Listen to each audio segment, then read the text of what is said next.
Introduction. A character destined to perish within 2 chapters in the world of A Song of Ice and Fire. A saintly, intellectually sophisticated individual unexpectedly arrives on the continent of Westeros due to an accidental experiment.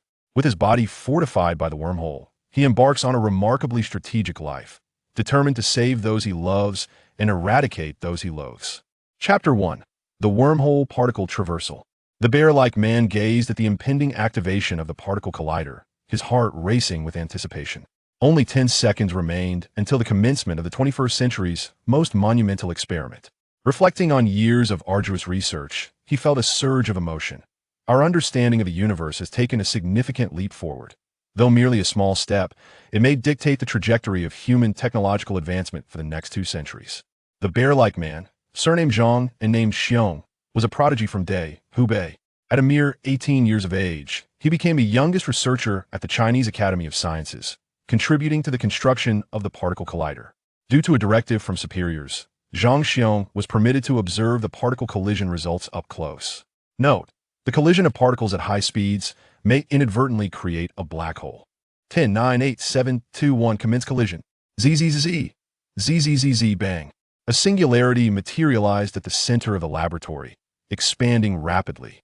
A miniature black hole seemed on the verge of formation, and humanity's doom might arrive today.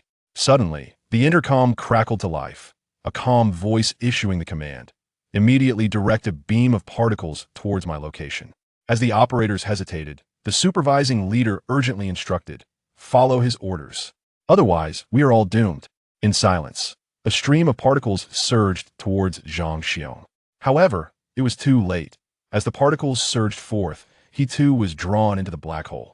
At the moment the particles entered the black hole, now enlarged to the size of a car, it ceased to expand, transforming into a pale blue orb of light. After an interminable silence, the scientists outside the isolation lab erupted into thunderous applause. The blue orb symbolized the advent of stellar energy that would be harnessed henceforth. The door to the space age had swung open for humanity, beckoning us with the vastness of the cosmos. The next day, the People's Daily headlined, "Chinese civilization officially enters the space age at 2 p.m. yesterday," while a small note in the corner mentioned, "A staff member from the Academy perished in the line of duty." Thus began the journey in the world of ice and fire. Chapter 2. Where am I? As a farmer journeying to the village of Crakehall, he stretched his neck to gaze at the distant sky, lamenting how much of this year's harvest would go towards taxes, when suddenly the sky darkened. No, more precisely, the sun had vanished. Where it once shone, a black void appeared, from which a beam of pure white light descended, glaringly bright against the pitch-black world. The farmers were rendered speechless, kneeling towards the light, too frightened to lift their heads, while their cattle bellowed in terror, struggling against their restraints as if attempting to break free. In that moment, it felt as though the world had come to an end. After what seemed an eternity, when the sun finally returned to the heavens, the beam of white light dissipated along with the black void. Only then did the farmers dare to rise, brushing the dirt from their aching knees. After fervent discussion, they selected 2 individuals to investigate the area illuminated by the light. The chosen were an elder named Charles and a youth named Bolo. Upon their return, the villagers saw them laboriously dragging a fully naked, robust man. Upon closer inspection, they noted his bronze skin glimmered with a golden sheen, resembling a metallic coating. His features were strikingly handsome, yet the combination of his facial traits startled the villagers. Such features did not belong to any known race of the 7 kingdoms. Indeed, they seemed foreign to any known people of the continent. Could he be a deity descended from the 7 gods? Yes, he must be, for how else could the sky have darkened? Ah, praise the 7 gods for allowing us to witness such a divine event, thought the village leader. In reverence of the divine sun, the villagers carefully adorned him with their finest garments and awaited his awakening with utmost respect. Zhang Xiong felt as though he had been ensnared in an interminable dream, wherein his body had disintegrated into molecules, only to gradually reassemble into a new form. When he finally opened his eyes, evening had descended, and he was surrounded by a throng of farmers clad in coarse linen garments. As they noticed he was awake, they all knelt, uttering a flurry of incomprehensible words. Dazed, he stood and surveyed his surroundings, still struggling to comprehend his situation. As he inadvertently raised his gaze to the night sky, he was utterly captivated. 1/3 of the sky was dominated by a moon, and Zhang Xiong's lips quivered as realization dawned upon him. He had been drawn into a wormhole, the other end connecting him to another planet, thus transporting him to this place. After managing to communicate with the villagers, Zhang Xiong was astonished to discover that their language bore a striking resemblance to ancient Latin, a fortunate twist for him.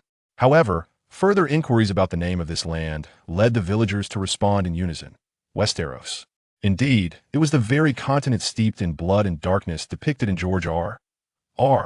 Martin's A Song of Ice and Fire. For Zhang Xiong, who had always dismissed the notion of such a fantastical journey, this revelation was a staggering blow. Perhaps it was merely a coincidence of names. After all, the universe is vast, and it is not unusual to find oneself transported through a wormhole to an unexpected location. Summoning his courage once more, Zhang Xiong asked, "Might I inquire who the current king is?" "Robert Baratheon I." Splutter. He coughed up a mouthful of blood as he came to the grim realization that he had indeed traversed into the narrative of A Song of Ice and Fire. As he continued to question, the village chief only heard a gurgling sound. It turned out Zhang Xiong's stomach was protesting, prompting the chief to hastily summon the finest provisions from his caravan to present to the divine son. Initially intending to decline, Zhang Xiong, driven by his belly's vehement demands, shamelessly devoured the offerings. As night enveloped the land, Zhang Xiong tossed and turned, acknowledging that since he had arrived in this world and likely could not return, he must strive to live well. Although uncertain whether the course of events would mirror those penned by the venerable author, should he encounter them, his greatest advantage lay in his knowledge of the plot. He had often lamented the capriciousness of fate in the world of the Song of Ice and Fire, where lives are as fleeting as grass. Therefore, now that he had arrived, he was determined to alter the destinies of the people in this realm. As the saying goes, the world grows weary, and youth's recklessness knows no bounds. Since he had come this far, if he did not carve out a semblance of greatness, if he did not rise to power and conquer the realms, he would have failed as a denizen of Earth. The chaotic butterfly had already taken flight, yet no one knew where it would soar. The drums of fate had begun to beat. What Zhang Xiong could never fathom was that on the very afternoon of his arrival, Duke Tywin, savoring tea in Casterly Rock, was startled into shattering his cup by the sudden darkness of the sky. Meanwhile, Melisandre, engaged in divination on Dragonstone, appeared to glimpse something terrifying, causing her to fall to the ground, murmuring, "The stars are in disarray, the dragon pool shifts. A change is upon us." Introduction, a character endowed with a saintly disposition and the intellect of a highbrow, destined to perish within merely 2 chapters of the world of A Song of Ice and Fire, unexpectedly finds himself transported to the continent of Westeros through a serendipitous experiment. Fortuitously, his body gains enhancements from a wormhole, allowing him to embark on a remarkably strategic life, determined to save those he loves and vanquish those he loathes. Chapter 1. The Wormhole Particle Traverse. The bear-like man gazed fervently at the particle collider on the verge of activation, exhilaration coursing through him. Only 10 seconds remained until the commencement of the 21st century's most monumental experiment. As years of arduous research neared fruition, he reflected upon the incremental advancement of humanity's comprehension of the cosmos. Though merely a small step, it could potentially dictate the trajectory of human technological advancement for the next 2 centuries. This bear-like man, surnamed Zhang, named Xiong, with the courtesy name Xiaohua, hailed from Hubei. A prodigy of his time, he was a youngest researcher at the Chinese Academy of Sciences, having participated in the construction of China's particle collider at the tender age of 18. Concerning this experiment, higher authorities had granted Zhang Xiong the privilege of observing the particle collision from a close distance. Note, the high-speed collisions of particles within the collider could potentially generate a black hole. 10, 9, 8, 7, 2, 1, commence collision. ZZZZ. ZZZZ. Bang. Boom. A singularity emerged at the heart of the laboratory, expanding continuously. A diminutive black hole was on the verge of formation, and humanity's doom might well be imminent. Just then, a calm voice crackled through the intercom outside the lab, commanding, "Immediately direct a particle beam towards my location." As the operators hesitated, the supervising leader swiftly issued an order: "Follow his instructions at once. Otherwise, we are all doomed." In silence, a particle was launched towards Zhang Xiong. However, it was too late for him. Along with the particle, he was drawn into the black hole. In that fleeting moment, as particles were swallowed by the black hole, which had expanded to the size of a car. Its growth ceased, transforming into a pale blue orb of light. After an interminable silence, the multitude of researchers outside the isolation lab erupted into thunderous applause. The blue orb signified the harnessing of stellar-level energy for humanity's future endeavors. The gateway to the space age had swung wide open, beckoning us toward the vast, starry expanse. The following day, the People's Daily headlined, "Chinese civilization officially enters the space age at 1400 hours yesterday." While a modest corner of the paper, it noted at 1400 hours yesterday, a staff member of the Chinese Academy of Sciences perished in the line of duty. Thus, the world of ice and fire set sail. Chapter 2. Where am I? As a farmer en route to the village of Crag in Rosby craned his neck, contemplating how much of this year's harvest he would have to surrender in taxes, the sky abruptly darkened. No, to be precise, the sun vanished. In its place loomed a black void, from which a beam of pure white light cascaded down, starkly luminous in the pitch-black world. The farmers were left in astonishment, kneeling in reverence towards the beam, not daring to lift their heads, while the cattle emitted terrified bellows, struggling violently as if to break free from their restraints. For a moment, it seemed as if the world had met its end. Eventually, when the sun reclaimed its place in the sky, the white beam dissipated alongside the black void. Only then did the farmers dare to rise, brushing the dirt from their aching knees. Following fervent deliberation, they dispatched a pair, a seasoned man and a young lad, to investigate the area illuminated by the light. The duo consisted of an elder named Charles and a youth named Barlow. Upon their return, the villagers beheld them struggling to drag a robust, naked man. Upon closer inspection, they noted the man's bronze skin gleamed with a golden sheen, as though he were coated in metal. His handsome visage, with striking features, startled the villagers. Such a countenance did not belong to any known race of the Seven Kingdoms, nor indeed any known peoples of the continent.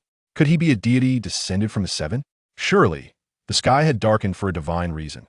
How fortunate they were to witness such a holy event, the leading villager mused. Not wishing to offend the Divine One, the villagers cautiously adorned him in their finest garments, awaiting his awakening with utmost reverence. Zhang Xiong felt as though he had traversed an interminable dream, wherein his body disbanded into molecules, only to gradually reassemble into a new form. When he finally opened his eyes, dusk was settling, and a throng of villagers clad in coarse linen surrounded him. Upon noticing his awakening, they all knelt and began uttering a torrent of words that Zhang Xiong barely comprehended.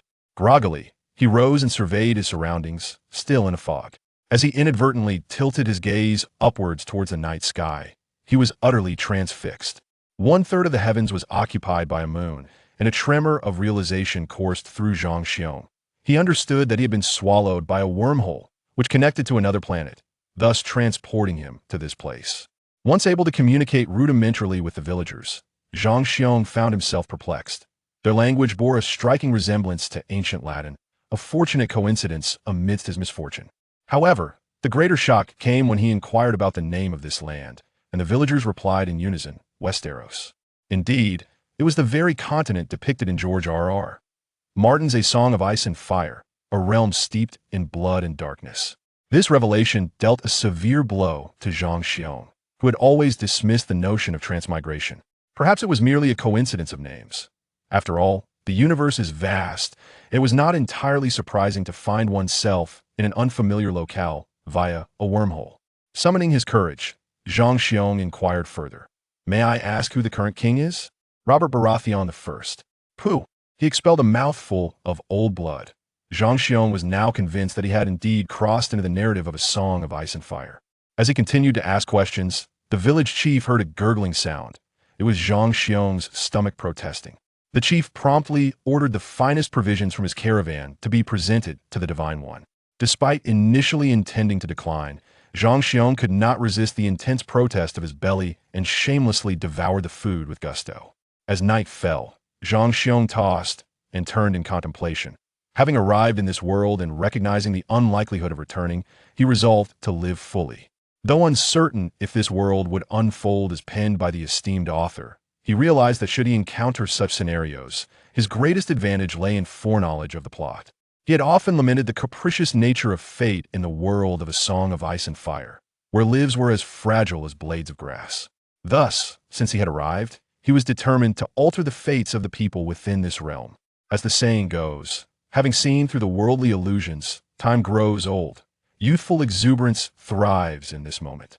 Now that he had arrived, if he did not make a name for himself, claiming dominion over the lands, it would be a disservice to his identity as a person of Earth. The chaotic butterfly had taken flight. Yet, none could foresee its destination.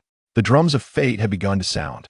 Unbeknownst to Zhang Xiong, on that fateful afternoon of his arrival, Duke Tywin, savoring tea in Casterly Rock, was startled, shattering his cup at the sudden darkness that enveloped the sky. Meanwhile, Melisandre, engaged in divination on Dragonstone, fell to the ground in terror, murmuring, "The stars are in disarray, the dragon pool shifts, the tides are turning." Chapter 3. Am I a Steel Man? After 5 days of exploration and acclimatization, Zhang Xiong, possessing a robust command of the language, was able to converse effortlessly with others. This ability only served to heighten the villagers' reverence for him, as they increasingly regarded him as a divine being. This left Zhang Xiong in an awkward position. He could hardly disclose that he hailed from a distant planet known as Earth. Furthermore, even if he were to reveal such a truth, it would likely be met with disbelief, as they viewed the phenomenon of wormhole travel as miraculous and believed him to be a son of the gods. Thus, he resolved to temporarily embrace the title of Son of the Gods, knowing that the villagers had bestowed upon him a debt of gratitude, with time to spare for future endeavors. As for his name in this realm, Zhang Xiong had decided to retain his former English name, Bel Zhang. Throughout the 5 days of adaptation, Bel discovered that the young man, Boro, who had saved him was an honest and earnest fellow with whom he formed a strong bond. Enchanted by Bel's extraordinary tale, Boro was thoroughly impressed. Consequently, Bel resolved to take Boro under his wing as the first member of his burgeoning influence in the continent of Westeros. As for the elderly man, Charles, who had also come to his aid, Bel was pleasantly surprised to learn that in his youth, he had been a mercenary and had participated in the Battle of the Trident 15 years prior, possessing a wealth of combat knowledge. However, due to his advanced age, he had returned to his village to live out his days in peace. His current journey with the caravan was at the behest of a friend, to care for his son, Boro. This revelation filled Bel with joy, for he had been concerned about his safety in this new world. And Charles seemed to be a divine gift bestowed upon him. Emboldened by his identity as a son of the gods, he shamelessly implored Charles to teach him the art of swordsmanship. Initially, Charles declined, wary of the potential dangers that could arise from training someone of divine status. However, being a man of integrity, he could hardly resist the sweet words of persuasion from Bel. Eventually, after much coaxing, he reluctantly agreed. Boro, eager to learn swordsmanship himself, rushed over upon witnessing his uncle begin to instruct the son of the gods. After considerable persuasion from Bel, Charles was compelled to acquiesce, albeit with repeated admonitions to Boro to exercise caution during their training, lest he inadvertently harm the esteemed son of the gods. In the ensuing days of practice, both Boro and Charles were astounded by Bel's performance. His innate talent for swordsmanship allowed him to progress at an astonishing pace, while Boro, too, exhibited considerable skill. He found himself outmatched by Bel's prowess. Within a couple of days, their sparring sessions transformed from equal exchanges to one-sided bouts, leaving old Charles exhilarated. He realized that at last, his lifelong skills could be passed on to a worthy successor. As a result, he became increasingly dedicated to Bel's training. During one particular practical session, Charles became so engrossed in the training that he inadvertently executed a powerful downward strike, resembling a mountain descending upon Bel's head. As the wooden sword hurtled towards him, both men found themselves momentarily paralyzed with alarm. With a sharp crack, the wooden sword shattered, yet Bel's head bore no scars.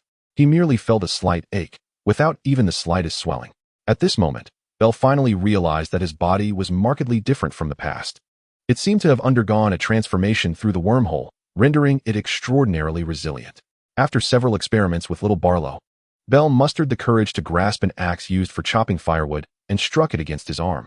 With a scream akin to that of a slaughtered pig, the axe successfully bit into his flesh. Following this, the villagers became even more convinced of Bel's divine status. Out of gratitude, he assisted with various tasks within the group, repairing several damaged ox carts along the way. During their journey, the villagers gradually came to accept and cherish this approachable yet oddly handsome divine figure.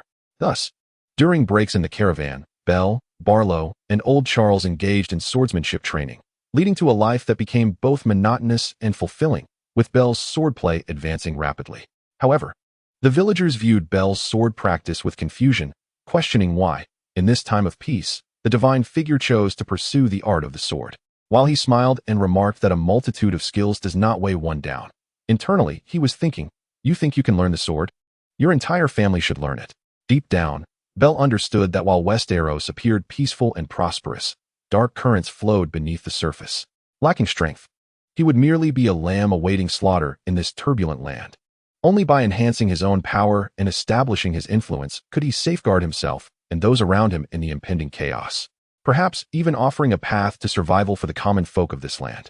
As the saying goes, a young man's ambition desires to conquer heaven, to sweep away all phenomena, and to create a new era.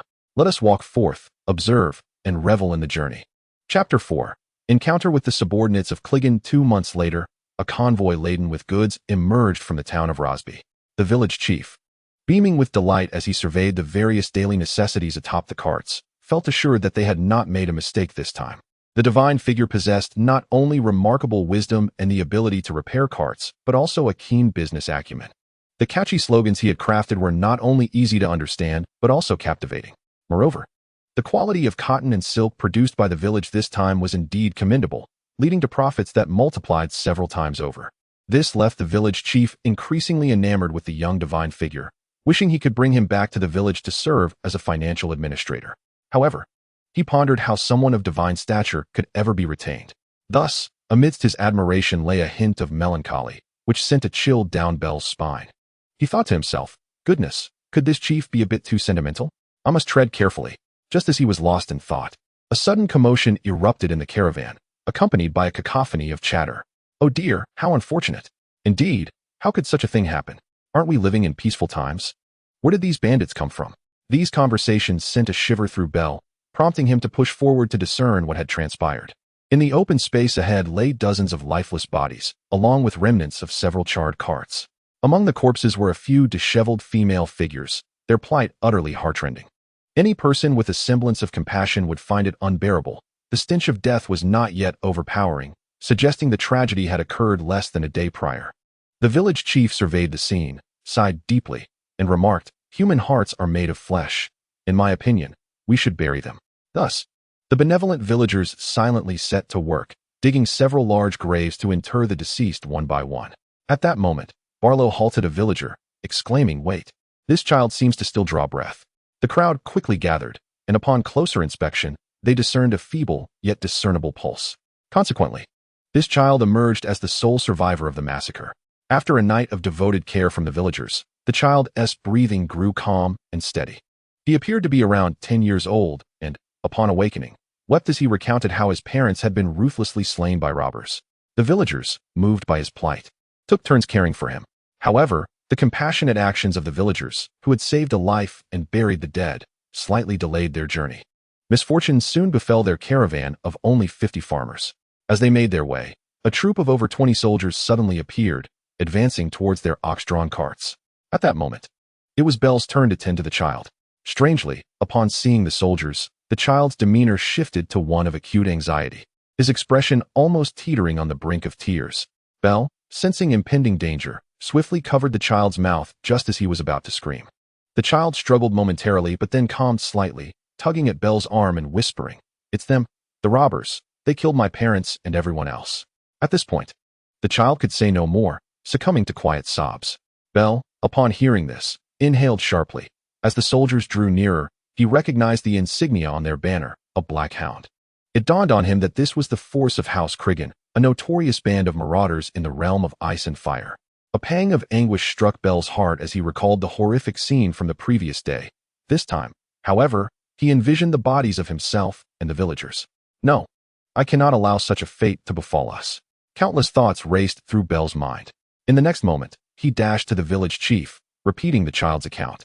Yet, the chief appeared indifferent, dismissing Bell's concerns, insisting that the child must have been mistaken, for House Cregane was noble. Surely, their soldiers would never engage in such despicable acts. He assured Bell that he could handle the situation and urged him not to fret unnecessarily. This response only heightened Bell's anxiety, compelling him to seek out Barlow and Charles to express his fears. Upon hearing the news, old Charles sensed trouble and instructed Bell, along with a dozen other villagers from the caravan, to arm themselves with wooden spears prepared on the carts and to remain vigilant. urging them to exercise caution and not act recklessly. As the fewer than 30 soldiers approached, the village chief signaled for everyone to halt and instructed someone to bring down a barrel of fine wine from the cart. He personally carried the wine with utmost reverence towards the commanding officer of the soldiers. The leader of the soldiers, however, strode directly towards the convoy, with the chief following closely, still cradling the barrel. After a prolonged moment, the military leader finally came to a stop. The chief quickly and respectfully presented the fine wine before the officer, stating, "Sir, we are villagers returning from Rosby's city to Lao village, carrying some supplies for our livelihood. This barrel of wine is our humble tribute to you, and we hope you will allow us simple villagers to pass through. We would be exceedingly grateful." The commanding soldier squinted his grotesque, malevolent yellow eyes, scrutinizing the chief before nodding slightly. The chief was overjoyed and was about to give the order to proceed when the soldier suddenly called out ominously, "Hey, wait a moment." This caused a fresh wave of anxiety to surge within Bell. The soldier continued, "Did you encounter the corpses of a merchant caravan on your way here?" The chief responded, "Yes, we presumed they had fallen victim to bandits, so we buried them." The soldier nodded slightly, a sinister smile creeping across his face, and then abruptly drew his sword, plunging it swiftly into the chief's chest while bellowing, "I suspect you are the bandits who murdered them. Men, surround them." Thus, the remaining 20 soldiers grinned wickedly as they encircled the 50-strong caravan of villagers. The villagers hastily grabbed wooden spears and rudimentary weapons, shouting their innocence and drawing closer together within the convoy. The yellow-eyed soldier smirked once more before softly saying, "I have not definitively accused you of being those bandits. I merely drew my sword to take a look, and it was your chief who stumbled upon it, was it not?"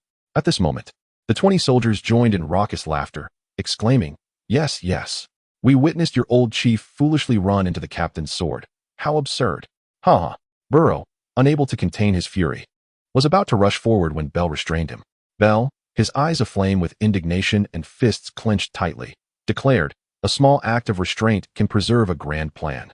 I, Bell, shall avenge the chief, but for now, we must endure." Burrow nodded in agreement and returned to the ranks. The yellow-eyed soldier then spoke gently once more. "However, if you lay down your weapons and accompany me to Hellenberg, cooperating with our investigation, I assure you that no harm will come to you." The words reached the ears of the armed villagers, causing them to waver, for they were, after all, mere farmers, and if survival was within reach, what could they not accept? As some villagers were on the verge of laying down their weapons and surrendering, a tender voice emerged from a cart, warning, "Do not trust him, he is a deceiver. He spoke the same way to our caravan, but as soon as we lowered our arms, he ordered his men to slaughter our parents and everyone else." The heart-wrenching cries of the surviving child unveiled a horrifying truth, awakening the villagers who were poised to capitulate. They hastily redirected their weapons towards the officers and soldiers. The yellow-eyed sergeant, realizing his scheme had failed, furiously commanded, "Kill them." In an instant, over 20 trained soldiers thrust their spears towards the surrounding villagers. The sounds of piercing echoed, and nearly a third of the farmers collapsed. The remaining villagers, who had previously relied on their numbers for courage, now found their fighting forces nearly equal.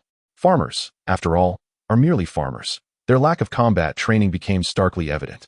Fear spread like wildfire, and many villagers wavered once more, with an increasing number contemplating surrender. Just then, Bell leapt onto a cart and proclaimed loudly, "I have been cared for by all of you these past few days, and I now regard you as family. As I witness our brothers being slaughtered, shall we simply perish like this? No, we are farmers, tillers of the land, yet we are not beasts, nor swine, nor worthless creatures that can be slaughtered at will. Our village chief was murdered by these villains, and yet they deny it to our faces. Now, in their fury at being unmasked, they seek to silence us. Brothers, we cannot." Suddenly, 3 arrows struck Bell, but he remained unfazed, allowing them to ricochet off him. He continued, "If you are still men, follow me into battle." The soldiers stood in stunned silence. The yellow-eyed sergeant had previously ordered that anyone who dared to speak out would be shot down. Yet, this time, he miscalculated. Upon witnessing the fearless stance of their champion, the villagers erupted in fervor. A few courageous men shouted, "Yes, we have our champion. The champion is invincible. Let us fight." The remaining villagers were likewise inspired, chanting, "The champion is invincible." Fueled by their grief over their chief's demise and their hatred for the yellow-eyed soldiers, their morale soared. No longer hesitating, Bell seized a wooden sword and charged at the 20 soldiers, followed closely by Barrow and Old Charles, with over 30 furious villagers trailing behind him. Chapter 5. in the name of the villagers. With their spirits lifted, the villagers' fighting capabilities surged, yet they still paled in comparison to the trained soldiers. Fortunately, Bell's ironclad resolve and proactive assault caught the soldiers off guard. However, after a period of combat, the soldiers gradually regained their footing, and the situation once again grew grim. Bell recognized this shift, and, disregarding the 3 spearmen blocking his path, surged towards the yellow-eyed sergeant before anyone could react.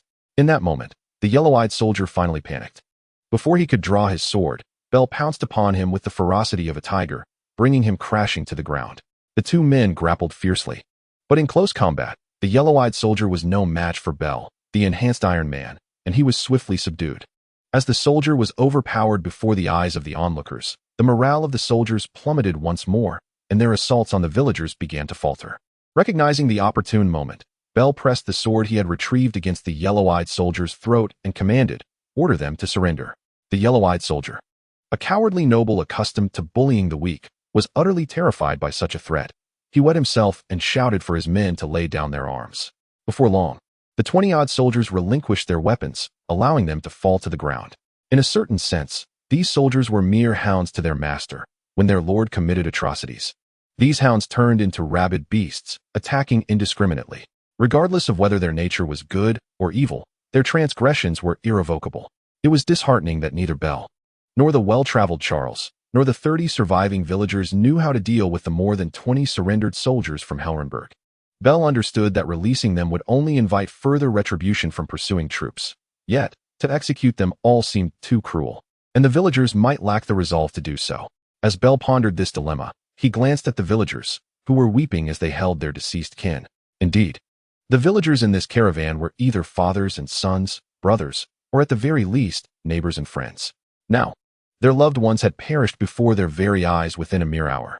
How could mere mortals not shed tears in such sorrow? Lost in contemplation, Bell recognized that he was not a bloodthirsty individual. Yet after this incident, a primal instinct within him had been awakened, or perhaps a nerve had been triggered. Suddenly, he felt a surge of anger, a rage towards things he had long accepted. He understood the law of the jungle, yet having experienced it firsthand, he was filled with revulsion. He grasped the complexities of human nature, its propensity for malice, yet found himself powerless upon witnessing it. All these truths, previously cloaked in the invisible savagery of the civilized society he inhabited, now blossomed unabashedly under the sun in the realm of Westeros. In this fury, Bell felt a newfound strength, a primal vigor. If the merciless forces of fate could not mete out justice to the wicked, then let it be his hand that does so. He did not belong to this world, and thus was not bound by its laws. The injustices of this realm would be brought to an end by him. With this resolve, Bell stooped to pick up the long sword that had fallen from the yellow-eyed soldier, drawing it forth to reveal its blade glinting with golden light in the sunlight. Bell had made up his mind. He instructed Barrow to bring the yellow-eyed soldier before him. As the soldier approached, he proclaimed, "I am Botet Criggan, nephew of Mars Criggan, and the renowned cousin of Gregor Criggan. You wretched commoners, have you ever contemplated the consequences? For a peasant to trespass against a noble is a capital offense. Now, take me back to Herrenberg at once, and I shall spare your lives." Though he uttered these words, his heart already resolved that once these lowly beings returned him to Herrenberg, he would torment them to death. Yet, upon seeing his long sword in the hands of Bell, Buster felt the chilling breath of death. He struggled and shouted, "You beasts, unworthy of judgment, have no right to try me. Release me, I command you." Bell replied calmly, "No, we do not intend to judge you. Your sins are too profound, rendering you ineligible for judgment." He instructed Bolo and another young man to force Buster to kneel upon a nearby stone. Bell raised his sword and declared with conviction, "In the name of the innocents slain directly or indirectly by Buster Criggan, I, the son of the 7 gods of Westeros, hereby pronounce this demon guilty." The sword, gleaming with golden light, descended with a resounding thud, and as the head fell, all the villagers knelt in reverence, chanting, "Long live the 7 gods! Long live the son of the gods!" At that moment, the sunlight behind Bell illuminated him and his sword, casting a radiant glow.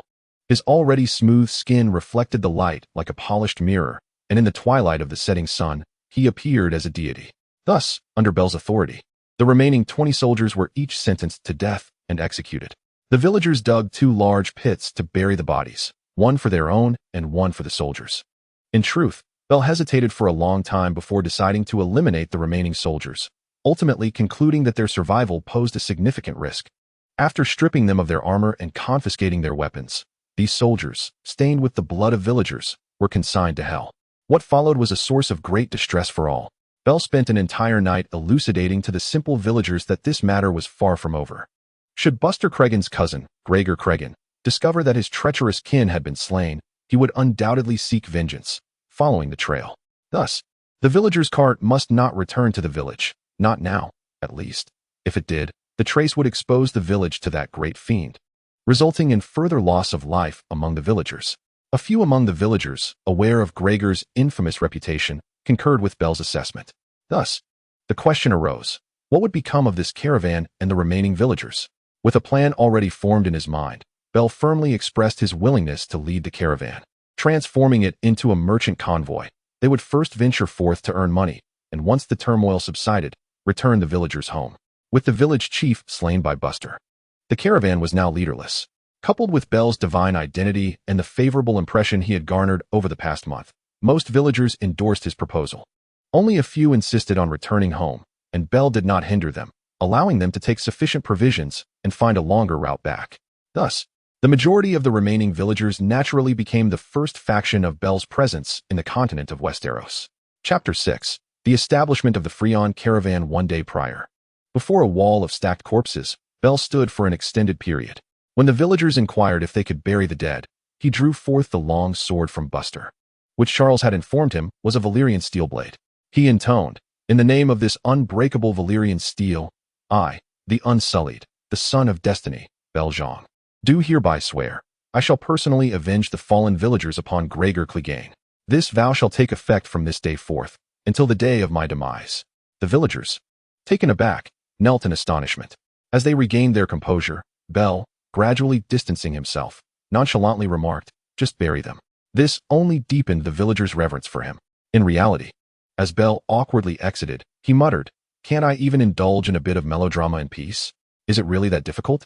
Now, under Bell's meticulous orchestration, the nascent form of a trading caravan had begun to take shape.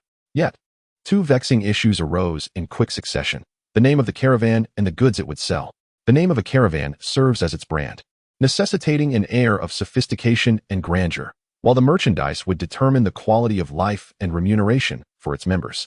Our comrade Bell proclaimed himself thoroughly prepared. They would sell what he termed fresh goods, and the name of the caravan would be the audaciously whimsical Freon. After a night of contemplation and experimentation, Bell unveiled an epic-defining invention, a rudimentary refrigerator. He filled a cart with ample clean water, utilized bricks to create a spaced support in the center, placed a basket containing goods atop this support, and finally covered the entire cart with a cloth. This contraption was a testament to the wisdom of our ancestors from the Northwest caves, employing the principle of vaporization to absorb heat, thus preserving the freshness of the goods while preventing direct contact with water. The choice of Freon as the caravan's name was merely a product of Bell's fleeting whimsy. Thus, the grand merchant Bell Zhang officially embarked on his trading journey. The Freon caravan set forth towards the city of Rivermouth, selling the goods originally purchased in Rosby along the way. Under Bell's insistence and a measure of intimidation, all members of the caravan were compelled to practice swordsmanship with Old Charles, under the pretext of safeguarding against bandits akin to the yellow-eyed marauders. In light of last battle's toll on the villagers and the departure of a few, the armor stripped from the soldiers was just sufficient for the caravan's members, save for the captain.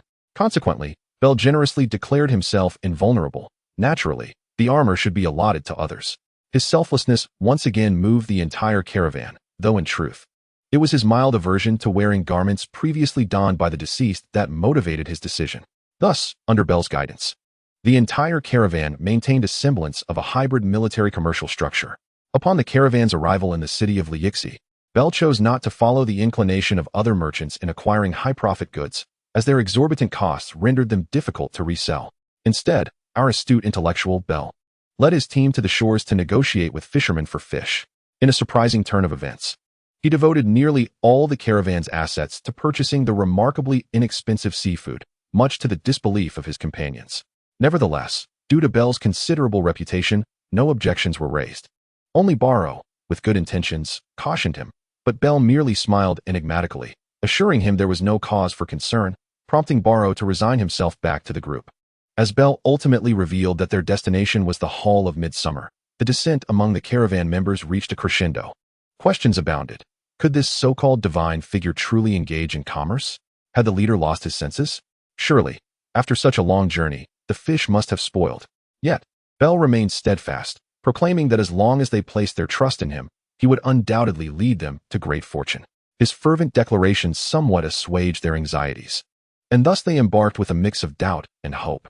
Days turned into 10, and upon reaching the Hall of Midsummer, the fish showed no signs of spoilage. Given that Midsummer Hall was an inland city rarely graced by fresh seafood, the Flooring caravan reaped extraordinary profits, earning fivefold returns that left the crew beaming with delight. This success only deepened their reverence for their enigmatic leader. Eventually, swayed by the enthusiastic pleas of his comrades, Bell reluctantly commissioned a fine suit of armor from the best blacksmith in the region, using a portion of their newfound wealth, while also sending a substantial sum back to the village. Even after these expenditures, the caravan's assets had multiplied by 2 or 3 times compared to their initial holdings. Bell then embarked on an extensive procurement of fruits from the surrounding villages of Midsummer Hall to transport to Shiwiching. During this venture, he learned of King Robert Baratheon I's impending journey north next month. Bell recognized that he had officially stepped into the intricate narrative of a song of ice and fire. It became evident that he must strive for rapid growth to possess the capacity to alter the fates of the characters within this saga, as well as the destinies of the beings inhabiting this realm.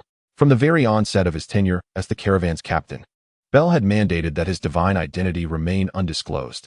He even resorted to alarming his crew with tales of misfortune befalling those who might betray this secret.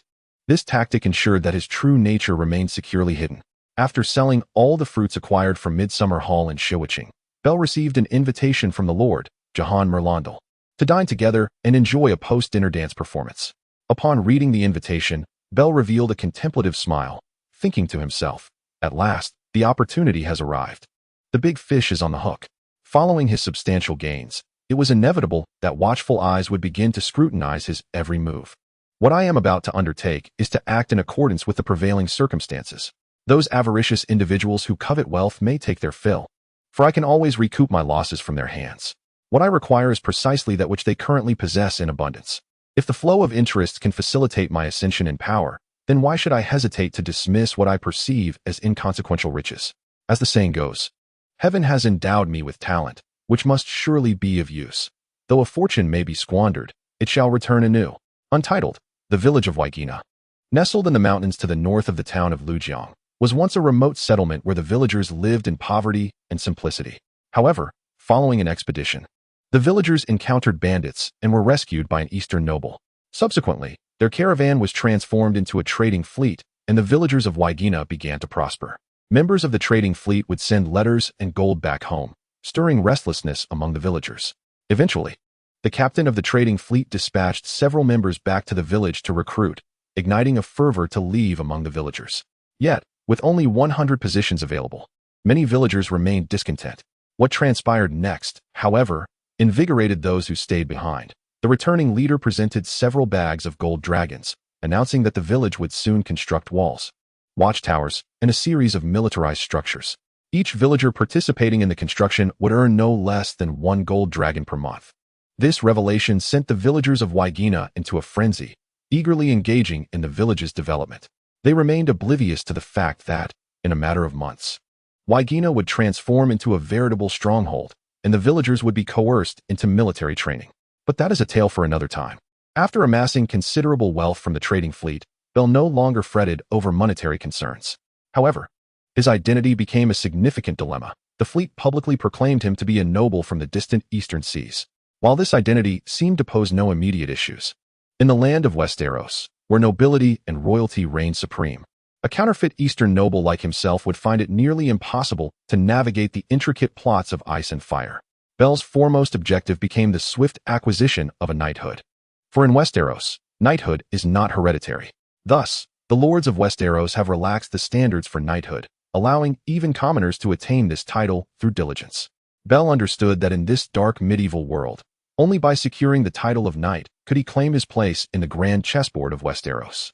Yet, as a merchant, he was acutely aware that throughout history, nobles have generally harbored a deep disdain for elevating merchants. Westeros was no exception.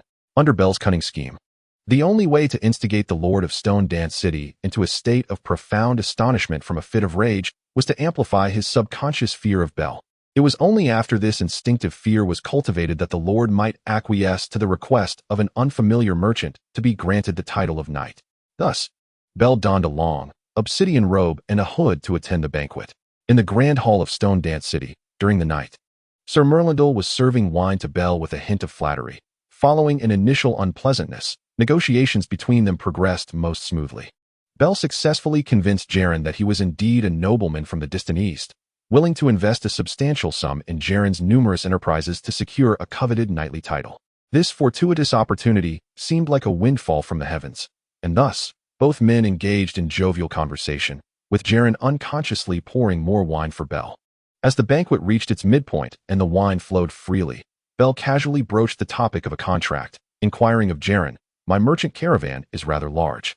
Without military protection, it is susceptible to banditry. Therefore, my lord, might you provide me with a contingent of 50 personal guards as escorts for my caravan?" The slightly inebriated Jaren, without a moment's hesitation, acquiesced. Seizing the moment, Bell pressed further, "As for the selections, I need not trouble you. I shall choose from my own retinue." Jaren, not contemplating the implications, merely grunted his agreement. The banquet concluded on a note of joy and satisfaction, marked by the simultaneous signing of the contract by Bell and Jaren. Meanwhile, as Bell and Jaren engaged in their social niceties, Barlow and Old Charles were mingling with Jaren's guards, sharing drinks and casual conversation. Unbeknownst to them, they deftly extracted information about the guards' backgrounds and personal lives. The following day, a list was delivered into Bell's hands. After careful deliberation, Bell drafted a roster of 50 individuals. His criteria for selection were straightforward, those from humble backgrounds, honest and loyal commoners. Anyone meeting these three criteria was included in the list. Bell was unconcerned with the martial prowess of the candidates. For in the world of ice and fire, skilled fighters were plentiful, yet true loyalty to one's master became a rare commodity over time. Martial skills could be honed, but character and loyalty were innate traits. Thus, when Bell presented the list to Sir Merlindol, the knight, after reviewing it, consented without hesitation. The list contained few adept warriors and none of his own confidants. Consequently, Jaren readily sold these 50 individuals to Bell, pleased to save on rations. From the Stone Dance City to the Grass Hall, Coppergate City, Fallingwood City, and then to Tungshire City, culminating in the Grand Rosby City. Each of these cities boasts a different lord, each necessitating varied resources dictated by their geographical locales. Yet, one similarity binds them: the insatiable thirst for profit shared by their rulers. Thus, Bale, adapting to the unique needs of each, invested heavily in these cities. After each lucrative venture, he generously allowed the lords of these cities to partake in the spoils, asking only for modest military contingents to ostensibly safeguard his caravans. Unbeknownst to them, the lords of Westeros collectively lost nearly 600 soldiers. Eventually, in a remote mountain stronghold north of Duskendale, 600 fully armed soldiers appeared overnight. However, all this transpired in silence. The soldiers entering Wegener were largely honest folk, who, with the villagers' covert assistance, relocated their families into the stronghold. Gradually, these honest individuals integrated into the community, becoming a remarkable tale passed down through generations. At long last, on a day of commerce, Bale caught wind of the news that King Robert Baratheon I was poised to march north. A smile crept upon his face, for all was in readiness on his end, merely awaiting the favorable winds. He then divided his nearly 200-strong caravan into two factions, one entrusted to his absolute confidant, Captain Boro, to continue trading in the Riverlands, while the other accompanied him as they set forth toward the north. Thus began the legendary saga, and the world of ice and fire was set to embark on its true journey from this point. Chapter 8. Entering the North. The kings rode an endless procession of wagons trudged slowly across the snow, with Bale, unexpectedly chosen by King Robert as a supplier of fresh fruits, lounging leisurely in his cart. Throughout the journey, he grew weary of the king's incessant inquiries regarding the freshness of his produce, as well as the countless overtures from the Lannister family. The former required responses he wished to avoid, while the latter left him speechless. The moments he spent alone in the cart were his most cherished. He need not fret over royal payments or the spoilage of goods, thanks to the frigid climate of the north and his sophisticated refrigeration apparatus. The fruits within the cart seemed as if they had truly been placed in a refrigerator. He had no concerns to bear, only the luxury of gazing into the distant sky, clearing his mind of all thoughts. Finally, The caravan arrived at the renowned Winterfell. As a merchant, Bale promptly dispatched numerous aides to procure vast quantities of northern wolf and fox pelts, even the esteemed marten fur from the south. As he anticipated, in the north, these furs could be acquired at a fraction of the cost, merely 1/5 of the southern prices. He recognized that this trading expedition would yield substantial profits. Subsequently, introductions ensued between the two parties. When the king formally introduced Bale to the northern lord, Ned Stark did not exhibit the astonishment typically displayed by those encountering him for the first time. This cold and stoic guardian of the north merely raised an eyebrow and offered a courteous nod. Subsequently, Bale was introduced to several of Ned Stark's children, and indeed, as the texts had foretold, he encountered the mature beyond their years Robb, the demure and graceful Sansa, the whimsical Arya and Bran, along with the somewhat introverted yet courageous Jon and the still tender-hearted Rickon. Observing this harmonious family, Bale couldn't help but ponder the inevitable fate that awaited them. Perhaps mere months away, when they would be torn apart by war. He found himself momentarily lost in thought. How many families in Westeros, like theirs, would shatter into pieces when the specter of conflict loomed? What he sought to salvage from destiny was far beyond just the Stark family. Since he had arrived, he felt compelled to do everything in his power to alter the course of fate, to ensure that every household akin to Ned S would not be obliterated by the encroaching darkness. Bale recognized that he was no saint. Yet if he merely sought comfort for himself, what difference would his presence make in this world? It would be but a waste of precious time. Striving to the best of his abilities was the ethos a man ought to embody. In Winterfell, that night, the banquet prepared to welcome the king was unprecedentedly lively. As a knight, Bale possessed the privilege to enter the hall and partake in the festivities. However, he chose not to enter the grand hall. Instead, he took a whole roasted chicken and a barrel of fine wine to where the attendants were seated. When Jon, who was being urged to drink by the attendants, caught sight of Bale, he paused his drinking and nodded in acknowledgement. Just as Bale settled down, the procession of the host and distinguished guests passed by not far from him. Observing Jon stretch his neck to catch a glimpse, Bale couldn't help but smile, noting the clarity in the boy's eyes, which belied his age with a hint of childlike curiosity. When Ser Jaime walked by, Bale noticed Jon's face light up with admiration, prompting a soft chuckle that startled Jon, causing him to awkwardly scratch his head. Later, when Benjen Stark passed, he greeted Jon, and from that moment on, Jon and Bale engaged in a continuous exchange of toasts. While sipping wine and indulging in casual conversation, Bale noticed a change in Jon's complexion as he glanced under the table, his hand reaching once more for the honey-glazed chicken. Bale promptly handed him a drumstick, saying, "Let him eat his fill." Jon offered an awkward smile in return, replying, "This is my dire wolf, named Ghost." As Bale savored the chicken while observing the quietly composed wolf, he reached a conclusion. Just as Jon was about to continue boasting, he suddenly looked up, startled. Uncle Benjen, a man clad in a striking velvet long coat and leather boots, gaunt in appearance, approached and, nodding at Bale, expressed, "Thank you, noble knight, for the fresh fruits you have provided for this banquet. I hope my intrusion is not unwelcome. I merely wish to inquire, do you possess the art of magic? Such a distant journey would typically render the fruits spoiled, yet you have preserved their vitality. If so, I might have perished long ago in the markets of King's Landing, my lord. However, this remains a matter of commercial confidentiality, and I must beg your pardon for my inability to divulge more. Yet, should you desire, I could certainly supply some fruits for the Night's Watch." No. Esteemed knight, we, the Night's Watch, possess neither the leisure nor the inclination to indulge in such generous hospitality. In truth, our greatest adversary at present is the encroaching chill of winter. What we desperately require are provisions and firewood. However, I cannot fathom that Lord Bale would bring such unprofitable items to the north. Bale chuckled inwardly, reflecting, this Yen is merely an old fox, hesitant to form a deeper bond with me, likely due to his ignorance of my allegiances. Any other merchant would have already exhausted their conversation. Yet, I, Bale, come well prepared.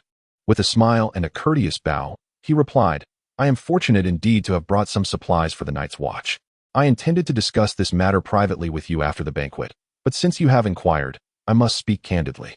Banyan was taken aback, clearly unprepared for Bale's revelation regarding the supplies for the Night's Watch, and he forced himself to respond, Then I must thank you, Sir Bale. At that moment, Jon, who had been quietly listening, suddenly rose and declared, Uncle Banyan, I have decided to join the Night's Watch. Please take me with you when you depart. Jon's proclamation shattered the awkwardness that had settled over the gathering, and Banyan's expression grew somber as he addressed Bale. My apologies. I must step outside briefly to speak with my nephew. We shall discuss your matters shortly. Bale smiled in relief, watching as Ban Yin and Jon exited. After several rounds of drink, a servant approached Bale, informing him that King Robert desired his presence in the hall to meet Lord Ned and his lady. The great hall of Winterfell, though not extravagant, emanated an air of ancient sanctity. At one end of the long table sat King Robert and Lady Stark, while at the opposite end were Ned and the Queen. The half-drunk King Robert clutched a chicken leg, his face flushed, seemingly embroiled in debate. Upon seeing Bale's arrival, he boisterously exclaimed, "Behold, the knight who provides us with fruits and libations has come. He is a knight and a merchant, yet to me, he is a warrior capable of sparring with Ser Jaime for 50 rounds without faltering. Come, Ned, my old friend, can you discern from whence he hails? No, my brother. You would never guess. He is a nobleman from the distant east, across the seas. Raise your cups to our illustrious knight Bale." The sound of clay goblets clinking filled the air. King Robert's rotund figure and bloated physique stood in stark contrast to his former reputation as the fiercest warrior of the Seven Kingdoms. Once known as the Devil of the Trident, now he resembled a man grappling with the midlife crisis of a life consumed by indulgence. Bale offered a slight bow, stating, "I am truly honored, Your Majesty. In Westeros, I am but an obscure knight, journeying to earn a modest living. Compared to the esteemed lords gathered here, I am far less industrious, and thus, how could I ever presume to claim nobility? I beg your pardon for any amusement I may have caused." However, Robert waved his hand dismissively, saying, "Sir Bale, you must understand, I have never been one to be stingy with friends. You have provided the crown with numerous conveniences. Speak now, what is it that you desire? My king, the funds for fruits and beverages have already been disbursed from your treasury. Bale is but a minor figure. Should there be any rewards to bestow, I humbly request but a cup of wine from your majesty." Bale spoke with neither deference nor arrogance. Robert erupted in laughter, slapping the table in delight, commanding a servant to present his wine goblet to Bale, who internally recoiled at the gesture. Bale took a hearty gulp of the ale and bowed deeply to King Robert, expressing, "Generous your majesty, I thank you for your drink. In return for your kindness, I wish to present you with a gift." He then summoned a trunk to be brought forth and opened it before Robert and the assembly. The moment the trunk was unveiled, gasps filled the air. A complete set of glassware lay within, valued at a price that could purchase a small city in Westeros given the current market. As the crowd marveled in astonishment, Bale offered the trunk to Robert. The king, typically lost in his cups, found himself sobered by the sight before him. His demeanor shifted, and he caressed the exquisite glassware, his expression growing solemn as he addressed Bale. "Sir Bale, your gift is far too extravagant. Are you certain you wish to bestow it upon the crown?" Without hesitation, Bale nodded. "This is a gift from an eastern noble. Even across the sea, in the distant Tang Empire, it is regarded as a treasure of great worth. Thus, I present it to you, my liege. Please cherish it, as I must take my leave." As Bale turned to depart the hall, Robert called out, "Sir Knight, please stay. In the name of Robert Baratheon, first of his name, King of the Seven Kingdoms and son of the warrior, I formally bestow upon you the title of Viscount. Please accept this honor." Bale knelt on one knee before Robert, who drew his sword and touched it thrice upon each of Bale's shoulders, reciting the oath. Bale recited the familiar words in turn. That night marked Robert's first arrival in Winterfell, an ordinary night on the continent of Westeros. Yet, in retrospect, it would be deemed historic. It was the night the greatest knight of the Seven Kingdoms was elevated to the rank of Viscount, heralding the commencement of a legendary saga. Once the oath was completed, nearly all the nobles present rose, drawing their swords, and hailed, "Viscount Glass, Viscount Glass." Almost all gathered to congratulate Bale.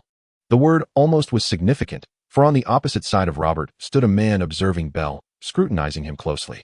Noticing the absence of pride or cunning on Bale's face, he offered a slight smile and rose to join the throng of well-wishers. Ned Stark found Bale intriguing. Chapter 9. Certain imperatives. After finally escaping the clutches of numerous boisterous men in the Winterfell hall, it was already midnight. As the half-drunken Bale prepared to return to the inn, he caught sight of a figure in the training yard, vigorously wielding a wooden sword. It was not a tall or robust figure, but one that exuded unwavering determination. Upon closer inspection, Bale confirmed it was Jon, the obstinate boy who must have just finished listening to the imp's eloquent discourse, leaving him troubled once more. Suddenly, Bale spoke. "That sword will not suffice. Use mine instead." Jon glanced back at Bale, his face betraying a hint of embarrassment. Clearing his throat awkwardly, Bale unsheathed his Valyrian steel sword and offered it to Jon, saying, Those who forge you will ultimately transform you into a sharp blade. Jon lowered his gaze, toying with the Valyrian steel sword in his hands, lost in silence for a considerable time. Do you like it? Bell inquired, to which Jon nodded. Very well, if you wish to become my squire. This Valyrian steel sword shall be yours.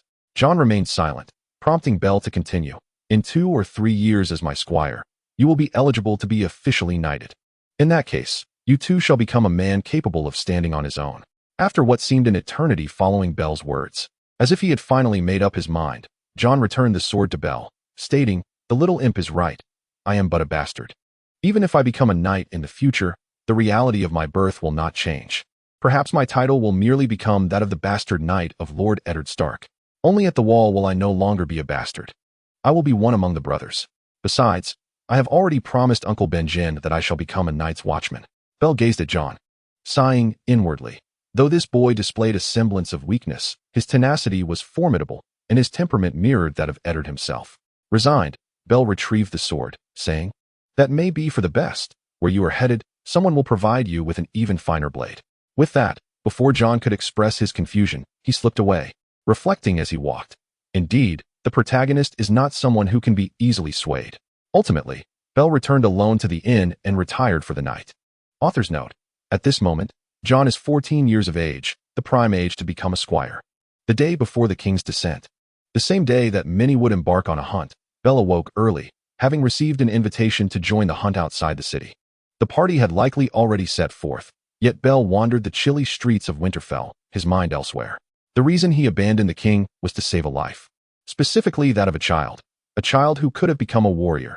Indeed, it was Bran, the future three-eyed raven. As for why he felt compelled to save a boy with whom he had barely exchanged a word, perhaps even Bell himself could not articulate it. He was no saint, merely an ordinary man. He felt that should he know the unfolding of events and choose not to save the innocent, he would forever be unable to reconcile with his own conscience. Indeed, it is as simple as that. In his previous life, Bell was a person of profound self-respect, and thus in this existence, he will only engage in actions that align with his inner convictions. It is indeed as straightforward as it appears. If one cannot save even the most vulnerable, how could one possibly realize the aspiration to protect countless souls? Atop the tower, the man turned to gaze upon the woman. Reflect deeply on what I have done for love, he said with great reluctance, then forcefully thrust Bran outward. Bran screamed as he was cast from the window, suspended in midair. This time, nothing could be grasped to secure his fall. In the distance, a lone wolf howled. Above the crumbling tower, crows circled, still awaiting their offering. Yet, a formidable hand lifted the boy from the shadows of the crows, shattering the oppressive silence. Jaime tossed Bran from the tower and turned to face Cersei. Shrugging under her peculiar gaze, he remarked, "What else could I possibly do?" Cersei remained silent, her expression frozen in terror as she pointed behind Jaime. There. A large adult hand reached up, gripping the stones of the ruined tower. Jaime quickly seized his sword. With a thunderous shout, a fully armored knight leapt forth, cradling a trembling boy in his left arm. The knight set the child down and instructed, "Quickly, seek out Lord Ned and have him bring men to the tower." Bran nodded and swiftly descended the ruined edifice. All of this transpired within Jaime's line of sight, and upon witnessing Bran dart towards the great hall of Winterfell, Jaime finally reacted, raising his sword at the knight before him, fuming, "Are you seeking death? Sir Bell, though you were recently elevated to the rank of Viscount, in the eyes of House Lannister, you remain merely a slightly larger insect. If you possess any sense, vacate the premises and do not obstruct my path." Jaime was wary of Bell's swordsmanship. Although he narrowly triumphed in their previous duel before the king, it had taken considerable time. He resolved to deal with this man before Ned's arrival. Just as he aimed to strike, Bell intercepted him. Bowing slightly to Cersei, he said, "My esteemed lady, I apologize for the interruption. While I do not know you, I hope you will take your leave." Bell emphasized the phrase "I do not know you," causing both Jaime and Cersei to pause, then comprehend the implication. Cersei promptly gathered her scattered garments and exited the tower, while Jaime hastily donned his attire and remarked to Bell, "You are perceptive." As he prepared to depart with Cersei, Bell called out to him, "Sir Jaime, do you intend to leave so readily? I may choose to overlook what transpired moments ago, but your threatening words cannot simply be disregarded. As a somewhat larger insect, I wish to exchange a few techniques with you, a Lannister." Watching Cersei retreat, Jaime cast a sly smile at Bell and replied, "Sir Bell, I acknowledge your courage and audacity, Yet do you truly believe that witnessing such events will grant you a prolonged existence within the House Lannister? Bale shrugged and smiled, saying, Every life possesses the right to endure. It may be arduous, but how can one ascertain without endeavoring? With that, he lifted his sword once more. James gazed at Bale, scrutinizing him for a prolonged moment before responding. You are unlike us, Eastern man. You are an intriguing individual. Had you not ventured into the ruined tower, perhaps we could have forged a friendship. Yet, since you have witnessed what you should not have, you cannot be allowed to live. Prepare to meet your demise. With that, he lunged forward, sword in hand. Bale raised his sword to parry the blow. Clang, clang, clang. Within the confines of the ruined tower, only the sound of clashing swords resonated, the crisp echoes composing a thrilling symphony within the narrow edifice. The duel resembled a dance between two partners, each feeling the strength of the other through their exchanges. After the final clash, they both retreated 3 steps, astonished as they regarded one another. James paused, then spoke. You concealed your prowess, Lord Bale. Bale replied, You too, my Lord Lannister. As they prepared to charge at one another once more, a male voice imbued with a strong northern accent bellowed, Cease at once. A contingent of northern soldiers swiftly encircled them. Duke Ned Stark, accompanied by young Bran, approached the two and inquired, What is the meaning of this? 2 knights of the realm are brawling atop the ruined tower, Bale replied. Lord Stark, your son interrupted Sir James and a mysterious lady during their clandestine meeting, and Sir James, in a fit of rage, sought to cast your son from the heights. I happened to pass by and intervened. Humph. Passing by, do you enjoy climbing towers like Bran? Ned quickly identified a flaw in Bale's words. My Lord Stark, in the East, it is unbecoming for a noble to question the savior of their child. I trust it is the same in the West. Ned found himself at a loss for words, quelling his curiosity. After a moment, he redirected his attention toward James. Sir James, you have a great deal of audacity. Is the situation as Lord Bale has described? After hearing Bale's account, James had begun to relax, but upon hearing Duke Ned's inquiry, he bowed respectfully. Esteemed Duke Ned, I acted impulsively and frightened your son. Thankfully, Sir Bale intervened, and your second son appears unharmed. Let us allow this matter to pass. Even Bale felt a twinge of shame for James's audacity. Ned, visibly taken aback, fixed his cold, piercing gaze on James for a lengthy moment before stating, Very well. Sir James, I accept your apology. However, Bran shall remain in the north and will not travel to King's Landing. You must explain this to Robert yourself. Furthermore, from the moment the Lannisters depart the north, the gates of Winterfell shall remain forever closed to you. Good day. James turned to leave, casting one final remark at the noble Duke of Winterfell. Winter is coming, and I shall return to the warmth of the south, never to tread the north again. Do take care in your snow-laden city. Be wary not to freeze your nose. I shall accompany you southward and shall uncover the identity of the murderer of Jon Snow. Once I ascertain their identity, I will ensure they face justice. Jaime paused momentarily, then turned to say, My Lord Ned, I am utterly unaware of what you speak. At the very least, I can assure you on my honor that the death of Jon Snow bears no connection to the Lannister family. I am unsure of the rumors you have encountered. People can be quite fearsome, my Lord Ned. With that, he departed without another glance. Ned observed Jaime's retreating figure in contemplative silence for a considerable time before he turned to bow deeply to Bale, his expression earnest as he said, Thank you, Lord Bale, for coming to the aid of my child. From this day forth, every gate of the north shall remain perpetually open to you. We shall honor you as the eternal guest of the north. Chapter 10, Matters that Must Be Addressed, continued in the north, Winterfell, outside Bran's chamber. In the deep of night, a furtive figure traversed the snow-laden ground, his gait reminiscent of a common drunkard. He halted before a previously designated house, cautiously ascending the stairs, and slowly drew forth a dagger that was incongruous with his persona. Just as he was about to push the door open, he felt a hand suddenly cover his mouth. Before he could utter a sound, darkness enveloped him, and he succumbed to unconsciousness. The dagger was swiftly seized from his grasp, for reasons unknown. The fire he had set was extinguished almost immediately. It had garnered no attention, and now he had paid with his life. Reflecting upon the paltry sum he received from the Lord, he mused that selling the dagger might have yielded a greater profit. In the final moments of his life, this heart-wrenching assassin of Westeros could think of nothing but this pitiful reality. The following morning, the earliest risers in Winterfell discovered a beggar frozen in the square, clenching a bottle of wine, his countenance serene, as if he had never struggled before death.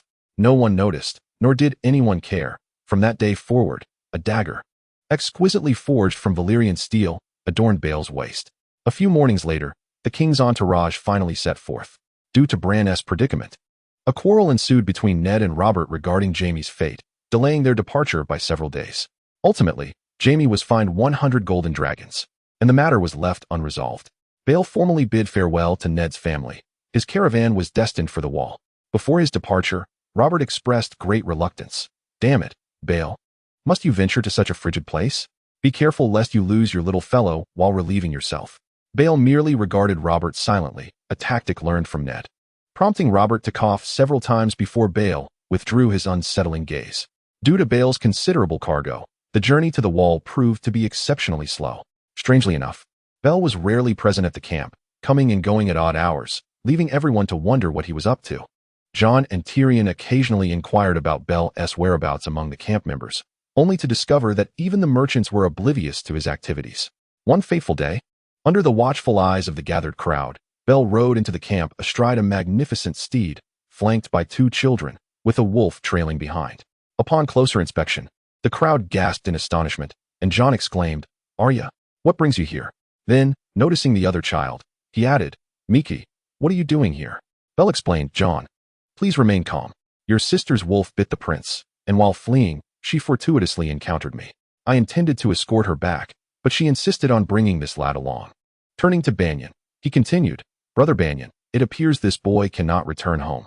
To prevent him from being killed by the Queen's men, I propose he join the Night's Watch. What do you think?" Banyan regarded the sturdy Mikui. After all, he was the butcher's son, and nodded in assent.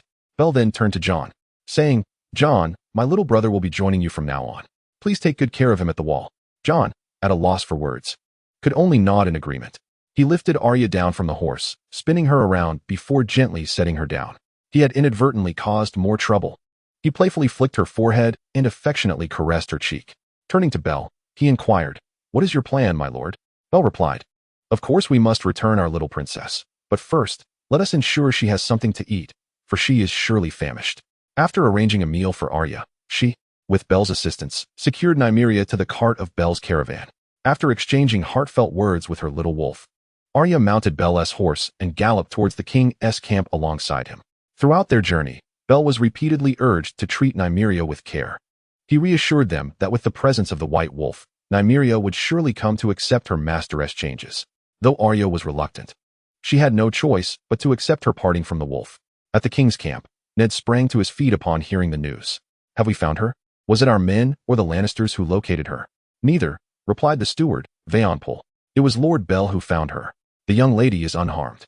"Thank the heavens," Ned said. "His men have been searching for Arya for 2 days, while the Queen's forces have also been mobilized. Where is he? Have someone fetch him immediately." "My lord, I regret to inform you," Poole recounted. "The guards are from House Lannister, and they reported to the Queen the moment Lord Bell brought her in.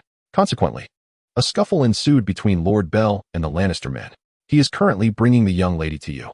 That woman is insufferable." Ned stormed towards the entrance, colliding with Bell as he arrived.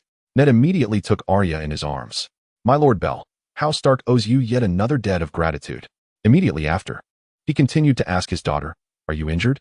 "No, Lord Bale took excellent care of me and even treated me to a meal. By the way, I also met Jon and Nymeria," Arya exclaimed with excitement. Ned cast a grateful glance at Bale, but at that moment, the steward announced, "My lord, His Majesty the King requests your presence in the tent." Ned turned to Bale and inquired, "My lord, may I trouble you to accompany me to the main tent?" Thus, Bale, alongside Ned who was holding Arya's hand, proceeded to the tent. After being questioned about how Arya was found, Bale spent a considerable time listening to Joffrey's lies, Arya's furious screams, and the Queen's piercing reprimands. Just as he was about to exit the tent out of boredom, he heard the Queen declare, "Strip the wolf of its pelt, reward 100 golden dragons." It seemed as if something struck Bale's mind, and he turned around. Upon hearing Robert's curses and Sansa's sobs, Ned remarked, "Robert, you must take matters into your own hands. Act with accountability." Robert stared blankly at Ned. At that moment, Bale interjected, "Duke Ned, King Robert, I can slay the wolf, but the 100 golden dragons promised by the Queen must first be given to me. I cannot place my trust in the Lannisters." With that, he winked at Duke Ned. Amid Robert's ramblings, Bale felt the disdainful gazes of those around him. He chuckled and called out, "Where are my 100 golden dragons, my queen?" Cersei, clearly eager to avoid further interaction with Bale, soon had the 100 golden dragons delivered to him. With a look of displeasure from Ned, Bale asked, "My lord, where is the wolf tied?" Ned led Bale out of the tent, his expression as cold as ice. Bale understood that had it not been for his 2 rescues of Ned's children, Ned would have already voiced his anger. The 2 arrived at the place where the wolf was restrained, and Bale drew his Valyrian steel sword. Under Ned's furious gaze, he struck the chain beside the little wolf, exclaiming, "Oops, my hand slipped, apologies." As the iron chain fell away, Bale swiftly scooped up the little wolf and leapt onto the horse that had been prepared nearby. Galloping away like the wind, he shouted, "Duke Ned, tell that bitch of a queen that I outsmarted her. Ha ha ha." And he vanished like a gust of wind. Ned stood in stunned silence for a moment.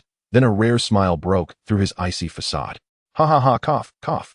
He turned to see Lannister soldiers rushing towards the tent and bellowed, "Inform everyone that whether Lord Bale wishes it or not, he shall become the Lord of Deepwood Motte and will forever hold a place in Winterfell." Unbeknownst to Bale, as he rode off with the lady in his arms, he had attained the status of a lord, once an unattainable dream.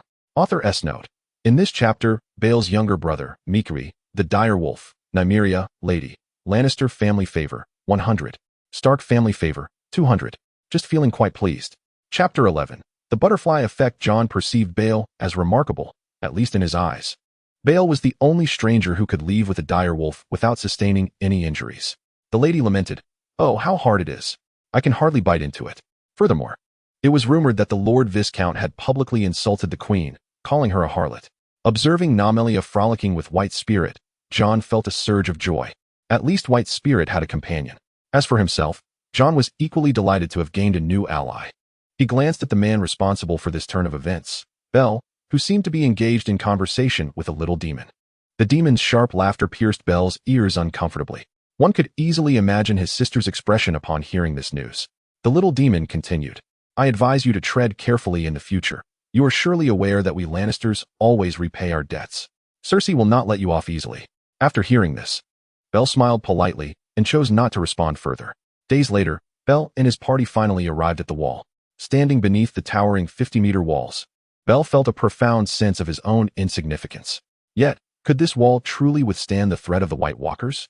Perhaps only time would reveal the answer. As the caravan slowly entered Castle Black, the members began to unload their cargo, revealing an impressive array of goods before the night's watch: grains, cured meats, and timber in quantities and qualities that left Banyon utterly astonished, his jaw nearly dropping to the ground. Due to Bell's unique method of compression, the actual volume of goods was equivalent to 3 times that of a standard cargo. This far exceeded Banyon's initial estimations. With a mischievous glint in his eye, Bell unceremoniously declared, "Payment." Banyon stood in stunned silence for a moment before reluctantly replying, "I cannot afford it." Bell thought to himself, "This man is as straightforward as Ned, too blunt for his own good. If I knew you could pay, why would I even be here?" After venting his frustrations, Bell donned an understanding expression and said regretfully, "Dear Lord Banyon, our caravan accepts not only cash, but also barter." Banyon shook his head again, responding, "Lord Viscount, do you truly believe that in this impoverished land we can offer you anything of value for exchange?" Bell feigned a troubled look and explained, "My dear Lord Banyon, as you are aware, I have just been granted the title of Viscount. You must also have seen that I have offended the Lannister family for the sake of the lady. Currently, I lack even the most basic self-defense forces. Moreover, I have heard that the wall is in dire need of many things, save for weapons. Thus, I require surplus arms from the Night's Watch for my own protection." After considerable deliberation, the Council of Elders ultimately agreed to facilitate a trade of supplies and weapons with Bell. Consequently, Bell's dozen or so carts exchanged for 400 pieces of armor and nearly 800 weapons from the wall. Perhaps Banyon was unaware that his protracted negotiations with Bell, combined with the time Bell had spent rescuing Arya at the outset of his journey, had fortuitously caused him to miss an impending mission of the Rangers beyond the wall, a mission that would have led to death. Thus, unbeknownst to Bell, Banyon had narrowly escaped a grim fate, successfully avoiding the curse of becoming a soulless corpse. Finally, Bell could no longer evade the invitation of Banyon and spent some time residing at the wall. During this period, he imparted lessons in swordsmanship and fundamental combat techniques to the newly arrived young men. However, it appeared that he did not extend any special attention to Jon. After all, a man only truly flourishes amidst adversity. Bell understood that within the pages of Old Man Joe's writings, Jon would only emerge from the shadow of being a bastard after enduring relentless hardships, ultimately becoming the revered king in the north. Bell did not aspire for Jon to ascend to that throne. Nevertheless, a competent Lord Commander of the Night's Watch was precisely what Bell required for the impending wars. Similarly, after Bell thwarted Littlefinger's assassination attempt on Bran and framed Tyrion, Catelyn found herself devoid of any reason to journey south. Moreover, with Bran in good health, her sole duty was to remain in Winterfell, devotedly caring for her youngest son, Rickon. Thus, Tyrion would likely return to King's Landing without experiencing those thrilling and perilous adventures. Yet, it was evident that Bell harbored his own intentions. During the journey back with Tyrion, they revisited Winterfell, now governed by Robb as the acting lord. It was then that Bell discovered, quite inexplicably, that he had become the Lord of Deepwood Motte, a revelation that left him both amused and bewildered. Although Lord Ned had acted with good intentions, all of his possessions lay in the south. He inevitably had to descend southward, rendering it impossible for him to manage Deepwood Motte in the short term. This maneuver also provided the Lannister family with a perfect rationale to deny him land. Such a turn of events was profoundly disheartening. Well, let it be considered a punishment for having benefited from the Stark family's two direwolves. As for Nymeria and Lady, one might wonder if Bell would ever return them. After all, they were two wanted wolves, and the Stark family could not openly harbor them any longer. Thus, through negotiations with Robb and Lady Catelyn, Bell formally became the new master of Nymeria and Lady. Although they retained indelible memories of their original owner, they were still but pups. Under Bell's careful guidance, they came to acknowledge him as their new master. After bidding farewell to the Starks of Winterfell, Bell began his subtle persuasion of the imp. The specifics of this process shall remain unwritten, but the outcome was that Tyrion agreed to accompany Bell on a trip to the Vale of Arryn. Meanwhile, across the sea, Daenerys Targaryen stood with Ser Jorah Mormont, gazing upon the boundless plains of the Dothraki Sea. Together, they stood atop a ridge, discussing the Dothraki myths that sent shivers down Daenerys' spine. On Dragonstone, a weary Lady of Stone was helplessly attempting to divine the future, fervently praying to her Lord of Light for guidance. Yet, after a prolonged silence, no response came. She had once seen a vision of Stannis Baratheon crowned in flames, but the illusion had grown increasingly faint. Doubt began to seep into her mind as she pondered whether to leave Dragonstone in search of the shadow she had glimpsed in the fire. However, after considerable reflection, she chose to remain on Dragonstone, which she had so deftly manipulated, to observe the unfolding events. King's Landing. Ned Stark had just concluded a power struggle with the court ministers, utterly exhausted to the point of near silence.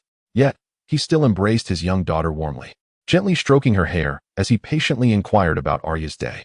Chapter 12. The hill tribes of the Vale, friends well-versed in a song of ice and fire, would be aware of the existence of several extraordinary weapons and companions within the tale, such as Ned's ice, the wildfire of King's Landing, the dire wolves of House Stark, and the nearly invincible three dragons, among others. Similarly, the continent of Westeros boasts several almost mythical armies. For instance, the Unsullied, the nomadic Dothraki, the giants of the Free Folk Alliance, and the mountain tribes of the Vale, the focus of this chapter. Though considerably weaker compared to the other factions, this peculiar army initially swept through the south. Alas, after being swayed by the imp, they faced numerous tribulations, either defecting to Duke Tywin or perishing on the battlefield. In any case, they failed to achieve their full potential. Yet how could our Lord Bael let this army slip through his fingers? Let us observe how he schemes. Bael, late-night Bael. Why on earth have we come to this wretched place? Tyrion complained. I never insisted that you, a Lannister lord, follow me up the mountain. You could have remained in the inn below and spared yourself these troubles. Bael chuckled helplessly. He had initially intended to ascend alone to meet the hill tribes, but inadvertently woke Tyrion from his slumber at dusk. With no choice, he brought him along. Listen, Lord Bael. I know you do not get along with my brother and sister, but precisely for that reason, I must accompany you. Who knows? One day a killer sent by my sister might eliminate you, and I could present your head to them for a reward. But if I were to perish in this valley, wouldn't that fulfill your wishes? No. I mean, I want to witness it with my own eyes. Do you understand? Witness it. Bael could only shake his head in a wry smile. He had never triumphed in verbal sparring against the dwarf before him. Thus, he resorted to his tactic of silence. Indeed, this little man feared nothing more than the absence of a response when he jested. After a prolonged silence, Tyrion could no longer endure the solitude and sought to re-establish the conversation. Then, dear Sir Zhang, why would you venture into such a desolate and perilous place? Bael replied coolly, you shall find out shortly. Following his words, silence reigned once more. Even by the fire, the night felt eerily oppressive, with an entire lamb roasting over the flames. Just as Tyrion was about to speak again, Bael interrupted him. Tyrion glanced around and realized they were surrounded by a dozen shadows. Is this what you wanted me to wait for? A band of brigands, Lord Bael? Bael nodded calmly. Tyrion rolled his eyes and remarked, I believe it would be prudent for us to consider how we might ensure our survival. Without waiting for Bael to respond, Tyrion rose to his feet, grasped Bael's hand, and declared, The night air is frigid. Why not gather around the fire for warmth? He called out to the lurking shadows nearby, There is wine and meat here. All are welcome to partake of the lamb. All movement ceased. And by the light of the moon, Tyrion caught a glimpse of a metallic glint. The mountain belongs to us, came a deep, resolute, and unfriendly voice from the thicket. The lamb also belongs to us. Indeed, the lamb is yours, Tyrion concurred. But who are you?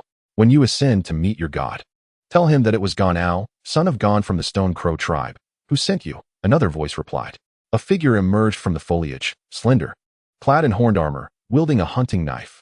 And Sarga, son of Dolf, intoned the first voice, low and lethal. Suddenly, a massive stone shifted to their left, rising to reveal a towering man, robust and slow in his movements, draped in animal hides, a wooden staff in one hand and an axe in the other. He lumbered towards them, clashing the two weapons together as he walked. Others began to name themselves, Khan, Torek, Jaggot, and several other names that Bel could not fully recall. But it was clear there were more than 10 of them. Some bore swords and daggers, while others wielded pitchforks, sickles, and spears fashioned from wood. Before Tyrion could continue speaking, Bel rose, his splendid steel armor shimmering with a bright but gentle light under the moon, causing the band of savages to stare in astonishment. I am Bel Zhang, a viscount bestowed by King Robert himself, hailing from the distant east. And this gentleman is Tyrion Lannister, the second son of the Warden of the West and Lord of Casterly Rock. We would be delighted to forge a friendship with you. From the far east, Sir Zhang. What do you bring us? Inquired Gon, who appeared to be the leader of the group. Weapons, crafted from fine iron, armor, like my own plate, and provisions that could sustain your kin for a lifetime. However, there must be a corresponding price. What price? Gon asked. Submission, Bel replied, his tone unyielding. Gon paused momentarily, then erupted into laughter. Submission, from a coward clad in iron? Khan, fetch the horses, Gon commanded. Slay that viscount, and capture the half-man. We can make him milk for us, and perhaps please the mother of his child in the process. Bel drew his Valyrian steel sword, halting Gon before Tyrion could interject, and proclaimed, Send forth your 5 strongest men to duel with me. If you win, you may do as you wish with us. If I prevail, you must contemplate my proposal. Ganzer and his companions exchanged glances and nodded in agreement. Thus, Ganzer, Shaga, Khan, Tarek, and Jago, the 5 brutes, stepped forward, with Bel raising his longsword in response. The clash of combat was imminent as the 5 brutes charged at him. Bel met their advance with his sword held high. Khan was the first to rush in, but Bel deftly sidestepped, delivering a swift kick to Khan's rear, sending him rolling far away. Following him were Tarek and Jago, brandishing their hunting knives as they charged forward. Bel parried their attack with his sword, then swiftly kicked one of them, causing him to tumble down. With a flick of his sword, he angled it towards the neck of the other, and with a resounding thud, struck the man's temple with his left fist, rendering him limp and lifeless. The fall of these 3 occurred in the blink of an eye. Ganzer and Shaga exchanged a knowing look before they too charged at Bel. Shaga swung his wooden club and axe simultaneously, but Bel, seizing the moment, raised his sword to intercept, effortlessly shattering both weapons midair. Before Shaga could react, Bel evaded Ganzer's hunting knife and collided with Shaga, sending the massive brute flying as if he were but a child. Seeing Ganzer standing alone, Bel grinned and taunted. Come at me. Ganzer hesitated but then swung downwards, his inferior hunting knife leaving not a scratch on Bel's steel plate armor. Bel swiftly seized Ganzer's knife, examined it, and effortlessly snapped it in 2 with his bare hands. Glancing at the bewildered onlookers, he proclaimed, Follow me, and each of you shall don iron armor and wield a fine sword. With that, he discarded the broken knife. Consequently, both Ganzer and the 4 who had been felled, along with the other brutes who had merely observed, knelt on one knee, eager to heed the commands of Lord Bel. In unison, they declared their loyalty.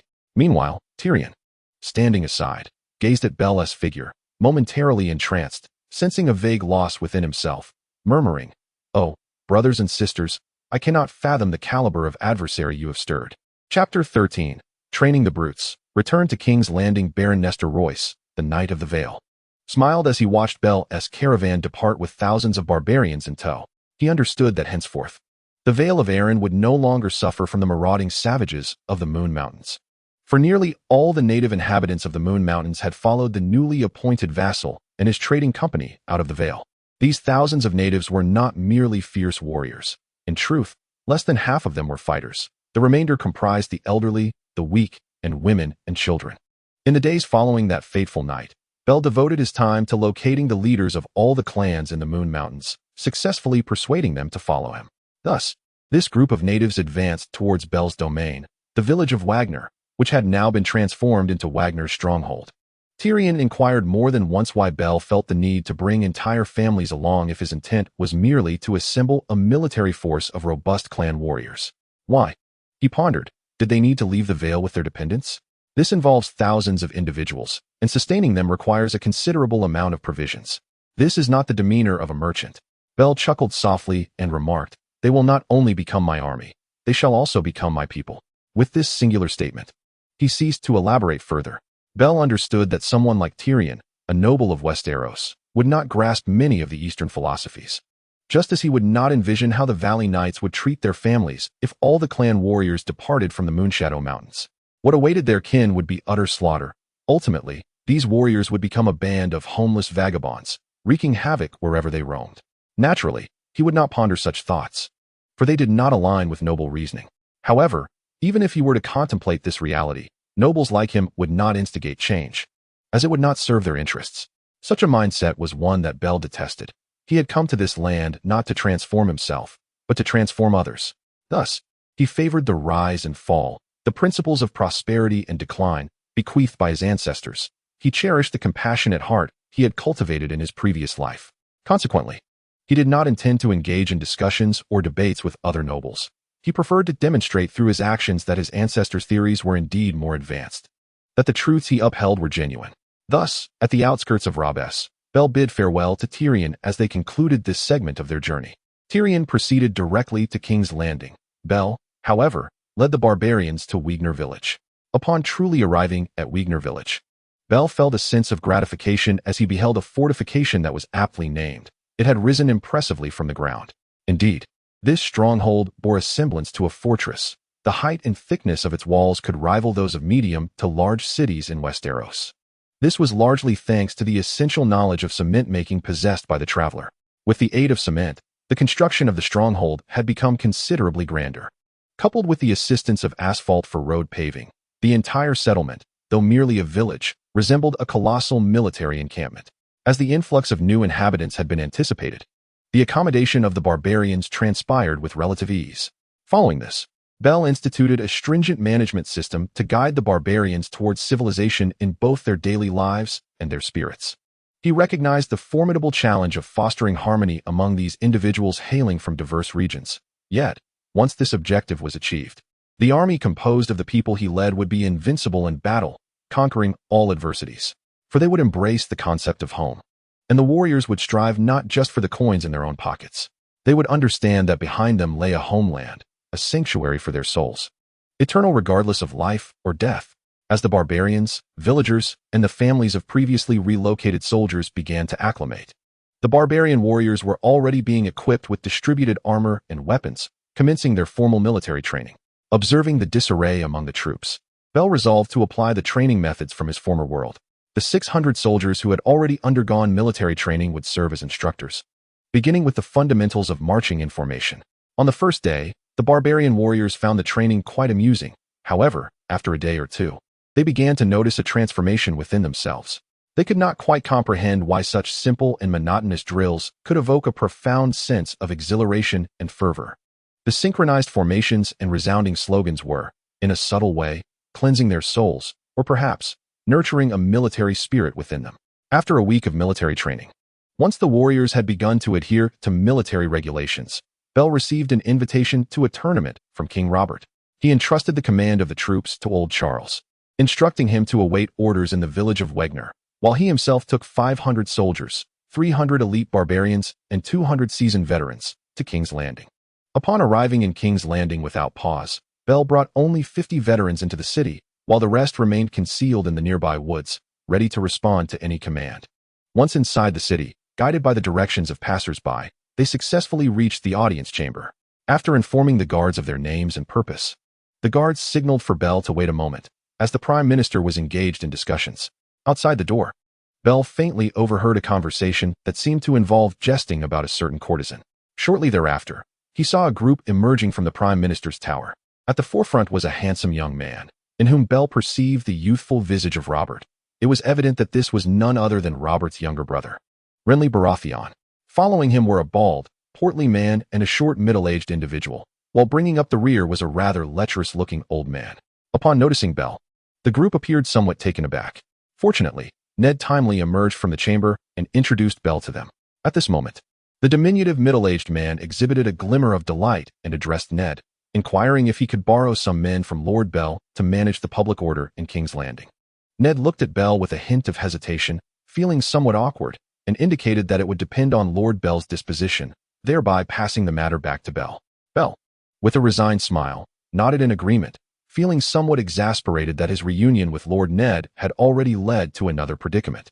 Following the introductions, Bell learned that the small man was Peter Baelish, the Master of Coin, the bald man was Varys the Spider, and the lecherous old man was Maester Pycelle.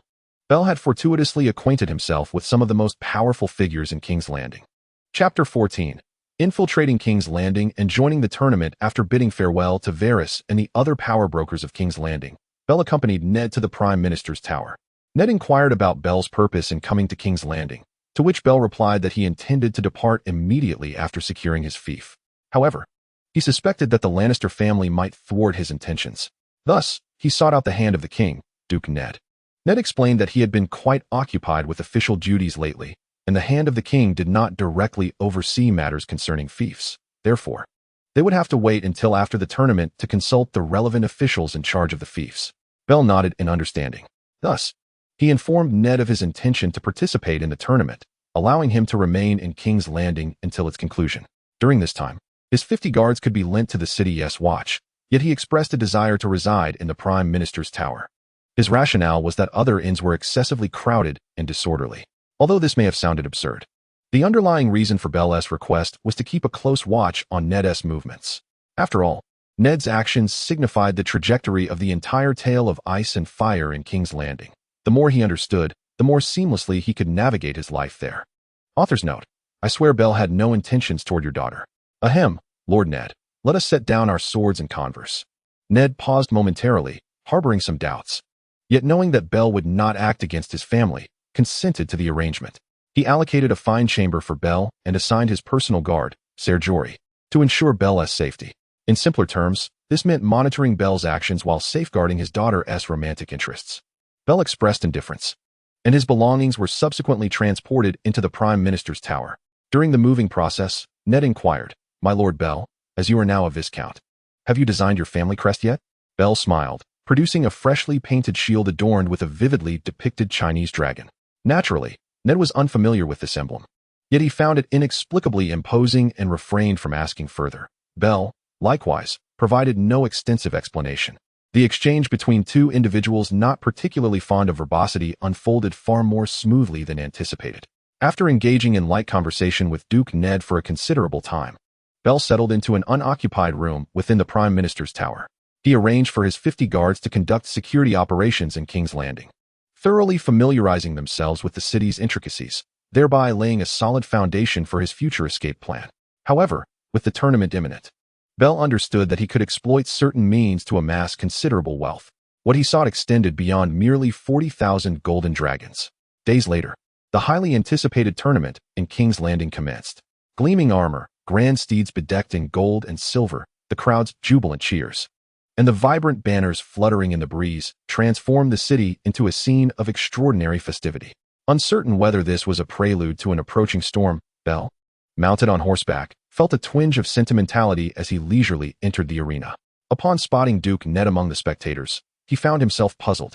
He could not fathom the reason for Ned's presence and his keen interest in Bell's adversaries.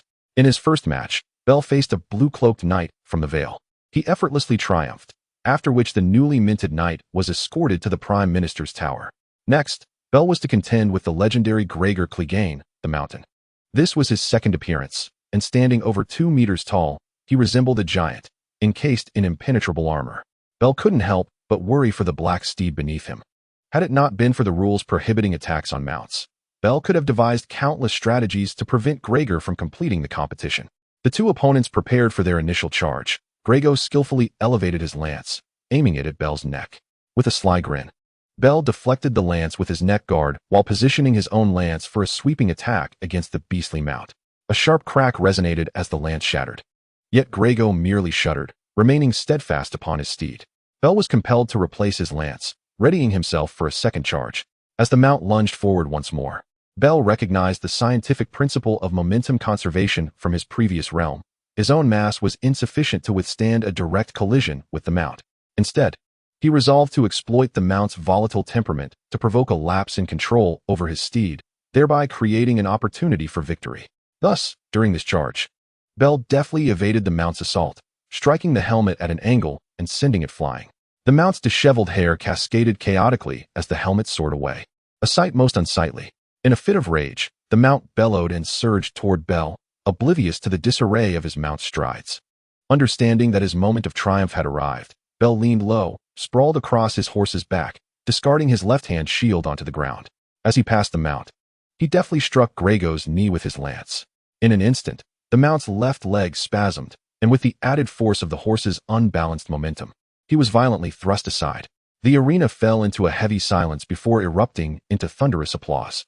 However, Bell knew that his true endeavor was only just beginning. The mount, enraged and having rolled several feet upon landing, scrambled to his feet, shouting for his squire, sword. A young servant rushed forth with a hefty sword in hand. Anticipating this moment, Bell had summoned the Valyrian steel sword he had entrusted to Jory, a knight from Winterfell, who had yet to enter the fray. Upon receiving the sword, Bell observed the mount viciously cleave at his black steed. The horse's head rolled away as the mount charged at Bell. In a clash of knights, Bell feared the mount's weight advantage. However, in a contest of swords, who could rival Bell? With a swift motion, Bell lunged toward Gregor, expertly maneuvering his blade into the gaps of the armor while evading the mount's powerful strike. After a guttural cry escaped the mount, Bell continued to parry with his sword. Discovering that the mount's strength seemed to swell rather than wane following his injury, even with his enhanced physique, Bell found himself evenly matched. It became apparent that dispatching Gregor swiftly was a miscalculation on his part. He had intended to slay the mount under the guise of honorable combat, fulfilling a vow he had previously made. Yet the mount's formidable prowess and resilience surpassed his expectations. Just as Bell prepared to press his attack further, the king's booming voice commanded, "Cease." Instantly, Bell drove his sword into the ground and knelt upon one knee. The mount hesitated, ultimately lowering his sword and threatening Bell with, "You will pay for this," before departing the arena.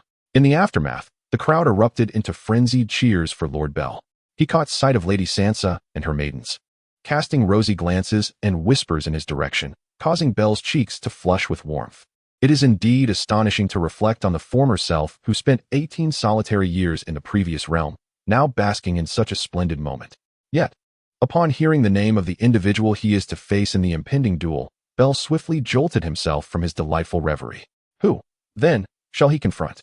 We shall observe with bated breath. Chapter 15, A Hefty Bet. Under the moon with a beauty, Sir Bollistan Selmy, an esteemed old hero revered by knights from all 7 kingdoms. Since he first stepped onto the tournament grounds at the tender age of 16, nearly 5 decades have passed without a rival to match his prowess. However, in recent times, age has begun to take its toll, and his victories have dwindled. Nevertheless, he possesses a wealth of combat experience that far exceeds the years of the knights on the field. Facing such a formidable figure, Bell could not afford to be careless. As the two prepared to enter the arena, Bell respectfully doffed his hat to Sir Bollistan. The old knight inclined his head in acknowledgement, and soon they both lifted their lances, engaging in combat that resembled a dance. Youthful Bell, endowed with vigor unmatched by Bollistan, maintained a steadier grip on his weapon, striking with greater precision, leading the king to declare him the victor. Upon the announcement of the verdict, Bell approached Sir Bollistan and expressed, "I have long admired the esteemed reputation of Sir Bollistan. It is an immense honor to meet you today. Had you been a decade younger, I fear I would still not be your equal. My victory is but a stroke of fortune." Bollistan chuckled softly, offering no further comment, but graciously presented Bell with a medal, saying, "Should you wish to join the royal guard, take this to the palace." After expressing his gratitude and accepting the token, Bell continued to compete in the subsequent matches. The following rounds proceeded with remarkable ease for Bell. Eventually, As the moon ascended and the crowd grew weary, the king announced that the final 3 contests would be postponed until the following morning prior to the team tournament. As the audience gradually dispersed, engaged in lively discussions about the day's grand tournament and the anticipated spectacles of the morrow, the courtiers made their way to the riverbank for a meal. 6 remarkably large oxen rotated slowly on the spit, having been roasted for several hours, while the kitchen aides busied themselves brushing cream and herbs until the meat was delectably crisp and fragrant. Outside the tent, a grand dining table and benches were set, piled high with beets, strawberries, and bread. Upon receiving news that Belle had advanced to the semifinals, Queen Cersei and Ser Jaime Lannister lost all appetite for their meal. Cersei turned to Jaime and inquired, "Do you have a means to ensure that wretched fool meets his end in the tournament tomorrow?" Jaime shook his head in resignation. "Based on his performance today, his equestrian skills are on par with mine." Cersei nodded, stating, "Since he dares to come to King's Landing, we shall devise a way to ensure he cannot leave. Jaime, locate his residence and send someone to eliminate him." Jaime, somewhat exasperated, replied, "Do you think I haven't considered it? He currently resides in Ned's Prime Minister's tower. What can I do?" After a prolonged silence, Cersei remarked, "I have heard he seeks a fief. Let us grant him one. We can act once he returns to his lands." Jaime nodded in agreement. On the other side, Sansa was engaged in conversation with the handsome Prince Joffrey. At that moment, he resembled the valiant prince of the ballads. He remarked to Sansa, "Dear lady, Ser Loras possesses exquisite taste, discerning who the true beauty is. He has been exceedingly kind to me." She feigned seriousness, striving to maintain her composure. Yet her heart sang with joy. "Ser Loras is a true knight. Tomorrow he shall face Ser Balon. Who do you believe will triumph?" Sansa could never forget the knight who had rescued her brother from the hands of Jaime and saved her beloved direwolf from the camp. However, as she recalled the enmity between Balon and the Lannister family, it was too late for her to realize her misstep. Joffrey, in a fit of rage, rose abruptly, splashing the contents of his goblet onto Sansa's new gown, entirely disregarding the decorum he had previously adhered to. He cursed vehemently. "You mean the bastard who struck my uncle and insulted my mother? No, neither of them shall prevail. My hounds will deal with them, or my uncle Jaime will." He seethed, "In a few years, I shall personally slay that bastard, binding him to a cross and shooting him with a crossbow." He raised his hand, summoning a servant to bring a chilled bottle of summer red, which he poured over Sansa's head. Just then, a voice interjected, "I suggest you raise your voice a little for the last few words." A diminutive figure approached. It was Tyrion Lannister. He snatched the summer red from Joffrey's grasp and, with a swift motion, delivered a slap to his face, saying, "Do you know, you little wretch? The very Ser Balon you wish to kill could easily twist your head off with one hand. He is a guest of Lord Eddard. Yet you dare bully the daughter of the Warden of the North." Joffrey glared at the imp for a considerable time before turning to Sansa to apologize. As Tyrion walked away, satisfied, he revealed a wicked grin and said to Sansa, "Shall I escort you back?" "No, thank you," Sansa replied, glancing at Septa Mordane, only to be astonished to find her resting her head on the table, softly snoring with the grace of a lady. "What I mean to say is, thank you. You are exceedingly considerate. I am indeed tired, and the night is dark. It would be prudent to have someone to protect me." Joffrey called out, "Hound, come." Sandor Clegane appeared with the swiftness of a harbinger of night. He had shed his armor, donning a red woolen tunic with a leather dog's head sewn onto the front. The flickering torchlight cast a grim red hue upon his scarred visage. "What is your command, your highness?" he inquired. "Take my betrothed back to the city, and ensure she is unharmed," the prince ordered brusquely, departing without uttering a farewell, leaving her standing there. Sansa felt the hound's gaze upon her. "Do you think little Joff will escort you back himself?" He laughed, like a trapped beast snarling. "I fear that is rather unlikely." She had no reason to resist as he pulled her to her feet. "Come, you're not the only one who needs rest. I've had my fill of drink tonight. Thanks to you, Ser Balon, for making my brother look foolish." With that, he chuckled once more. Sansa was suddenly engulfed by an inexplicable terror. She gently nudged Sister Modin's shoulder, attempting to awaken her, but instead, the nun's snoring grew even louder. King Robert stumbled about, lost and unaware of his surroundings, leaving the bench half empty. The banquet had concluded, and with it, the beautiful dreams dissipated into thin air. Sansa longed for Ser Loras to rescue her, but he was nowhere to be found. She felt that she would fall in love with anyone who came to her aid. Alas, her heartfelt plea seemed to go unheard. Or so it seemed, for a tall figure clad in a velvet gown obstructed the houndess path. "Lord Sandor, I too must return to Riverrun, so you needn't trouble yourself with escorting Lady Sansa," said the figure. The hound looked up, realizing it was Beryl. who had bested his brother in the tournament. He smirked and replied, "Apologies, but it is the prince's command. I must escort Lady Sansa back to the city." Beryl gently inquired, "My fair lady, who would you like to escort you home?" Sansa blushed, gazing at Beryl in silence. Beryl then turned to Sandor, stating, "Do you understand? If Joffrey inquires, say that I, Beryl, forcibly took Lady Sansa away, and you had no grounds to intervene." The hound paused, shrugged, and then turned to leave. Beryl naturally took Sansa's delicate hand and led her toward the city. The moon shone brightly in the sparse starlight, creating an enchanting yet illusory ambience. Chapter 16. Beneath the moonlit grove, hearts stirred to return from the river to King's Landing. One must traverse a thicket of woods. As Beryl guided Sansa through the dense, shadowy forest, an eerie sound echoed from the depths, shrouded in the darkness of night. Sansa, gripped by anxiety, clutched Beryl's large hand tightly, instinctively leaning closer to him. Beryl reassured her, "Do not fear, my lady. With me here, nothing can harm you." Just then, low growls and the sound of claws scraping against the earth emerged from the woods ahead. In an instant, Sansa, terrified, sought refuge in Beryl's embrace. Burying her face in the soft velvet of his chest, whether from fear or shyness, she dared not lift her head even after the sounds had ceased. Beryl tenderly stroked Sansa's slightly damp hair, which carried the sweet fragrance of summer blooms. "Look who has arrived," he said. When Sansa raised her flushed face and recognized her beloved direwolf, she dashed forward, wrapping her arms around Lady, caressing her fur. She had shed countless tears over Lady's absence, but only in this reunion could she truly grasp the depth of her longing. After a prolonged silence, she rose and swiftly returned to Beryl's side, standing on tiptoe to plant a gentle kiss on his cheek. Blushing fiercely, she turned back to her direwolf, crouching down and stroking Lady while saying, "Thank you, Lord Beryl. I am grateful for your rescue of Lady and for caring for her these past days. I truly do not know what to say." Bale had yet to recover from the kiss they had just shared, feeling a bit bashful as he absent-mindedly touched his head and remarked, "It is nothing, really. Compared to Lord Ned bestowing upon me the title of Lord of Deepwood, I may be more indebted to your Stark family." However, before he could finish his sentence, Sansa rose to her feet, grasping Bale's hand as she said, "And what about Bran and Arya? If it were not for your lordship, they might." Bale gently pressed his index finger against Sansa's lips, his other hand caressing her porcelain cheek. "But I am here now," he uttered, a seemingly evasive remark that concealed the depths of his heart, yet propelled the atmosphere forward with undeniable intensity. Sansa's gaze grew somewhat dazed as she inhaled the masculine fragrance that enveloped Bale. She closed her eyes, wrapping one arm around his sturdy waist, as if awaiting something. Bale tenderly placed a kiss atop Sansa's head, lifting her effortlessly into his arms, and did not set her down until they had traversed the woods.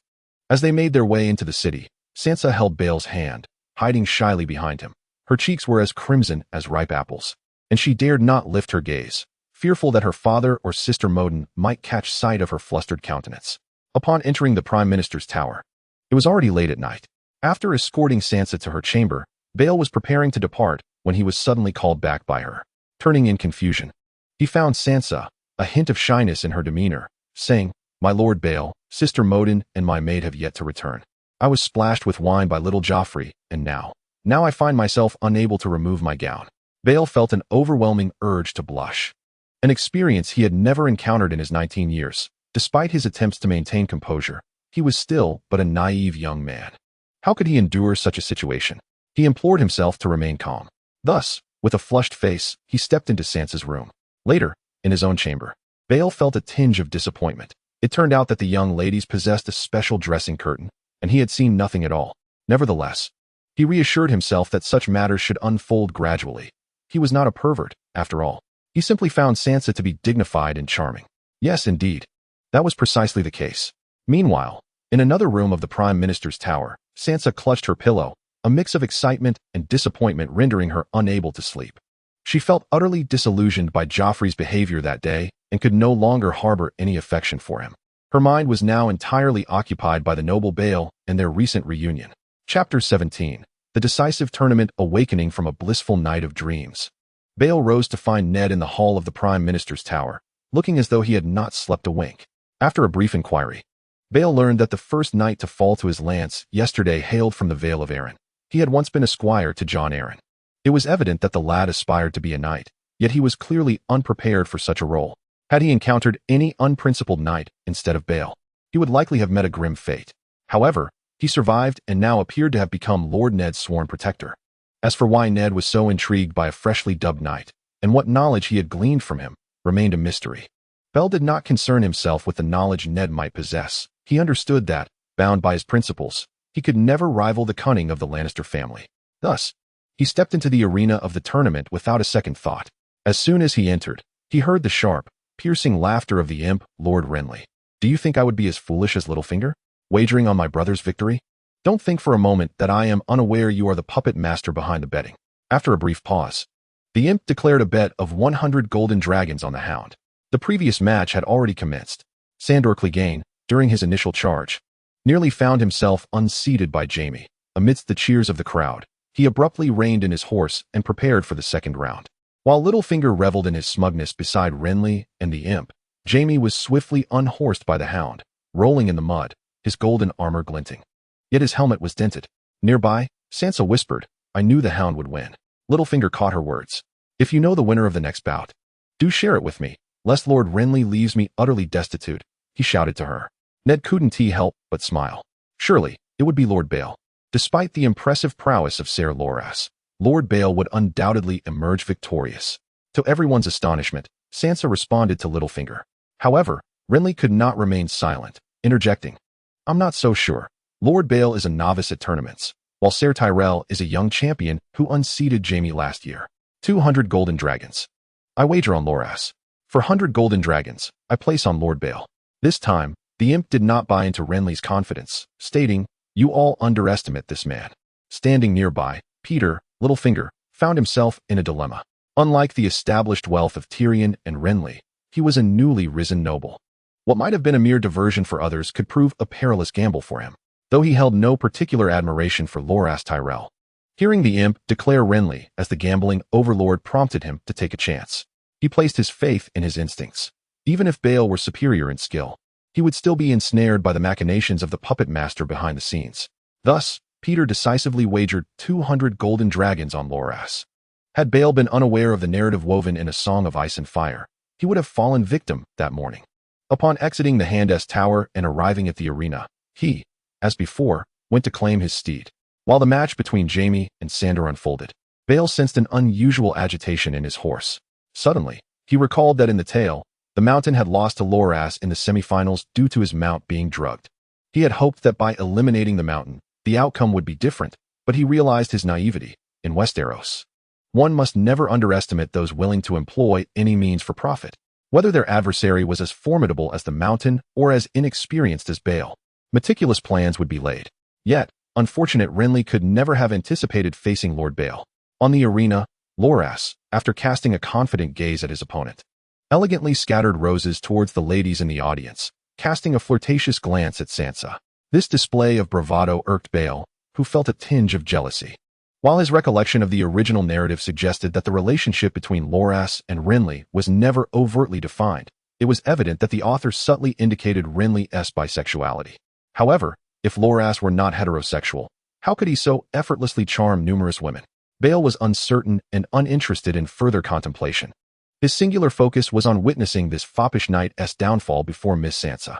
In that moment, Bale seemed to shed the constraints of his thoughts and actions from the preceding days, eager to engage Loras in a fair contest.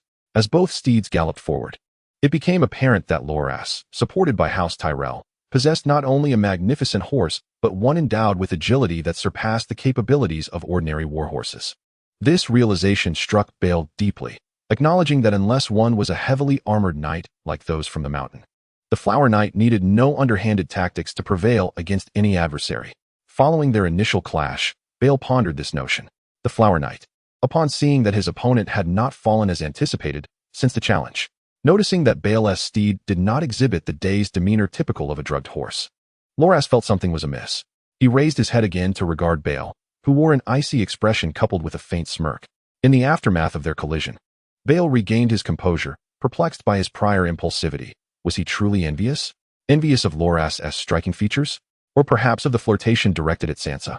It appeared that his temperament required further refinement.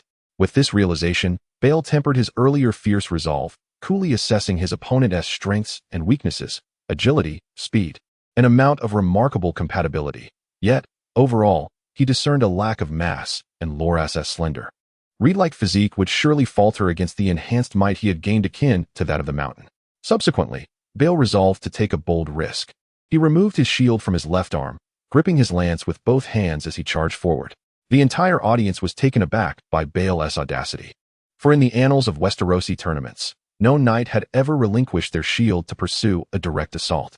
This was particularly astonishing for Bael, a newly participating viscount, who had forsaken his shield for the second time in 2 days. The first instance could be understood as a loss during a charge, yet this time he had abandoned defense altogether prior to the charge. Such behavior was utterly unfathomable. Sitting beside Ned, Sansa could scarcely bear to witness the contest. Gripping her father's arm tightly, "Father, please assure me that Viscount Bael will be unharmed."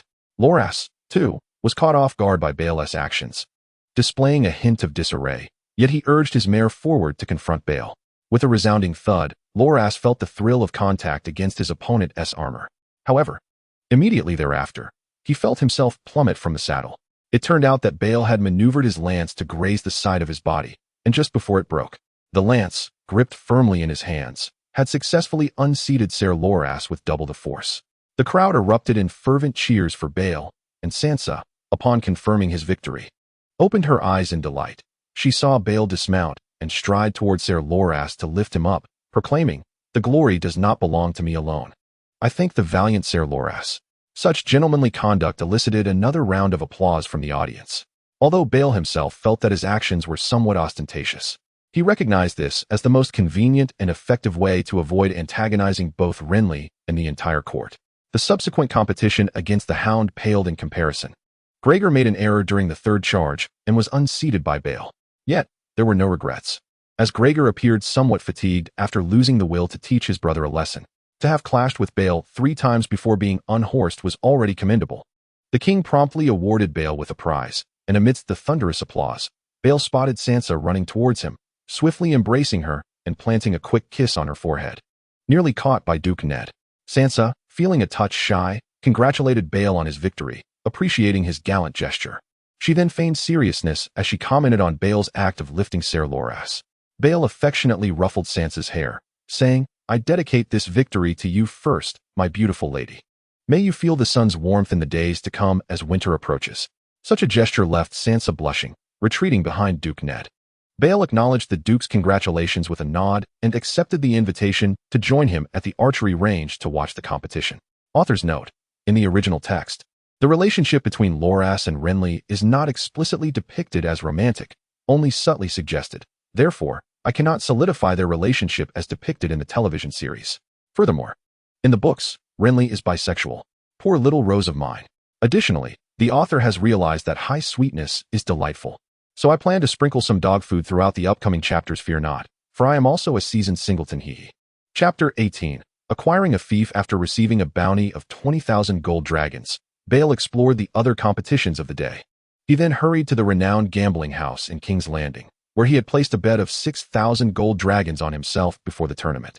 Each first-time competitor had astonishing odds of 1 to 30, as the majority of newcomers rarely survived the first day of competition.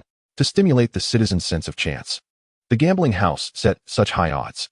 By the end of the first day, Bael's odds had dropped to 1 to 2. However, since Bael had placed his bet before the preliminary rounds, the gambling house now owed him 180,000 gold dragons.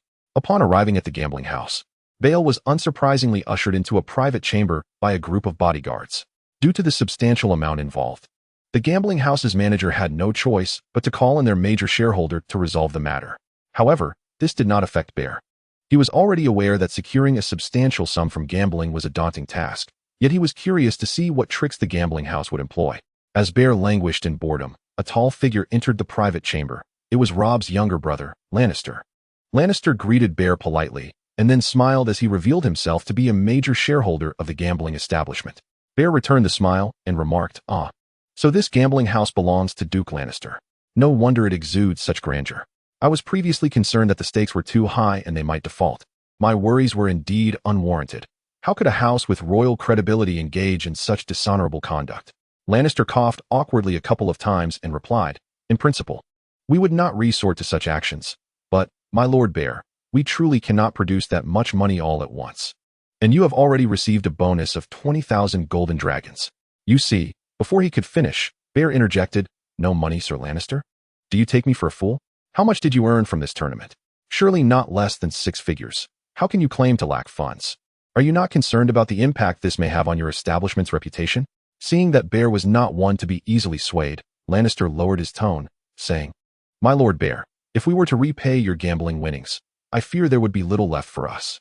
Could you not grant me a favor and request a lesser amount?" Bear scrutinized Lannister for a long moment before slowly responding, "Very well, in light of King Rob's standing. I shall extend you a courtesy. Now, tell me, how much can you offer?" After a moment of contemplation, Lannister tentatively proposed 100,000 golden dragons, plus your prize from the tournament, totaling 120,000 golden dragons. How does that sound? Bear narrowed his eyes and replied, "That is agreeable. Yet I hope Duke Lannister can assist me with a particular request." Lannister, sensing an opportunity, quickly responded, "What is it? As long as it lies within my capabilities, I shall gladly oblige." Bear smiled at Lannister and said, "Do not be hasty, my lord. You see, I am already a viscount. However, due to my enmity with the Lannister family, I do not yet possess my own fief. Given that you oversee the management of the fiefs," before Bear could finish, Lannister eagerly interjected, Of course. What fief do you desire?" Noticing Lannister's enthusiasm, Bear revealed a somewhat mischievous smile. "Golden Tree City." The summer wine that Lannister had just sipped was immediately spewed forth as he glared at Bear in fury. "Golden Tree City, while nominally without a master, is widely recognized as jointly owned by myself and the Tyrell, Rose, family. How dare you covet it?" Bear chuckled. "So it seems Duke Lannister's resolve is not as formidable as I had imagined. I was merely jesting, yet you've taken it to heart." This left Lannister feeling quite embarrassed, and he sat down, slowly wiping the summer wine from his beard. Bear continued, "Then, I wish to acquire Old Oak City and Stone St. Keep." Lannister experienced a pang of dismay upon realizing that Bear had indeed come prepared, evidently intending to exploit his authority over the fiefs. As he prepared to articulate the words that posed a dilemma, Bell interjected, "Might I inquire if Lord Lannister has had the pleasure of beholding your brother's exquisite glassware?" Lannister was momentarily taken aback, realizing that the glassware in question was a gift from this man to his brother. Such a treasure was exceedingly rare. Could it be that he possessed another? Observing the bewilderment on Lannister's face, Bell continued, "Indeed, my lord, aside from the set belonging to King Robert, I have another set. If you could assist me in securing these 2 cities, you would become the owner of the additional glassware." The most notable distinction between Lannister and Robert was Lannister's penchant for collecting intricate items, while Robert was more preoccupied with indulgence in wine and pleasure. Upon encountering Robert's glassware, Lannister had been utterly captivated. Under the immense allure of the glassware, he acquiesced to Bell's request, aiding him in seizing control of Stonehill Fortress and Old Oak. Bell, in turn, demanded only a sum of 100,000 golden dragons and graciously presented Lannister with a set of glassware. Thus, Bell rightfully assumed control over the 2 cities. However, he found it peculiar that the Lannister family seemed to offer no resistance to his acquisition of the lands. Bell sensed an anomaly. He understood that in the eyes of the Lannister family, he remained exceedingly insignificant. Only through continuous growth could he hope to contend with them. Consequently, regardless of the Lannisters' machinations, he could only endure in silence. Upon returning to the Prime Minister's tower from the gambling den, he observed Ned engaged in a serious conversation with Jory. Approaching to inquire about the situation, he discovered that the knight from the Vale, whom Ned had sought earlier, still refused to divulge any information. Yet, it seemed Ned had obtained some intelligence from another source, leaving him distressed by the inability to verify it. Bell queried, "Why not interrogate him?" Ned sighed, "Without evidence. He is still a knight. How can I question him?" Bell felt that Ned's integrity was bordering on excessive. Thus, he suggested, "Perhaps I could pose a few inquiries to this young man." Ned was taken aback, believing Bell was not the sort to derive pleasure from tormenting others. Bell replied, "Duke Ned, there is an old saying in the East. When a friend arrives, we offer fine wine. When a wolf approaches, we wield our hunting knives. I employ different methods for different individuals." This left Ned momentarily speechless, and he tacitly consented to Bell's approach. Before long, after the cries from the knight's chamber had ceased, Bell emerged, bearing news that left Ned incredulous. Chapter 19. The Death of the Mountain. Upon receiving Bell's intelligence, Ned found the situation even more enigmatic than before. The already convoluted connections among the individuals involved had become increasingly obscured. Yet, Bell was at a loss. He could not reveal the truth to Ned, as that would only complicate matters further. All he could do was mitigate Ned's reckless actions.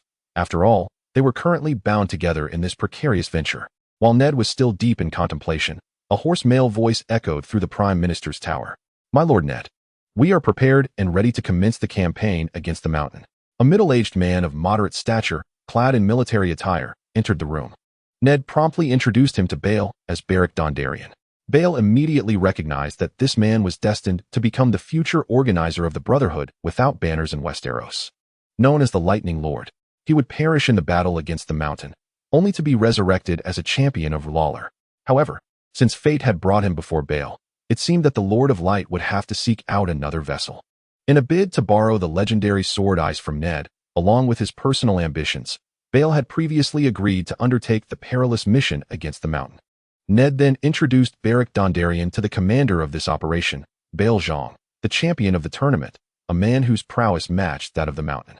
Having witnessed Bael's combat skills during the first day of the tournament, Beric held him in high esteem and respectfully acknowledged him, inquiring of Ned. "You mentioned that we would have reinforcements. May I ask where they are now?" Ned turned to Bael, stating, "This noble Lord Bael has graciously volunteered to bring a substantial number of troops, currently stationed near King's Landing. You should proceed there at once." Thus, Bael and Beric made their way to the encampment outside King's Landing, accompanied by the 450 soldiers who had been stranded there, tasked with reporting on the villages ravaged by the mountain. After visiting 4 or 5 villages, they were filled with a profound sense of rage at the monstrous actions of the mountainous forces, longing to consume their flesh and wear their skins. In every village, the number of surviving inhabitants scarcely exceeded 10. It seemed that the beasts in the villages outnumbered the humans, and the mountain's army either plundered or incinerated the remaining food supplies. Under the iron hooves of these savages, the lives trampled upon numbered not in hundreds, but in thousands. If the slaughter of the White Walkers stemmed from a disdain for the living, what then fueled the brutality of the mountain? Such inhuman cruelty, even more terrifying than that of the White Walkers, arose from the depths of humanity itself. As the group pressed onward, scouts ahead reported the discovery of the mountain's encampment. Bael instructed them not to alarm the enemy and to conceal a majority of their forces within the thickets. Once preparations were complete, Bael rode forth to the entrance of the mountainous camp and called out, "Sir Gregor Clegane, for your repeated and brutal massacres of villages, I hereby sentence you to death in the name of the king." With that, he presented the proclamation from the chancellor to the camp. Before long, the mountain emerged from his encampment, flanked by his men. With an unyielding gaze fixed upon Bael, who had returned to Beric's forces, he remarked, "I was just looking for you, Lord Bael. I did not expect you to deliver yourself so readily. My head is right here. Let us see if you possess the skill to claim it." With a command, the mountain rallied over 100 cavalrymen, charging towards Bael and Beric with a speed that even the Knights of Eagle's Nest could scarcely match. Truly, these were no mere rabble, but a formidable force trained by the mountain. As the cavalry surged past the edge of a grove, a sudden volley of arrows rained down from the side, unseating over 30 of the riders. The cavalry at the forefront finally caught sight of the faintly glimmering strands of steel. However, by the time they attempted to cleave through them with swords or axes, it was far too late. The heads and bodies of the foremost 10 cavalrymen were severed in an instant, while the resilient wires continued to dismember a dozen soldiers in the second rank before finally snapping. At this moment, fewer than 50 terrified cavalrymen remained, huddled in fear. For the first time in his life, the mountain felt a palpable sense of impending death. Upon seeing the cavalry emerging from the dense forest, he realized that his reign of terror was nearing its end. Clad in black, the riders, under the command of Bael, adeptly began to divide the mountain's men. What followed was nothing short of a one-sided massacre. After personally dispatching the last struggling rider of Herrenberg, Bael glanced at the massive figure still clumsily wielding a heavy sword, smirked, and muttered to himself that the time had come. Grasping the greatsword ice, borrowed from Lord Ned, and accompanied by 2 half-grown dire wolves, he slowly approached the encircled mountain. As all soldiers were commanded to step back, Bael entered the ring of confrontation. The moment the mountain laid eyes on Bael, he charged at his nemesis without a moment's hesitation. Bael coldly raised ice, his gaze as frigid as one would cast upon a dog destined for slaughter. With the first strike, Bael severed the mountain's chainmail. With the second, he sliced through the tendons of the mountain's left foot. The massive form immediately sank to one knee, howling in fury as he leapt on one foot towards Bael. Bael did not flinch. With a swift stroke, he blinded the mountain's right eye, and with another, he cleaved off his left hand. The now disabled giant, like a cornered beast, lashed out with his remaining right arm, wildly swinging the heavy sword. Yet Bael would grant him no opportunity. Better to perish beneath my blade than to become a mere shell of your former self." After uttering this cryptic phrase, Ice plunged directly into the mountain's throat. With a savage pull of the sword, blood splattered, and a head fell to the ground. Thus, the continent of Westeros was forever rid of the bloodthirsty war god. The tale of the mountain came to an end. Chapter 20, Thunder Roars. King of Lightning. Immediately following the mountain's demise, the previously clear skies above the plains suddenly darkened with ominous clouds. After an initial reluctance, the heavens unleashed their fury like a scorned lover, bringing forth thunder and lightning. The earth trembled as if an old farmer silently bore this inexplicable affection. The remaining spectators on the plains now felt insignificantly small. It seemed as though the rain sought to wash away the bloodstains from the ground, leaving only the grotesque burial pits and a colossal corpse prepared for disposal as evidence of the battle that had transpired. Just as Bael ordered his subordinates to return to the city, Beric Dondarrion stepped forward and said, "My lord Bael, Lord Ned once suggested that I become your vassal. At the time, I was not well acquainted with you, so I politely declined his proposal." As he spoke, Barry drew his sword and extended it towards Bell. "But now, I possess a reason to fight for you. Without your army and strategy, I would meet a grim fate upon this plain. The mission to conquer the mountain of evil would undoubtedly fail." He then knelt partially, reflecting that if that were to happen, the name Barry Tandelian would be forgotten across the continent of Westeros, and poets would not sing of my life. Therefore, in gratitude for this favor, I accept Lord Ned's proposal, offering my name to you. I shall become your vassal, and my sword shall serve only you." After suppressing his overwhelming joy, Bell nodded gently and inquired, "Does Lord Ned have any expectations for your future?" Barry shook his head, stating that Lord Ned merely suggested he follow in Bell's footsteps, imposing no further tasks upon him. Bell accepted Barry's pledge of fealty, tapping the sword thrice upon his shoulder. Gazing at the stormy heavens, Bell conceived an amusing notion. "Since you are the first to offer your name to me as a vassal, I believe I should bestow upon you a special title." Pausing for a moment, he chuckled and proposed, "How does Lord of Lightning sound?" He then patted Barry on the shoulder and continued, "If you truly wish to follow in my path, I hope you will champion justice in the Riverlands, aid those who have fallen victim to the beasts of the Mountain of Evil, establish a fellowship solely for the welfare of the common folk." Bell added, with his hands clasped behind his back, gazing towards the horizon, "This will be a task without deadline. Likewise, it will be fraught with peril. So, Sir Barry Tandelian, do you accept this as your first task as my vassal?" Observing Barry still in a state of bewilderment, Bell explained with a hint of exasperation, "Do you wish to return to King's Landing? That place has become a den of discord. If you wish to live and serve me, I advise against returning there." A long silence ensued. And just as Bell contemplated abandoning the idea of sending Barry to the Riverlands in favor of directing him to Stone Saint Fortress or Old Oak, as if destined, Barry slowly nodded. As they prepared to part ways, Bell gifted Barry 20,000 golden dragons as the initial funding for his new faction, the Brotherhood Without Banners. Before departing, Barry repeatedly questioned Bell, "Are you not afraid I might take the money and flee?" Bell smiled and replied, "I believe that even without encountering me, you would embark on this path. I can see the defiance and the blood of those who dare for the people flowing within you." Ultimately, watching the Lord of Lightning and his entourage depart, Bell mounted his horse and murmured, "King's Landing? Truly a headache."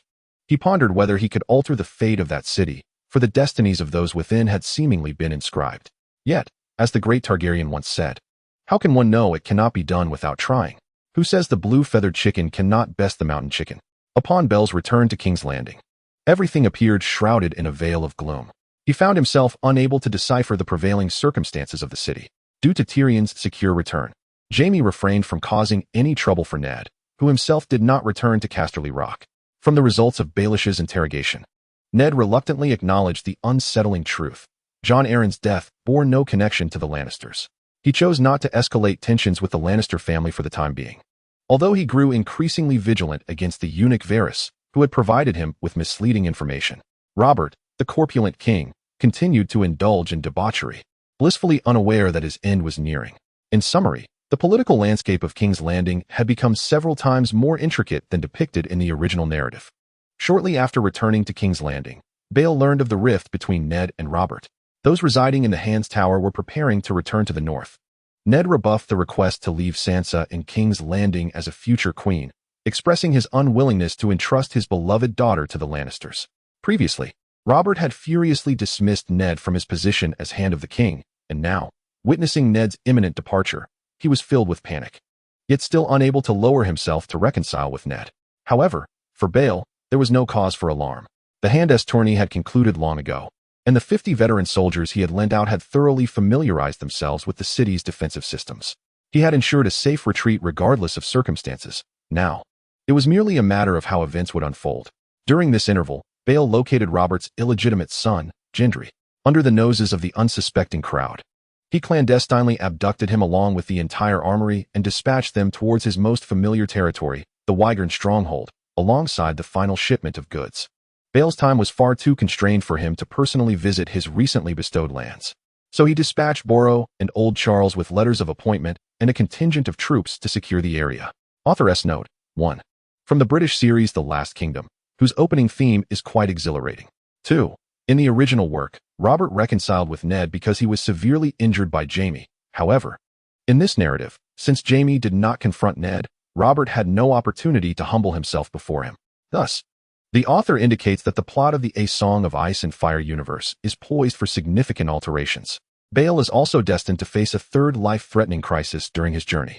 3. This chapter was released prior to 000, hence the author only delayed for a day. Chapter 1.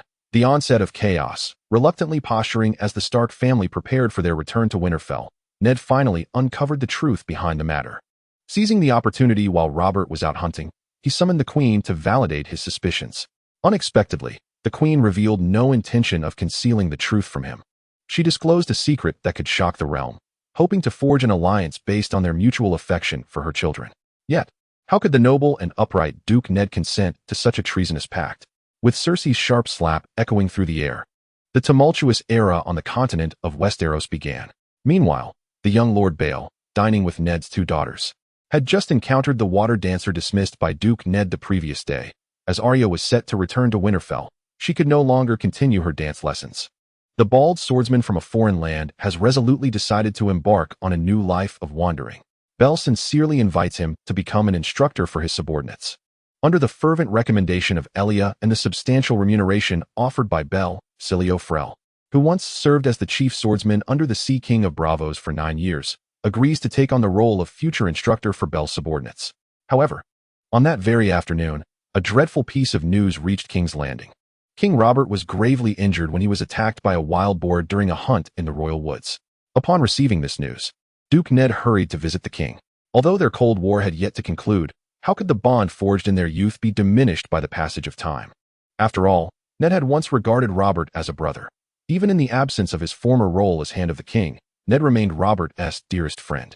Thus, before the end of his life, Robert entrusted Ned with the task of drafting his will. The will appointed Ned Stark once again as Hand of the King and also as regent, instructing him to assist Joffrey in becoming the new king of the 7 kingdoms. Ultimately, Ned refrained from revealing Joffrey's true lineage to Robert, believing it would allow Robert to depart this world in peace. As for the future, Ned contemplated first sending his family back to the north, then allowing Cersei and Jaime to return with their children to Casterly Rock. He himself would adhere to the rules of succession and declare Stannis as the new king. Once tranquility was restored, he would return to the north. Yet, reality proved far more intricate than he had anticipated. That very evening, Renly proposed an alliance to Ned, revealing his covetous intentions towards the Iron Throne. Would Cersei truly return to Casterly Rock for the sake of her children? Jaime, who still commanded half of the Kingsguard, would not simply sit idle. Who could he truly trust? Peter Baelish always acted in his own self-interest. Varys had previously misled Ned. Maester Pycelle was far too aged. In the vast expanse of King's Landing, there seemed to be no one he could rely upon. No, then Ned suddenly recalled Bell, who had just returned from vanquishing the mountain. This foreigner, who had aided his family on numerous occasions, now stood as his last bastion of hope. He had previously requested Bell to escort his family back to the north. However, upon reflection, perhaps it would suffice for Jory to undertake this task alone. At dawn the following day, Bell, still lost in slumber, was roused by Ned to discuss urgent matters. Just moments ago, Robert Baratheon I had passed from this world after enduring a day of suffering. Initially intending to observe the crisis from the sidelines, Bell expressed his frustration, declaring Ned to be the most inept ally he had ever encountered. Had it not been for his reluctance to betray his conscience, he would have long since relinquished this chaotic situation and returned to his own lands to live in leisure.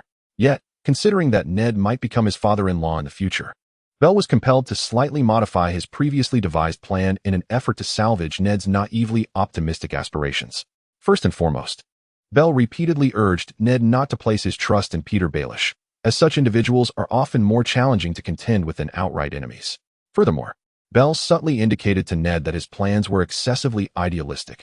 Should he make even a single misstep, the consequences would be catastrophic. In response to such counsel, Ned expressed his gratitude to Bael, albeit it was merely a token of thanks. Nevertheless, Bael was still plagued by an ominous premonition. Would such a suggestion, given Ned's unwavering obstinacy, truly influence his actions? Would he manage to navigate through this impending crisis in King's Landing? Regardless, after his admonition, Bael commenced his preparations.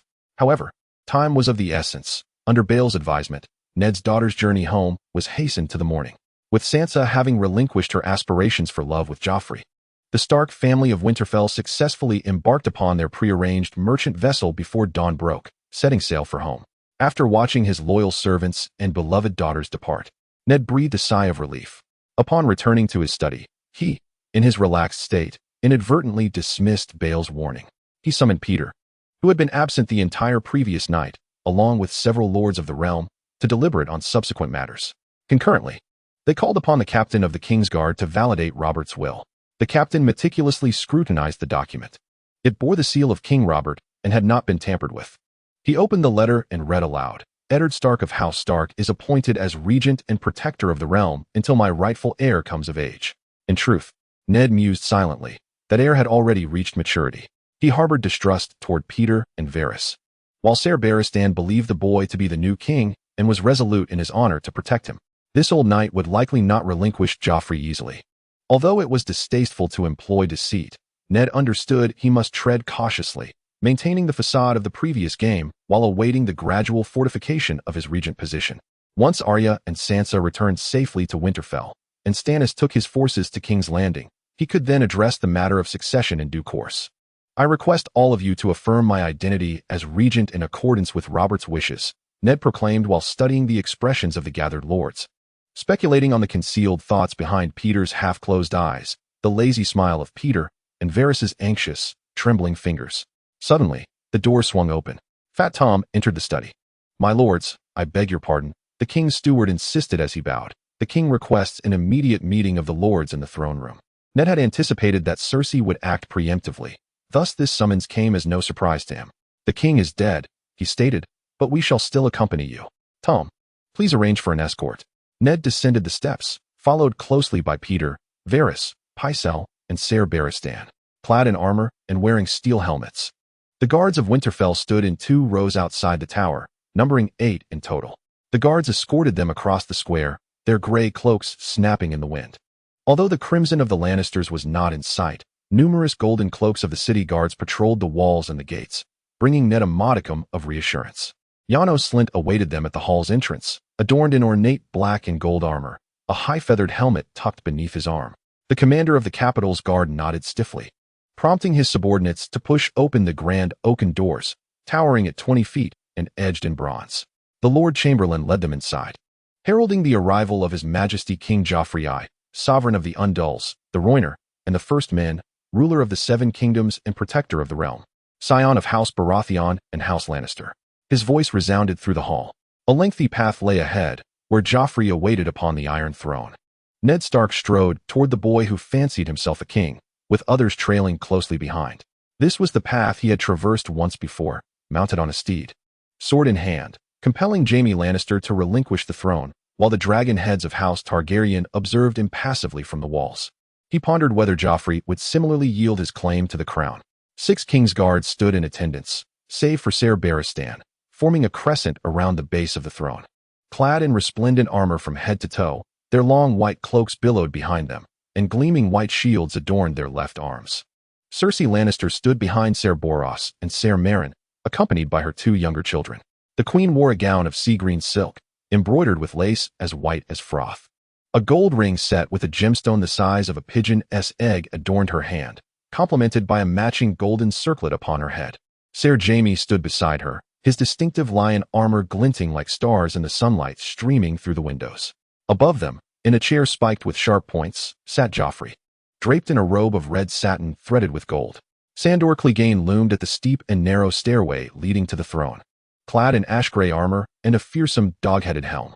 Behind the throne stood 20 Lannister guards, each wielding long swords, their shoulders draped in crimson cloaks, their heads adorned with lion-shaped steel helmets. Yet, Littlefinger kept his word. Flanking the walls, beneath the tapestries depicting Robert's hunts and wars, stood the gold-cloaked City Watch, each man gripping an 8-foot spear tipped with black iron, their numbers fivefold that of the Lannister soldiers. As Ned halted, gazing at the arrogant boy before him, Joffrey rose. His red satin cloak, embroidered with golden thread, depicted 50 roaring lions on one side and 50 leaping stags on the other. "I command the royal council to expedite the preparations for my coronation," the boy proclaimed. "I wish to be crowned within 2 weeks. Today, I shall receive the oaths of fealty from the lords of the court." Ned produced Robert's letter. "Lord Varys, might you deliver this missive to the lady of House Lannister?"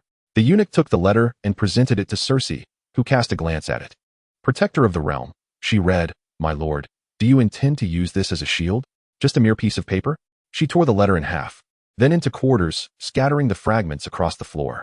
"That was the king's will," Ser Barristan exclaimed in shock. "We have a new king," Cersei Lannister declared, "Lord Eddard. During our last encounter, you offered me some advice. Now allow me to return the favor. Kneel, my lord. As long as you kneel and pledge your loyalty to my son, we shall permit you to relinquish the office of Prime Minister and return to the desolate gray wasteland you so fondly call home to enjoy your twilight years." "I sincerely hope so," Ned replied coldly. Since she insisted on a resolution at this very moment, he found himself with no alternative. "But your son has no rightful claim to the throne. Stannis Baratheon is the legitimate heir of Robert." "You lie," Joffrey shouted, his face flushed with fury. "Mother, what does he mean?" Princess Myrcella inquired with a look of despair directed at the queen. "Isn't young Joffrey the king now? Lord Stark, you are courting your own demise." Cersei Lannister declared, "Ser Balon, apprehend this traitor." The commander of the Kingsguard hesitated for a moment, and in the blink of an eye, he was surrounded by Stark's guards. Weapons drawn. "It seems you are not merely speaking empty words. Rather, you are eager to usurp power," Cersei stated. "Do you believe Ser Balon stands alone?" With a foreboding clang of metal, the hound unsheathed his long sword, and the remaining Kingsguard, along with 20 Lannister guards, advanced simultaneously. "Kill him," the boy king on the Iron Throne screamed. "Slay them all." "You leave me with no choice," Ned informed Cersei Lannister. He summoned Janos Slynt. "Commander, I ask that you temporarily detain the queen and her children, but do them no harm. Escort them back to the royal quarters and assign guards to watch over them." "City Watch," Janos Slynt proclaimed, donning his helmet. 100 gold cloaks lowered their lances and moved toward them. "I wish to avoid unnecessary bloodshed," Ned said to the queen. "Tell your men to lay down their arms." But before he could finish, the nearest member of the City Watch thrust his spear into Tomard's back. Fat Tom's sword slipped from his limp grasp, bloodied tip emerging from beneath his ribs, piercing through leather and armor. Before the blade could hit the ground, the man was lifeless. Ned's shout came too late. Slynt himself severed Vala's throat. Clegane spun, his sword flashing, forcing back the surrounding spearmen. In that fleeting moment, it seemed he might break free, but the hound intervened once more. At this pivotal moment, when victory appeared to tilt in favor of House Lannister, a voice unexpectedly rang out from outside the hall. "Lord Slynt, it appears you have forgotten to return the 50 guards you borrowed." Then, as if it had been rehearsed, the latter half of the battalion in golden robes expertly thrust their spears toward their colleagues ahead. Suddenly, a figure like the wind burst into the palace. Just as Sandor's sword was about to cleave into Clegane's right wrist, a massive sword intercepted the strike. Cersei heard once again the voice she would never forget, that of the foolish Lord Beric. He forced Sandor back with his sword and bellowed, "Living guards, protect Duke Ned." With that, he turned and swiftly slit the throat of the still-dazed Ser Slynt. The guards from Winterfell swiftly retreated to Ned's side, while the golden-robed soldiers, struck by their comrades from behind and bereft of their commander, began to lose their composure. In this turmoil, Bell carved a bloody path through the ranks of the golden-robed adversaries with the ease of slicing through vegetables. Caught between a vice of attacks, they dodged in terror and quickly yielded a passage. Witnessing the situation unfold contrary to his expectations, Littlefinger drew a dagger from Ned's waist, pressing it against his chin, a smirk of mock apology gracing his face. "Did I not warn you not to trust me?" he taunted, but before he could finish his words, he let out a horrific scream. His right hand, still clutching the dagger and now stained with blood, flew towards the Iron Throne, striking Cersei squarely in the face. Blood streamed down her exquisite cheek, and the palace echoed with her furious shrieks. Bell turned to Ned with a pained smile, urging, "My lord, what are you waiting for? We must leave at once." Chapter 2. A hasty escape. Life-threatening arrows. Ned, splattered with the blood from Littlefinger's severed arm, stood in a daze, gazing at the lifeless body of Fat Tom, seemingly unable to grasp the failure of his plan. Yet time was relentless. The 20 Lannister soldiers and 6 Kingsguards standing before the Iron Throne had received their orders and were steadily advancing towards Ned and Bell. With no other choice, Bell grasped Ned's arm, and under the cover of the Northern Guards, they dashed toward their forces. They pushed aside the golden-robed soldiers blocking their path and broke free from the palace amidst the chaos. "Hurry! The golden-robed soldiers are all here, and the defenses of King's Landing are at their weakest. My lord, we must charge out." Having experienced the uprising 15 years prior, Ned had just recovered from his disbelief. Thanks to Bell's seasoned veterans, who were well-versed in the fortifications and pathways of King's Landing, they quickly made their way to the Prime Minister's tower, gathering the remaining northern soldiers. Nearly 100 men fought and retreated, reaching the planned western gate of the city walls. The walls of King's Landing were not particularly imposing. Yet at that moment, the western gate was closed. The guards were inspecting those wishing to exit. Although the garrison was sparse, clearing them would not be a trivial task. Urgently, Bell shouted, "The commander of the city watch has been executed for treason, and all his previous orders are nullified. Now let us pass through the gates." The guards at the city gate were momentarily stunned by Bell's audacious declaration, especially upon seeing the approaching force of nearly 100 soldiers. And they dared not impede their passage, swiftly clearing the way. Just as the group emerged from the city, the assembled Lannister forces arrived at the gate. Sir Jaime led nearly 500 Lannister cavalry and golden-robed soldiers charging forth, relentlessly pursuing Bell's retreating troops, slowly but surely consuming the less than 100 soldiers. In that moment, Bell and Ned cast aside any semblance of dignity, riding at the forefront without even donning their helmets. As Jaime's army was on the verge of catching up with Beryl and Ned, a resounding horn startled the cavalry's steeds. They looked up to see a banner suddenly appearing in the distance. On a black background coiled a white beast, seemingly unaligned with any faction. It was the reinforcements that Beryl had stationed outside the city, recently adorned with the tailor's crafted flag. 300 armored barbarians and 150 cavalry from the Riverlands stood resolutely before the Lannister forces. Beryl, Ned, and less than half of their guards finally had a moment to breathe. With the two armies evenly matched, Jaime had no choice but to relent and halt his troops. Once he regained his composure, Ned turned his horse back to the front lines and called out to Jaime, who was not far away. "Kingslayer, I implore you one last time. Stand down. When Stannis returns to present the rightful heir, I already know who Joffrey's true father is and the surname he ought to bear. Do not further disgrace House Lannister with your actions." Jaime, unfazed, retorted, "Lord Ned, the charges of treason against you are already substantiated. I demand that you and Lord Beryl return to King's Landing at once for judgment." Their bickering held no real significance, and Ned reluctantly turned his horse back toward his troops. At that moment, he suddenly heard Jaime's ominous voice, "Lord Ned, has no one ever told you never to turn your back on a lion?" In an instant, a sharp pain pierced through his right shoulder. An arrow had struck true. Jaime lowered his bow with a sigh, saying, "So close." He then turned his horse and called out to his soldiers, "Forget it. Return to the city." After catching Ned as he began to fall, Beryl realized they could not linger. He promptly ordered his men to march swiftly toward the north, aiming to reach a secure location in the shortest time possible. Due to the slow dissemination of news regarding the coup in King's Landing, Beryl's party encountered relatively little resistance on their journey back to the north. Unfortunately, Ned's wound worsened, and he was plagued by a relentless fever. Beryl had no choice but to procure the swiftest horse, taking Ned and fewer than 10 riders. They rode day and night, and after exhausting 5 horses, they finally arrived at Winterfell. Sansa and Arya's ship had already returned to the north ahead of them. The reunited Starks, however, did not have time to celebrate their reunion, as they were deeply concerned for their lord's health. Even the most learned maester in the north, Maester Luwin, found himself at a loss regarding Ned's condition. 10 days and nights of fever had left him gaunt, with sunken eyes and prominent collarbones. Even drinking a bowl of porridge proved arduous. On the final morning, Maester Luwin gathered Ned's family in the hall of Winterfell. With a heavy heart, he said, "Lord Ned's condition is grave. I fear he will not survive the day. He wishes to speak with you all. Please follow me to his chamber." Sorrowful, Beryl turned away, not wanting to intrude upon this family's farewell. As he prepared to exit the hall, he heard the voice of Maester Luwin once again calling out, "Sir Eddard, my lord wishes for you to enter as well." Chapter 3. The Gift of a Sword and the Oath. The Passing of the Hand. Winterfell, Ned's chamber in a state of utter exhaustion, Eddard Stark, with the support of Lady Catelyn, managed to sit up in bed. Gazing upon his gathered family, he forced a smile, which was quickly followed by a fit of relentless coughing.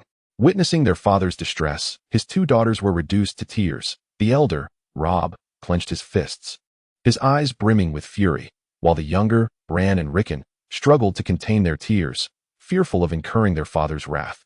With great effort, Ned spoke. Robb, my eldest child, you shall succeed me as the new Warden of the North.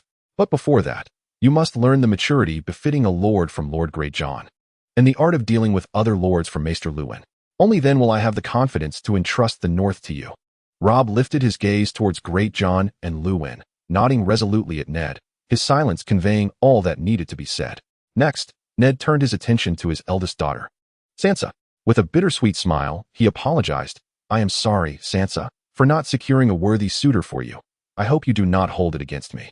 Sansa grasped Ned's hands and buried her face in his chest, trembling as she replied, No, I have never blamed you, father. Ned caressed his daughter's hair and continued, Fear not. I have envisioned a husband for you, one who surpasses Joffrey 100-fold. You shall be pleased. Sansa, in a moment of panic, shook her head. I do not want a husband. I only wish for you to remain by my side. Ned chuckled softly. Oh, my dear girl. I am soon to join the old gods. I cannot close my eyes without knowing you are entrusted to someone I can trust. He then shifted his gaze to Arya. Arya, you have always been a spirited child, much like your aunt. Thus, I did not forbid you from learning the sword. However, remember this, the tip of the needle must always be aimed at our enemies. With that sword, you shall protect your two brothers and safeguard our family. With tears streaming down her face, Arya nodded repeatedly in response to her father's charge. You two little ones must grow quickly. Assist your brother in safeguarding the entire North. Ned said affectionately, looking at his two younger sons. Just as he was about to continue, the door burst open, and in walked the figure clad in black. Unmistakably Theon Greyjoy and Jon Snow, having hurried from the wall. Unsure of what to say, they stood in silence. Ned smiled once more. It is quite cold beyond the wall, Theon. Take good care of Jon, and do visit Winterfell whenever you can. He then turned his gaze to Theon. You, a child of House Greyjoy, have grown from a boy into a man. You may return to your father's lands. Though you are not of my blood, you have grown up alongside my children on this frozen expanse. This place shall always be your home. With eyes that had grown somewhat moist, Xiong remained silent. Yet he suddenly realized that in his consciousness, Lord Ned had become an equal presence to that of his father. Perhaps, deep within, he had already embraced the essence of a Stark. At last, Ned called out to the noble Ser Bael, who had turned away, unable to bear the sight of the parting between kin. What my family owes you, I can no longer repay. You have saved my son and my daughters. You have brought hope to my family. Truly, I should have no grounds to make further requests of you. However, my concern for my children remains. Hence, I have decided to bestow upon you the ancestral sword of House Stark. From this day forth, you shall be the new master of ice, and you shall receive the blessings of the old gods. After having Bachelor Ruin quench his thirst, he continued, in bestowing this sword upon you, I hope you will consent to my final two requests. My eldest son Robb may not yet be mature enough to bear the full weight of responsibility. So I ask that you share in the guardianship of the North until he begets an heir. And what are your thoughts on Sansa?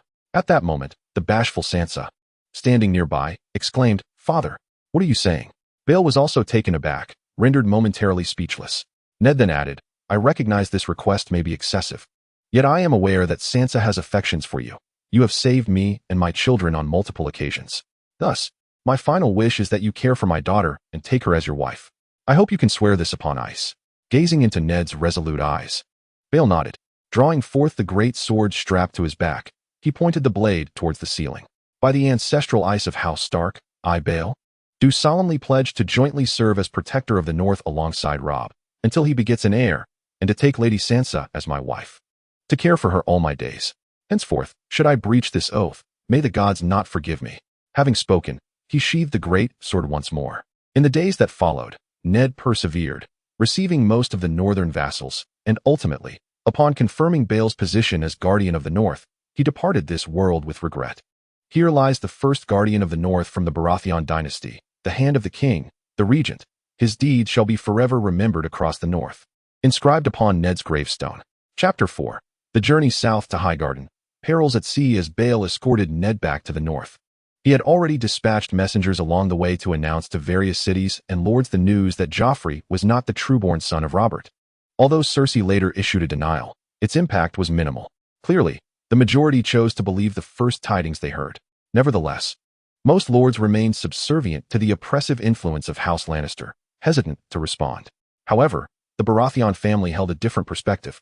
Both Stannis of Dragonstone and Renly of Highgarden openly denied Joffrey's claim to the throne. Stannis notably declared that he had received the final missive from Duke Ned, solidifying the matter. When the first horn of dawn sounded, Renly commenced the assembly of his forces at Highgarden.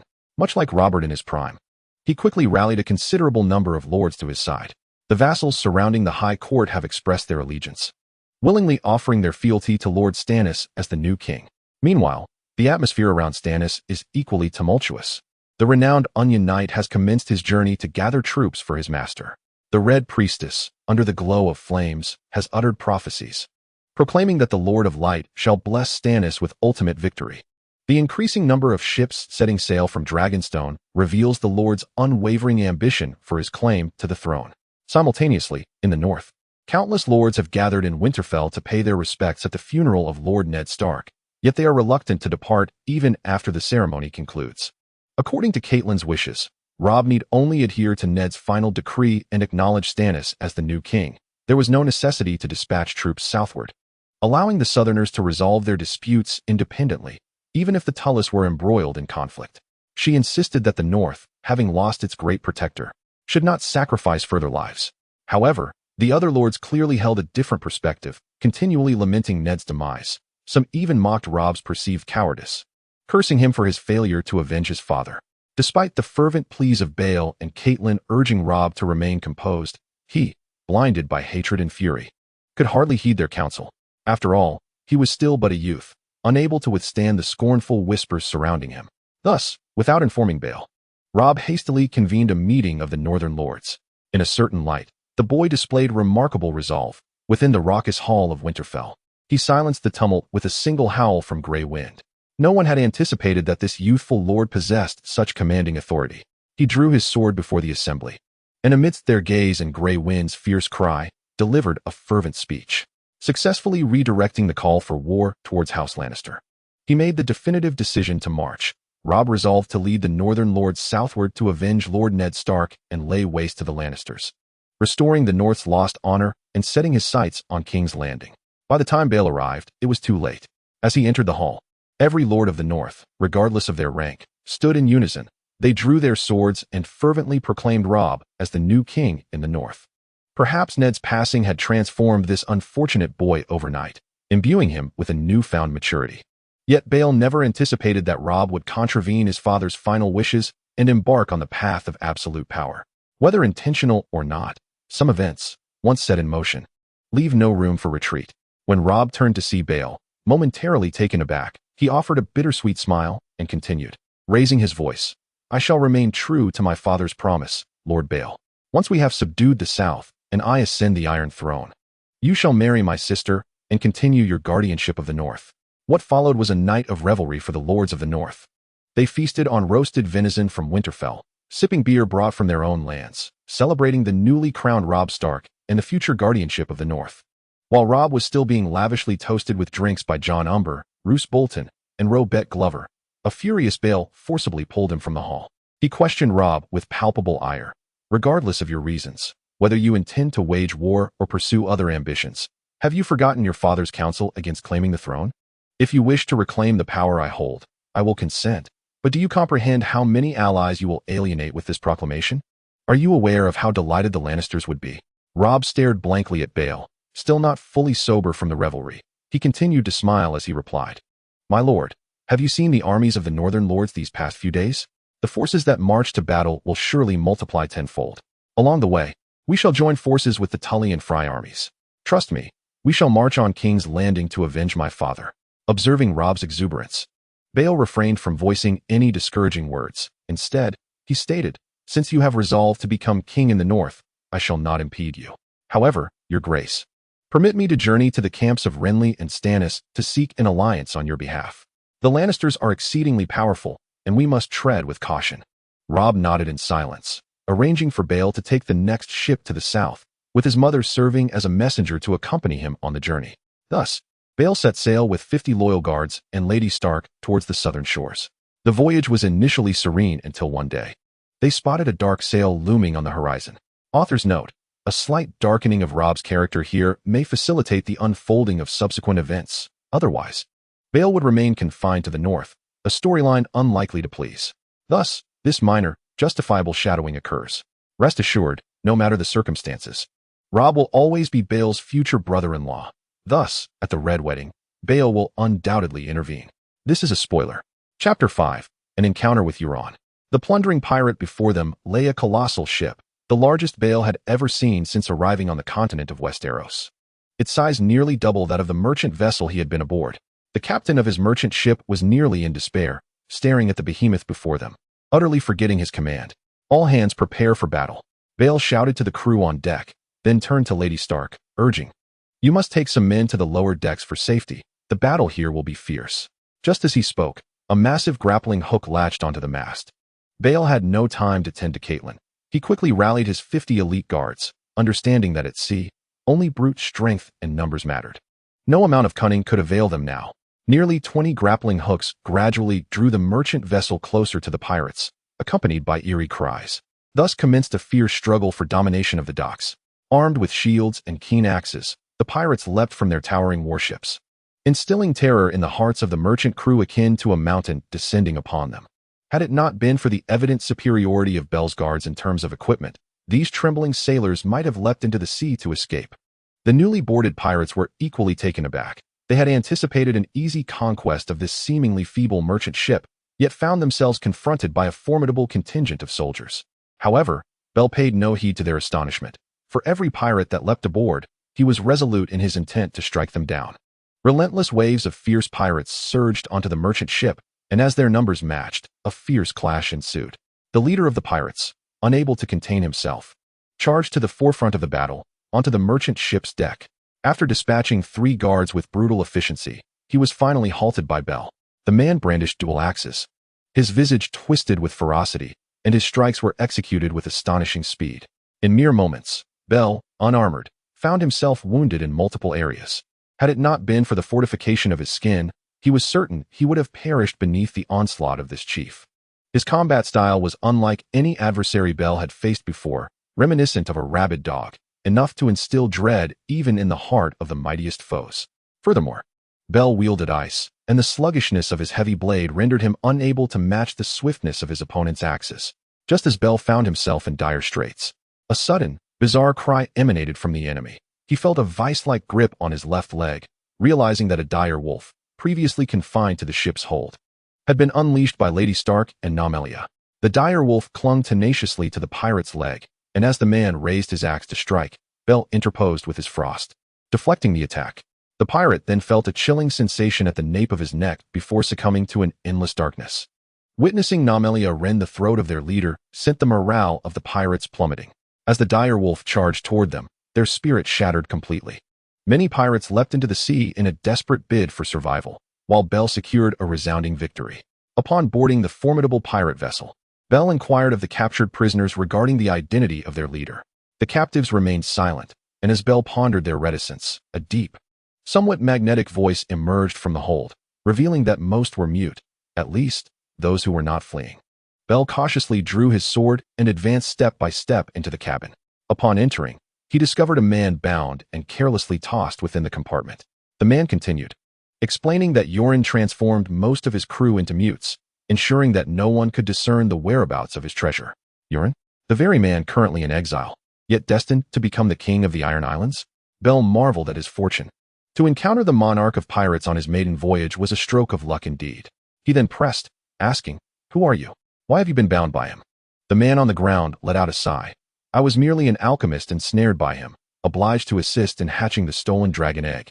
Yet, as the deadline approached, I found myself unable to bring forth the dragon. Just as he was about to consign me and the egg to the depths of the sea, he stumbled upon your merchant vessel." The man gestured for Bale to inspect their backs, and indeed, there was an oval, fossil-like object bound to them. Bale proclaimed, "I am a lord of the Westeros continent, Baron Bale. The pirate Euron has been slain by my hand, and I have now claimed this ship." He then unsheathed his sword, severing the ropes that bound the sorcerer, pulling him to his feet and inquiring, "You are free now, but I must ask, if I provide you with sufficient time and resources, can you truly hatch the dragon?" The sorcerer gazed at this man, astonished by his swift belief in the dragon's existence. Left momentarily speechless, he himself had never laid eyes upon a true dragon, only recalling the hatching methods from ancient tomes. Faced with the question, he could not deceive this lord as he had deceived Euron. He replied, "I cannot guarantee success, but I shall certainly endeavor to try, my lord." After accounting for the spoils aboard the warship, Bell discovered that Euron's stock was indeed substantial. Should the Fry Trading Company sell this cargo, it would equate to nearly half a year's income for the entire fleet. However, the greatest treasure was undoubtedly this formidable warship, which even the merchant captain marveled at. This vessel could traverse the treacherous seas and reach distant lands. It seemed that my aspirations of journeying to Bravos or even Essos were no longer mere illusions. As for the other treasures hidden away by Euron, they could be left to fate. Perhaps, in years to come, they would find their way into the hands of some fortunate soul. Chapter 6. Negotiations delayed, an unexpected wedding fire thus, as Robb's northern army was just mobilizing. Bell and Lady Stark arrived at Bell's fief in the south, Old Oak. Here, it was governed by Boro, recently knighted by Bell. With nearly 1,000 troops stationed in this modest port town, coupled with the local 1,000-man force, Bell now commanded a formidable army of 2,000. This afforded him considerable assurance for his southern expedition. He decided to leave the alchemist in Old Oak, providing him with ample resources to continue his research, while he prepared to journey to Highgarden with Lady Stark. After conferring with Catelyn, Bell resolved to take 500 local troops to Highgarden. Catelyn seemed intent on testing this prospective son-in-law, specifically inquiring about his decision to bring only 500 men. Bell explained that, firstly, it was to preserve his strength. With Lannister's intelligence network, it would not be difficult for them to ascertain whether his forces genuinely hailed from his fief. Should they discover he possessed a substantial number of non-local troops, it would surely raise their suspicions, jeopardizing his future plans and negotiations.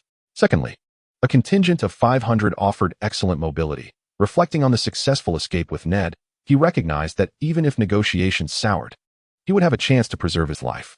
After listening to this explanation, even the discerning Lady Stark could only commend her future son-in-law. Upon their arrival at Highgarden, they found the atmosphere exceptionally festive. Inquiring with the locals revealed that Loras Tyrell and Marjorie Tyrell were to be wed in 3 days.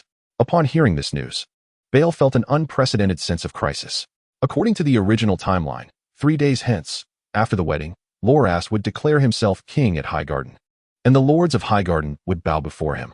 By that time, Robb would find himself at odds with Loras. Similarly, this political marriage would lay the groundwork for Loras's eventual downfall. As Bale pondered this, the palace guards announced that Lord Loras had granted Bale and Catelyn an audience. Catelyn furrowed her brow, clearly perceiving the Emperor's pretense. Even Lady Stark, who was unaware of the plot's trajectory, could sense Loras's treacherous intentions. It seemed that the entirety of Highgarden, along with all of Dorne, might be aware of Loras's ambitions. A somewhat mocking laugh interrupted Bale's thoughts as he walked. There sat Loras upon the lofty throne, surveying Bale and Catelyn. With a hint of flippancy, he addressed Bale, "My Lord Bale, I have heard that your deeds will be remembered throughout the North." Bringing Lord Eddard back to the North from the Queen was no small feat. Moreover, I hear you are to become the suitor of this lady beside you. I have personally witnessed the beauty of Lady Sansa. He then turned to Catelyn and offered his condolences. "Pray accept my sympathies, my lady." Lord Eddard was a good man and an excellent hand. Just as Catelyn was about to respond, Loras continued with that same teasing tone, "But you have arrived just in time. In 3 days, you will have to pay your respects as a vassal. Not you, my lady, but your companion, the lord who has taken 2 of my fiefs." Bale raised an eyebrow. Sensing Loras's unreasonable demeanor, yet out of courtesy, he replied with a smile, "Lord Loras, such words are unfitting. At that time, we engaged in a fair and just exchange. And surely a man of your stature would not stoop to quibble with a nameless viscount such as myself." Observing Loras's peculiar hesitance, Bale proceeded to disclose the purpose of his visit alongside Lady Stark. However, Loras seemed disinclined to ally with Robb, continually deflecting Bale and Catelyn's inquiries, insisting that all matters would be decided after the wedding in 3 days. Having encountered a wall of resistance, Bale realized that Loras, now enraptured by the game of kings, was no longer receptive to advice. He, like Robb, was convinced he could single-handedly triumph over House Lannister. They were both too young, failing to grasp the true weight of the Iron Throne. That night, Bael instructed Lady Stark to return to the north to guide Robb. He did not wish for Robb to become as arrogant and overconfident as Loras. Bael assured Catelyn that should any intelligence arise on his end, he would promptly send a raven to Winterfell. 2 days swiftly passed, and Catelyn had departed from the High Court, making her way back to Old Oak City. Bell, feeling rather bored after exploring the various streets of the High Court, stumbled upon a quaint villa accompanied by a garden. To his left, a pristine array of white roses flourished, while to his right, a vibrant display of red roses bloomed. Such a spectacle was rare, even in his previous world. He quietly approached the villa's entrance and noticed a dozen guards clad in silver armor safeguarding the garden, prompting him to retreat to a secluded corner. Driven by boredom and a surge of curiosity, Bell stealthily scaled the nearly 3-meter-high garden wall. After admiring the roses for a considerable time, he quietly entered the villa. Once inside, he was astounded by the opulent decor, which could put even the wealthy Lannister family to shame. His curiosity about the owner of this magnificent abode intensified. Just as he prepared to delve deeper, he heard footsteps behind him and quickly concealed himself in the nearest room. This room, evidently meant for servants, starkly contrasted with the opulence outside. Once the footsteps faded, Bell cautiously emerged, noticing the late hour. He was about to retrace his steps when he suddenly caught a whiff of burnt silk and premium mahogany. Turning around, he was shocked to see the entire villa engulfed in flames. It turned out that upon entering the room, he had accidentally knocked over a lit candle. Lacking candle holders typical of more affluent rooms, the minor sound of the candle falling had gone unnoticed by Bell, who had been preoccupied with the footsteps. Consequently, the fire began to spread, and with few people in the villa, the flames escalated rapidly. By the time the servants realized the danger, it was too late. Bell initially thought to escape quickly, but then he heard a cry for help emanating from the second floor of the villa. Rushing upstairs, he noticed that the soldiers at the entrance had also become aware of the unusual happenings. They hurried off to seek water, while most of the servants had already evacuated. However, the cries for help persisted, originating from a room blocked by fallen beams from the ceiling. The voice seemed to belong to a young girl, and Bell could not afford to hesitate any longer. He swiftly lifted the burning timber and kicked open the door. Inside was a girl adorned in a lavish gown, seemingly just changed, and without the time to have her makeup done by the servants. If one were to describe her beauty, it would be akin to the dawn breaking. Yet, Bell had no time to ponder such thoughts. He was determined not to let his reckless actions lead to tragedy. Without hesitation, he rushed forward and scooped the girl into his arms. Just as he prepared to retrace his steps down the stairs, the floor in front of him suddenly gave way, followed by the collapse of the corridor's flooring on the second level. Left with no choice, Bell retreated back into the room, at which point the girl finally screamed. "Let me down." Bell pretended not to hear, and continued to inquire, "Are there any other exits from this house?" The girl, after a moment of hesitation, finally recognized the gravity of their situation. She shook her head and whispered, "No, the passage in the roof is over there." Bell surveyed the room, noticing a balcony adorned with an array of flowers. Without a moment's hesitation, he scooped up the girl and dashed towards the balcony. He initially intended to use some bedding as a makeshift rope to descend, but to his dismay, this medieval villa was primarily constructed from raw timber, which ignited with alarming rapidity. The floor of the room began to show signs of collapse, forcing Bell to abandon the idea of retrieving the bedding. Standing helplessly on the balcony, despair creeping in, Bell caught sight of a pond on the other side of the garden, a fair distance from him. With no better alternatives surfacing in his mind, he embraced the radiant girl and leaped towards the pond. With a splash, they plunged into the water. Struggling to regain his footing, Bell managed to place the girl on the bank before hastily sprinting towards the villa's perimeter. The girl gazed quizzically at Bell as he retreated, her mind drifting to the man's visage, which seemed unlike any of the inhabitants from the Seven Kingdoms. Yet, he possessed a striking handsomeness, rivaling that of her own brother. The thought of her brother brought a wave of discomfort. The prospect of her future husband being so close to her sibling left Marguerite, soon to be a queen, in a state of unease. She was acutely aware of her brother's inclinations, and the idea of serving alongside him for a singular monarch was quite overwhelming. However, for the sake of her family, this young girl had long since cast aside the notion of marital bliss. If nurturing the entire rose garden flourished meant sacrificing a single wilting rose, then so be it.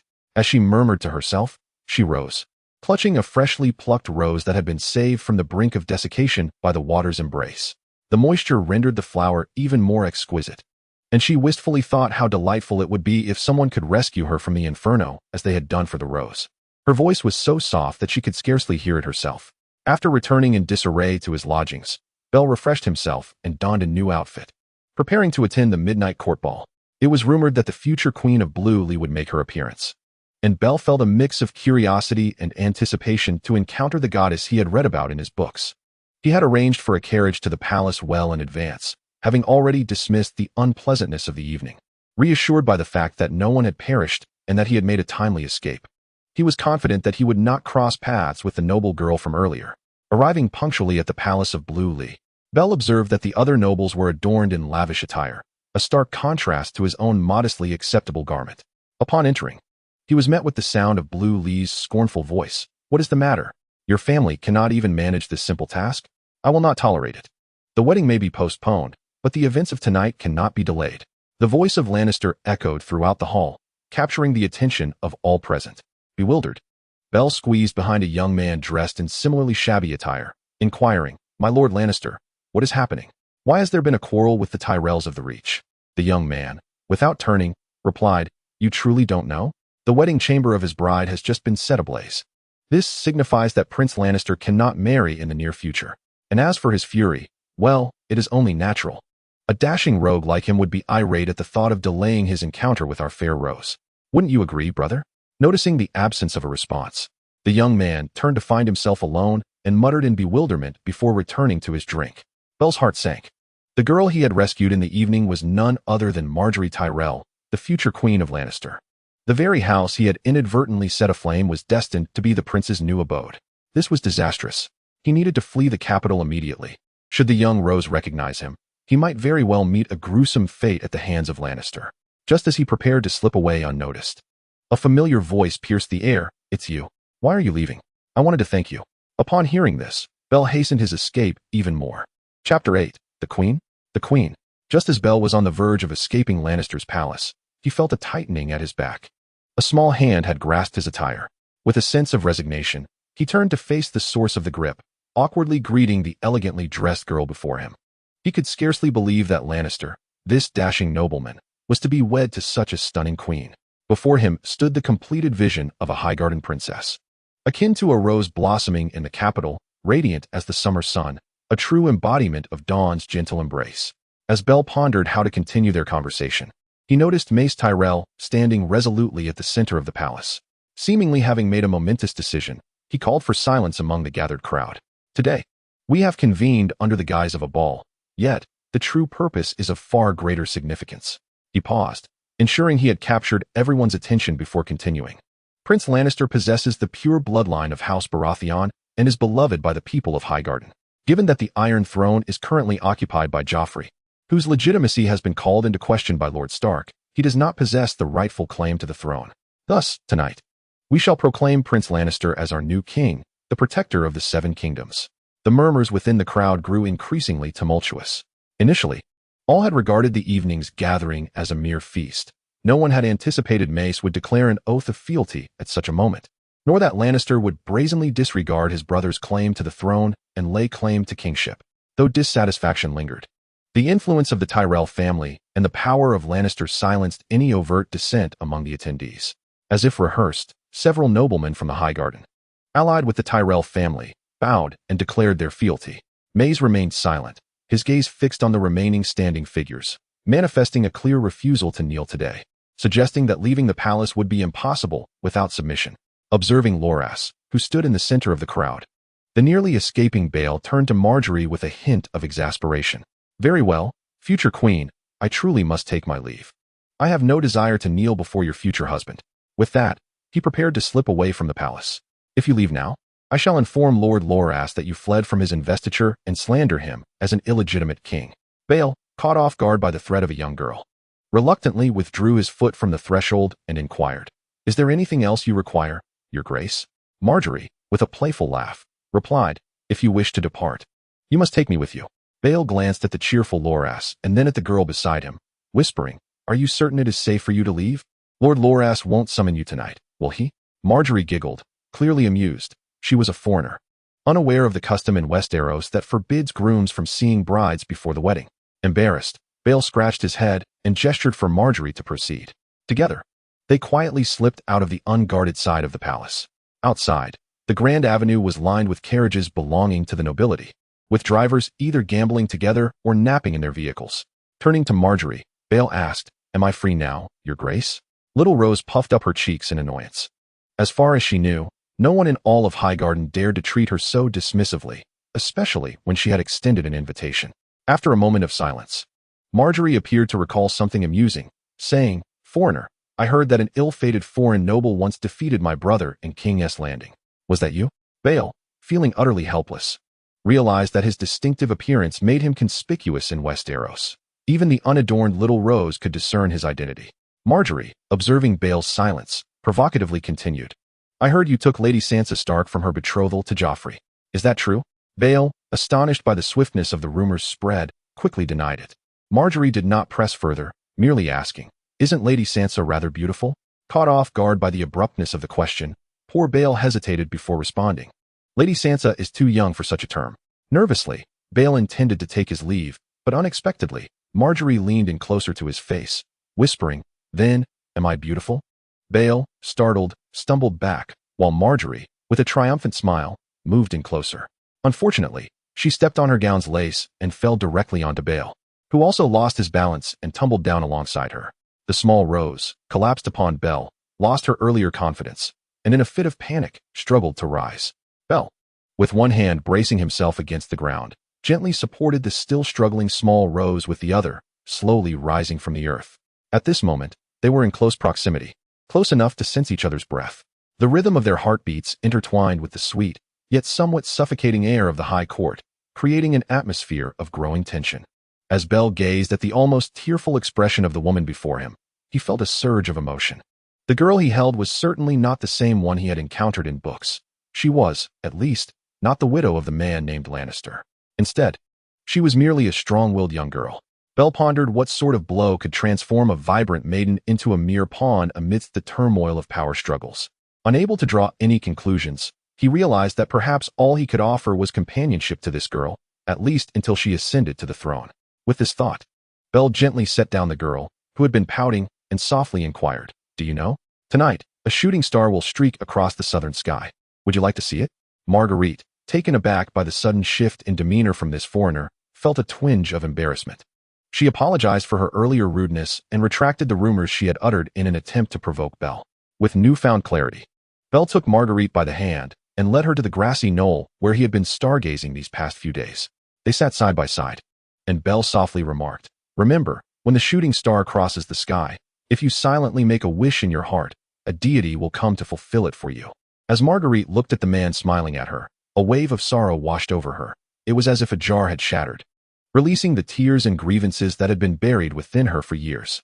She buried her small face in the tattered fabric of her gown, repeatedly striking Belle's side with her tiny fists. Perhaps no words could adequately convey her current emotions, but she finally allowed herself to weep. At this moment, crying was the only way to affirm that she was still a little girl, not the future queen of the high court. As Belle gently stroked the back of the small Rose, he silently endured the soft, fragrant punches. At that moment, he began to understand the subtle artistry of character development that his mentor, Martin, had employed. Perhaps the world would never witness a high court princess weeping beneath the starry sky. They would only see the poised and graceful queen of the realm. Chapter 9. The Situation in Riverlands, Part 1.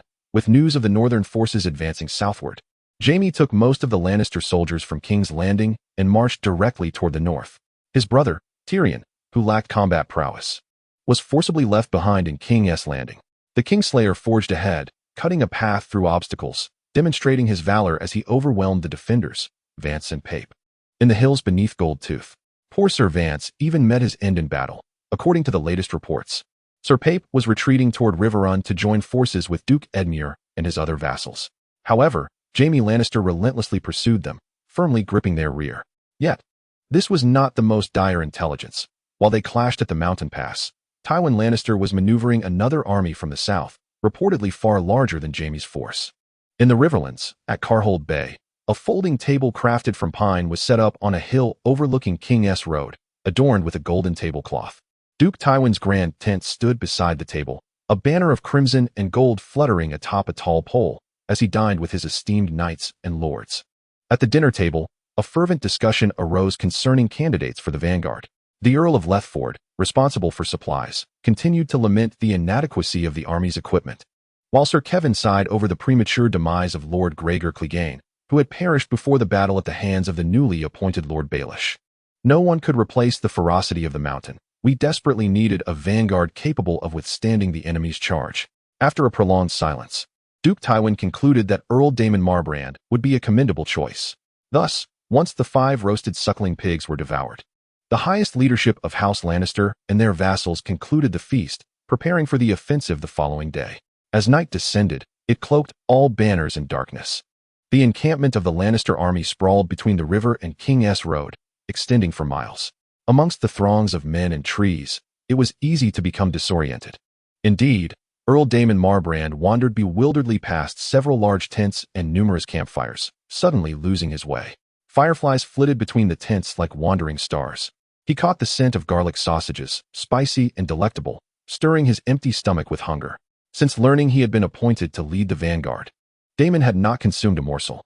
In the distance, he heard a playful tune being sung, and a woman laughing gaily as she dashed past him, cloaked only in a dark mantle, pursued by a drunken man who stumbled over a tree root. Further away, 2 spearmen practiced their blocking and thrusting techniques by a brook, their bare chests glistening with sweat. No one cast a glance his way, no one spoke to him, and no one took note of his presence. Surrounding him were those who had sworn fealty to House Lannister, a vast legion numbering 17,000 strong. Yet he only wished to survive until the morrow. On the following day, the Lannister army commenced their advance. In the dawn's light, Duke Tywin Lannister's forces unfolded like a steel rose gradually blooming, its thorns glistening. The center was commanded by Kevin, who had raised the banner along King's Road. The foot archers were arranged in 3 lines, flanking the road, calmly adjusting their bowstrings. Arrows swaying at their waists.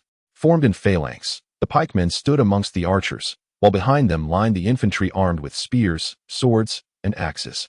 300 heavy cavalry surrounded Sir Kevin, along with the Earls of Lethford, Leighton, and Sharpie, among other lords and their retinues.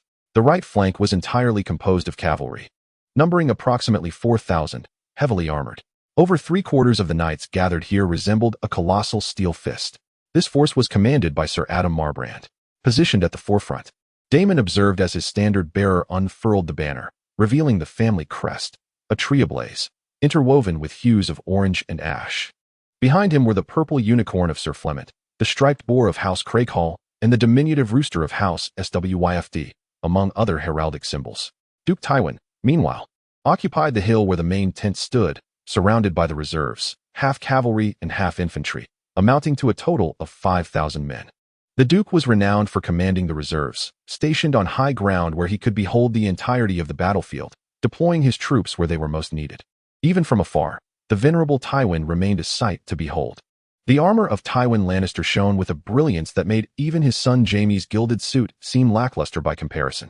His grand cloak, woven from countless threads of gold, was so heavy that it seldom fluttered even in a charge, almost entirely obscuring his steed's hindquarters when mounted. Ordinary cloak clasps could not bear such weight. Instead, a pair of small lionesses lay upon his shoulders, poised as if ready to leap at any moment.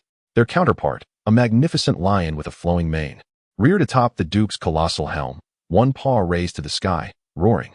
All 3 lions were crafted from pure gold, adorned with rubies for eyes. His armor was a formidable suit of steel plates, coated in a dark red glaze, with greaves and iron gauntlets embellished with intricate golden spirals. The handguards bore a golden sun emblem, and every clasp was gilded. The red steel armor, polished repeatedly, gleamed like fire in the morning sun. At this moment, Daemon could hear the distant thunder of the enemy's war drums. Rumor had it that the new king in Winterfell, Robb Stark, possessed a direwolf capable of slaying a giant bear. Would that young lad dare to bring such a beast to the battlefield? This thought filled him with unease. After an entire night of relentless marching, the northern men must surely be exhausted. Daemon could not fathom the enemy's intentions. Did they mean to strike while the other side was asleep? Such an opportunity seemed improbable, setting aside other considerations. Lord Tywin Lannister was exceedingly shrewd in matters of war. Daemon rode in circles, surveying the battlefield. The surrounding terrain was rugged, the banks were soft and muddy, leading up a gentle slope towards King's Road, and further east lay a stony, broken landscape. The hills were dotted with a few trees, though most had been felled to clear land for farming. He listened to the war drums, his heart pounding in rhythm within his chest. And beneath layers of leather and steel armor, sweat trickled down his brow. He galloped along the front lines, shouting commands and gesturing emphatically. The composition of the left flank predominantly consisted of cavalry. However, it was not as formidable as the right, which was comprised of knights and heavily armored lancers. A veritable steel fist. Instead, it was an assortment of irregular troops from the west, lightly armored horse archers, a multitude of undisciplined free riders, and wandering mercenaries, all riding plow horses and wielding scythes alongside rusty swords and knives passed down from their forefathers. Daemon, hastily gathered from the alleys of Lannisport, had no time for contemplation.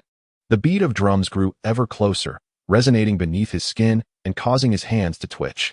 Yet, he bravely drew his long sword, and in an instant, the enemy emerged before him, pouring forth from the hilltops.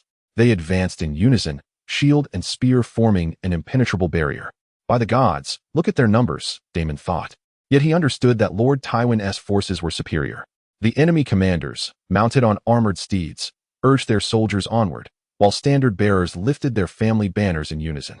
He caught sight of the elk banner of House Hoare, the sunburst of House Stark, the battle-axe standard of Earl Selwyn, and the armored fist of House Glover. Amidst the gray and blue twin towers of House Fry, the white banners of House Stark were plentiful, fluttering in the wind atop tall poles. The gray direwolf seemingly leaping from the fabric. The sound of horns filled the air, a low and prolonged wail reminiscent of a chilling northern wind, sending shivers down the spine. The Lannister trumpets responded with a bold and unruly fanfare, yet in Daemon's heart, it felt muted and somewhat unsettling. Nonetheless, he adeptly commanded his men to hold their formation and brace for the impending assault. As the horn's echo faded, a hissing silence filled the void. To his right, the archers unleashed a rain of arrows, the northern men charging forth with shouts. Lannister arrows fell upon them like a hailstorm, countless in number. Many were struck down, their cries turning to wails of agony. At that moment, a second wave of projectiles descended from above. As the archers readied their third arrows, the horns blared once more, and Daemon raised his sword, issuing a command that was met with a chorus of thousands. The riverbank. He bellowed to the left flank. Remember, hold the riverbank. Ahead, a host of enemy pikemen formed a crescent formation, resembling a steel hedgehog bristling with deadly points, taking cover behind tall oaken shields emblazoned with the sunburst of House Stark. Daemon Malbronn led a contingent of cavalry, arranged in a wedge formation, to engage them first. Faced with the formidable pikes, half of the horses halted their charge at the last moment, veering away. Others, however, crashed headlong into the line, impaled by spear points, and several fell lifeless to the ground. Daemon's mount was grazed by a barbed spear, rearing up and kicking out with its shod hooves. Daemon was thrown from his horse, and at that moment, they remained powerless against the northern shield wall. At this moment, Daemon plunged into the enemy ranks, and the battlefield shrank to mere feet around his steed. An infantryman thrust a spear toward his chest, but with a swift swing of his long sword, Daemon deflected the weapon. The man leapt back, intending to strike again, yet Daemon severed the first spearhead aimed at him, and, in a fluid motion, struck another foe squarely in the face. Daemon pressed forward, tall and lean, clad in a long coat of chainmail and lobster-tailed gauntlets, yet bereft of his helmet. Blood streaming from a wound on his forehead into his eyes. Just as he prepared to continue his assault, a voice rang out, loud and commanding. Fight for Lord Eddard. For Eddard of Winterfell. For Lord Beric, the protector of the North. For the eternal guests of the North at Deepwood Motte. Two knights galloped toward him, wielding spiked morning stars above their heads. As Daemon raised his sword to strike, the morning star pierced the weak metal guard at his right elbow, a surge of excruciating pain erupting as his long sword slipped from his grasp. He reached for his dagger, but the morning star whirled around and charged at him once more. With a sickening thud, Daemon fell to the ground. He could not recall hitting the earth, yet when he looked up, all he saw was the sky. A sweetness lingered in his throat. He knew he had not survived this battle. These were Daemon's last murmurs. The left flank of the Lannisters had fallen. After the battle, Duke Tywin conversed with his brother Kevan, both resigned to the grim state of affairs. This conflict had brought disgrace upon the Lannister name. Despite the staggering disparity in combat prowess, the valor of the Northmen had exceeded their wildest expectations, transforming what was deemed a sure victory into a stalemate. While Duke Tywin inquired further into the matters at hand, Kevan had yet to respond when a voice called urgently, "My Lord Tywin." Tywin turned to see Ser Adam Marbrand dismounting his horse, which was frothing at the mouth and bleeding. Ser Adam, tall and lean, with dark copper shoulder-length hair, donned shining copper steel armor, his breastplate emblazoned with the sigil of a burning tree. Kneeling before Duke Tywin, he said, "My lord, we have captured several enemy leaders, including Halion Karstark and 4 members of House Frey. Earl Hoat and Lord Bolton have likely retreated with their remnants." "What of the Stark boy?" Duke Tywin inquired. Ser Adam hesitated for a moment. "My lord, the Stark lad was not with them. They claim he has crossed the river from the twins, leading the cavalry toward Riverrun." Kevin noticed that his brother's face had turned the pale shade of someone who had just choked on a whole roasted pig. That same night, at Riverrun, Robb dispatched 300 elite soldiers to Blackfish, instructing him to shield the main force's movements. Unbeknownst to Jaime, Ser Brynden returned to report. "I would wager my life that my archers have not allowed a single crow to return to him. We encountered several of his scouts, who also failed to report back. He should have sent out more men." "What is the size of his forces?" Robb inquired. A total of 12,000 infantrymen were stationed across 3 camps, dispersed around the castle, separated by rivers. As Uncle spoke, a rugged smile crossed his face, evoking a sense of familiarity within her. Surrounding the flowing city was the only method, yet it would also prove to be their fatal flaw. The opposing cavalry numbered approximately 2,000 to 3,000, while the forces of the usurper were nearly 3 times their own. "Indeed, Sir Brynden," Gabert Glover remarked, "but Sir Jaime lacks one crucial element." "What is that?" Robb inquired. "Patience. Compared to their forces when they had just departed from Riverrun, their current numbers had significantly increased, as they circled around the source of the Blue Fork.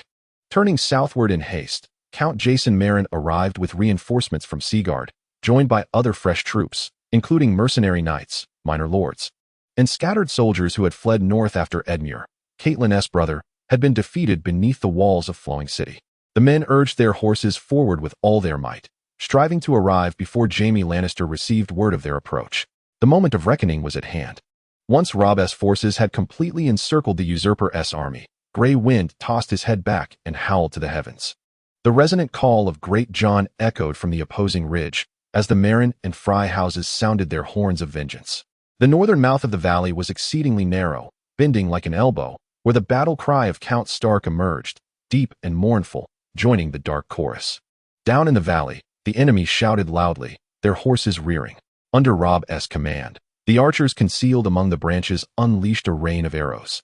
The whispering woods exhaling a long restrained breath, filling the night with the lamentations of men and beasts alike. All around, knights raised their lances, shedding the earth and leaves that had masked their gleaming tips, revealing their sharp, cruel blades. Long live Winterfell!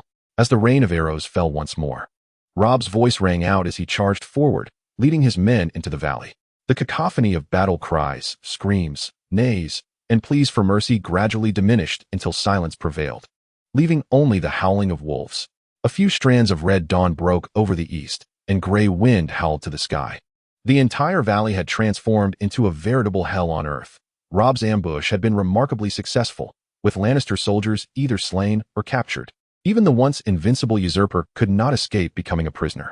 A throng of men followed Robb up the slope, each one grimy, their armor dented. Yet laughter filled the air. Theon and Great John led the way, dragging Sir Jaime Lannister between them. They thrust him before Catelyn's mount, declaring, "The usurper." Jaime raised his head. "Lady Stark," he said as he knelt, a wound upon his brow, blood trickling down one cheek, the pale morning light restoring the gold of his hair. "I would be pleased to serve you, but alas, I seem to have misplaced my sword." "Kill him, Robb," Theon Greyjoy urged. "Sever his head. Take him away and shackle him." Catelyn paid no heed to Shaun's words. However, Robb intervened, halting the advancing soldiers. "Wait, my lady mother. It was this man's sword that slew my father." Catelyn nodded silently. "But we need him alive, my son. We require leverage to negotiate with the Lannisters." Robb obstinately shook his head. "No, mother, we do not need to negotiate with them. They possess nothing I desire." James, still kneeling, hastily interjected. "There is nothing that the Lannisters cannot procure. Boy, as long as you do not kill me, my father will surely provide what you seek." Robb regarded the man who had once slain the Mad King, a figure he had idolized, now reduced to uttering such disgraceful words for the sake of survival. "My father does not engage in the slaughter of prisoners after battle." Robb paused, observing James's expression soften.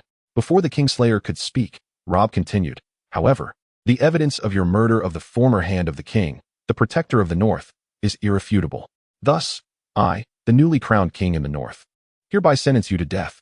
Seeing the shock on the face of the Kingslayer, Robb coldly added, What I desire is merely for my father to return to life. But can your Lannister family accomplish that? With Catelyn's sigh, the executioner's blade fell upon the battlefield. The King's Guard, who had served 2 generations of monarchs, finally concluded his duty. Author's note: to provide readers with a deeper understanding of this grand war, which was hastily passed over in the television adaptation. Much of this chapter is a direct adaptation of passages from the original text. I hope you will refer to the original work to discern the differences. The author has hidden many clues and filled in earlier gaps. Return. Chapter 11. The Red Wedding of Loras. Several weeks had passed since that night, and Margaery seemed to be deliberately avoiding Bael. Even when they encountered each other in the palace, she pretended not to recognize him, leaving Bael utterly bewildered. They had been on the cusp of becoming confidants. Yet the girl had changed her demeanor as if she had completely forgotten the tearful figure who had leaned on his shoulder that night. In truth, Margaery had never forgotten. The reason for her repeated avoidance of Bael was that she had felt an attachment towards him after that day, a feeling that was both comforting and troubling. It caused her loyalty to House Tyrell, instilled in her since childhood, to waver. She did not wish to be disloyal to her family for the sake of a foreigner. As a member of the Highgarden Roses, she was destined to become a celebrated Dawn and marry Loras, who loved her brother. Such a life seemed to be her fated path.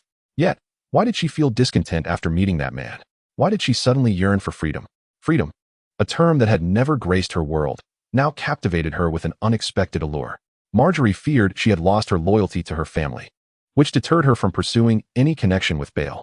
Yet, as if dictated by fate, could she resist the flickering flame ignited within her heart, guiding her life back onto a righteous path? However, all these considerations seemed trivial, for 1 week after Renly ascended the throne. He issued a decree to the minor lords surrounding the Highgarden, promptly mobilizing an army to besiege King's Landing. The wedding that had been postponed due to the destruction of their bridal chamber would be reconvened on the journey to King's Landing. After all, Bael belonged to the lords appointed by Renly, and the influence of Highgarden extended over the lands of Old Oak. Moreover, he knew that Renly was destined not to reach King's Landing. His life would inevitably succumb to the hands of the Lord of Light, under the incantations of Melisandre. Thus, Bael answered the call to arms, leading 500 local soldiers from Old Oak to join Renly's campaign. However, just days before the wedding commenced, an old acquaintance of Bael's arrived at the Allied camp. "Our mission is of utmost urgency," Catelyn declared. "I come as a messenger of my son, Robb Stark, the king in the north, to meet with the king of the south, Renly Baratheon. King Renly is the rightful sovereign of the 7 kingdoms. Having been formally crowned and anointed, my lady," Sir Catelyn responded with unwavering courtesy. "His Majesty is currently encamped at the Bitter Bridge, a pivotal crossing of the Rose Road over the Mander River. It would be my great honor to escort you there." The knight raised a clenched fist, and his soldiers parted to form a path beside Catelyn and her escort. Is this an escort or an arrest? Catelyn pondered. For now, she had no choice but to trust Sir Catelyn's honor, and of course, the increasingly inflated ego of Lord Renly. An hour's ride away from the great river, they glimpsed the rising columns of smoke from campfires. Soon, a cacophony of sounds surged over the farms, fields, and plains, faint yet reminiscent of a distant ocean's call. As they drew nearer, the sound intensified. When they finally beheld the murky waters of the Mander River glinting in the sunlight, the clamor became distinct, revealing voices, the clash of steel, and the whinnies of horses. Despite the prior warning of smoke and noise, they could not help but stand in awe before the imposing army. Thousands of campfires filled the air with a pale mist. Rows of horses stretched for miles. Entire groves had been felled to fashion long poles to bear the banners. Massive siege engines lined the verdant lawns flanking the Rose Road, including catapults, ballistae, and battering rams, the latter towering above even a cavalryman. Under the blazing sun, countless spearheads gleamed with a crimson hue, as if weeping blood. The tents of lords and knights resembled silken mushrooms scattered across the landscape. She observed soldiers bearing spears, wielding swords, donning helmets and armor, saw the camp followers flaunting their trade, the archers adorned with feathers, the laborers driving carts, the swineherds tending to livestock, the messengers delivering news, the attendants sharpening long swords, and the knights guiding their steeds, along with the grooms reprimanding unruly horses. "It is astonishing to witness such a multitude of armies," remarked Sir Wendell Manderley. They traversed an ancient stone arch bridge, aptly named the Bridge of Sorrow. Indeed, Catelyn concurred. It seemed that nearly all the southern nobles had heeded the call of Renly Baratheon.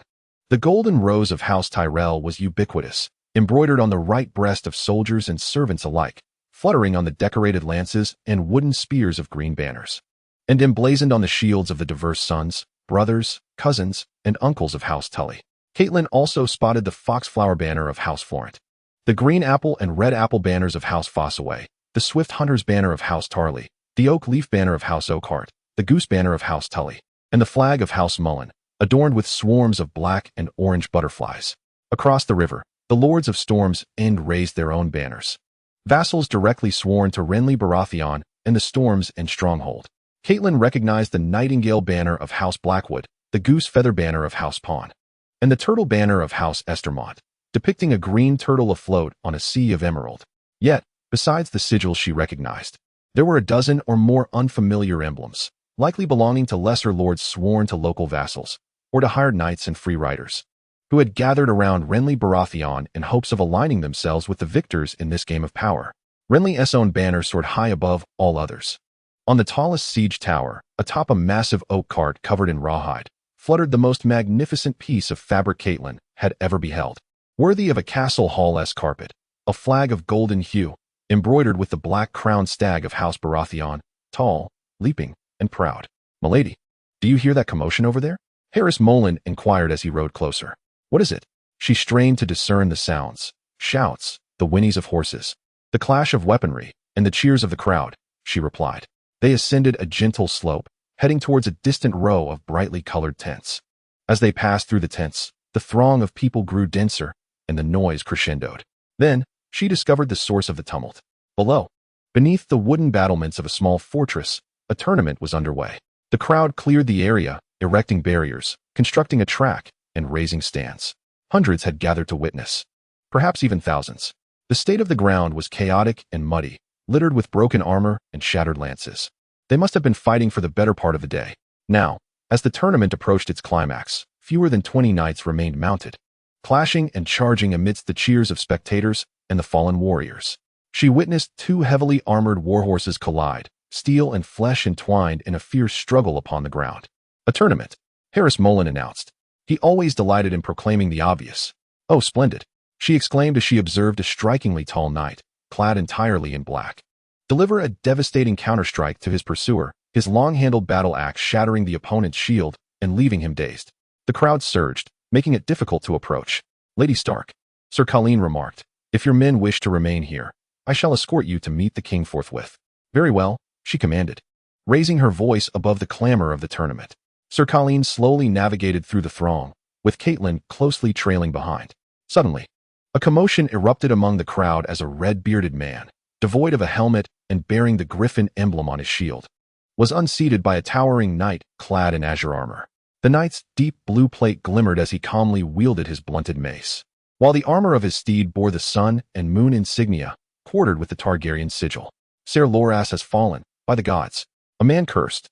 Any admonition regarding this peculiar companion was drowned out by another wave of startled cries. Another warrior was toppled, a wounded horse pinned its rider beneath, both beast and knight howling in agony as attendants rushed to assist. "This is madness," Catelyn thought. "The true enemy is so near, the land ablaze with war. And yet Baelor remains here, indulging in his tournament as if he were but a boy with a wooden sword." The lords and ladies occupied the stands, as engrossed in the spectacle as the onlookers below. Among them, Catelyn discerned some familiar faces.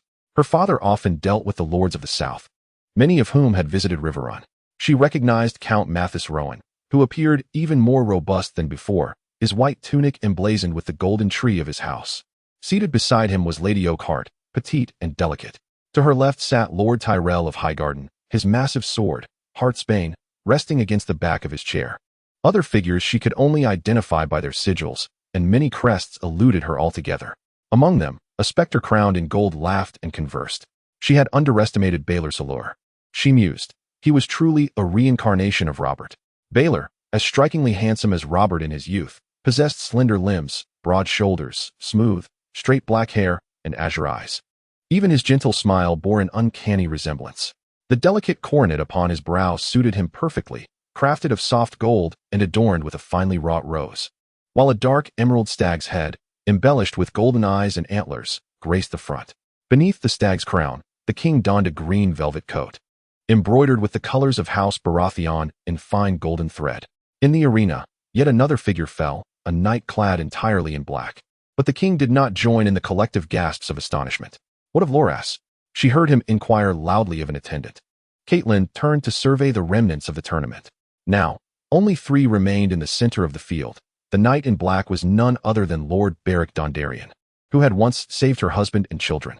Just moments ago, he had eliminated the renowned Knight of Flowers. Catelyn had never beheld Ser Loras Tyrell. Yet even in the distant north, tales of the youthful Knight of Flowers persisted. However, those stories had largely been supplanted by her own son's exploits and the saga of the eternal guest from the north. Among the survivors, 2 quickly reached a tacit agreement. They spurred their steeds forward, together lunging at the knight in black armor. As they approached from either side, the Black Knight suddenly yanked the reins, striking one assailant fiercely in the face with his shattered shield, while his dark steed raised its formidable hoof to sweep another opponent aside. In an instant, one rider fell to the ground, while another, clad in blue armor, staggered back. Step forward, King Renly summoned his champion. The Black Knight held his head high and chest out as he made his way towards the stands. Upon closer inspection, the brilliant black armor was not ostentatious. Yet the man within exuded vitality. It seemed the earlier contest had inflicted little harm upon him. Renly awkwardly congratulated the man before him, stating, "As the champion of this tournament, Lord Beric, feel free to make any requests within my power to fulfill." Beric smiled and replied, "Lord Renly, I have a friend, the blue-armored knight I just unseated. She has long desired to become one of your rainbow guards. Might your grace consent?" Observing Renly's discomfort, Beric leaned closer and jested, "Do you wish for me to request yet another fief?" Renly quickly recoiled, promptly assenting to Beric's proposal for Brienne to join his rainbow guard. However, the audience was decidedly disapproving of Beric's suggestion, and a chorus of boos erupted from the crowd. Undeterred, Beric called out to Brienne, whom he had met during recent sword practice. The knight, still clad in her blue armor, approached Renly, bewildered yet delighted. Though the crowd's jeers and mockery grew louder, they began to disperse. "Ser Colin," Catelyn inquired of her escort, "what is the name of this peculiar man? Why do the people despise him so?" Ser Colin furrowed his brow. "She is not a man, my lady. That is Brienne of Tarth, daughter of Lord Selwyn Tarth, the Evening Star." "Daughter?" Catelyn exclaimed in disbelief. "They call her the fair Brienne, yet none dare speak to her thus, lest they prepare for a duel." "Your Grace," Brienne responded, "I thank you for bestowing upon me the honorable position of Rainbow Guard. I request to become one of your 7, dedicating my life to follow you to the ends of the earth, ever by your side, protecting you from all peril." "I consent," Renly said, somewhat distracted. "Please rise and remove your helm." She complied. When the great helm was lifted, Catelyn finally grasped Ser Colin's insinuation. How absurd it was that they referred to her as the fair Brienne. Beneath the helm, her hair was arranged in a manner reminiscent of a squirrel's nest made of filthy straw. Her face bore wide blue eyes, innocent and straightforward in their gaze. But her countenance was round and coarse, with a jagged row of protruding teeth, a mouth alarmingly wide, and lips as plump as caterpillars. Countless freckles were densely scattered across her forehead and cheeks, and her nose appeared to have been broken multiple times.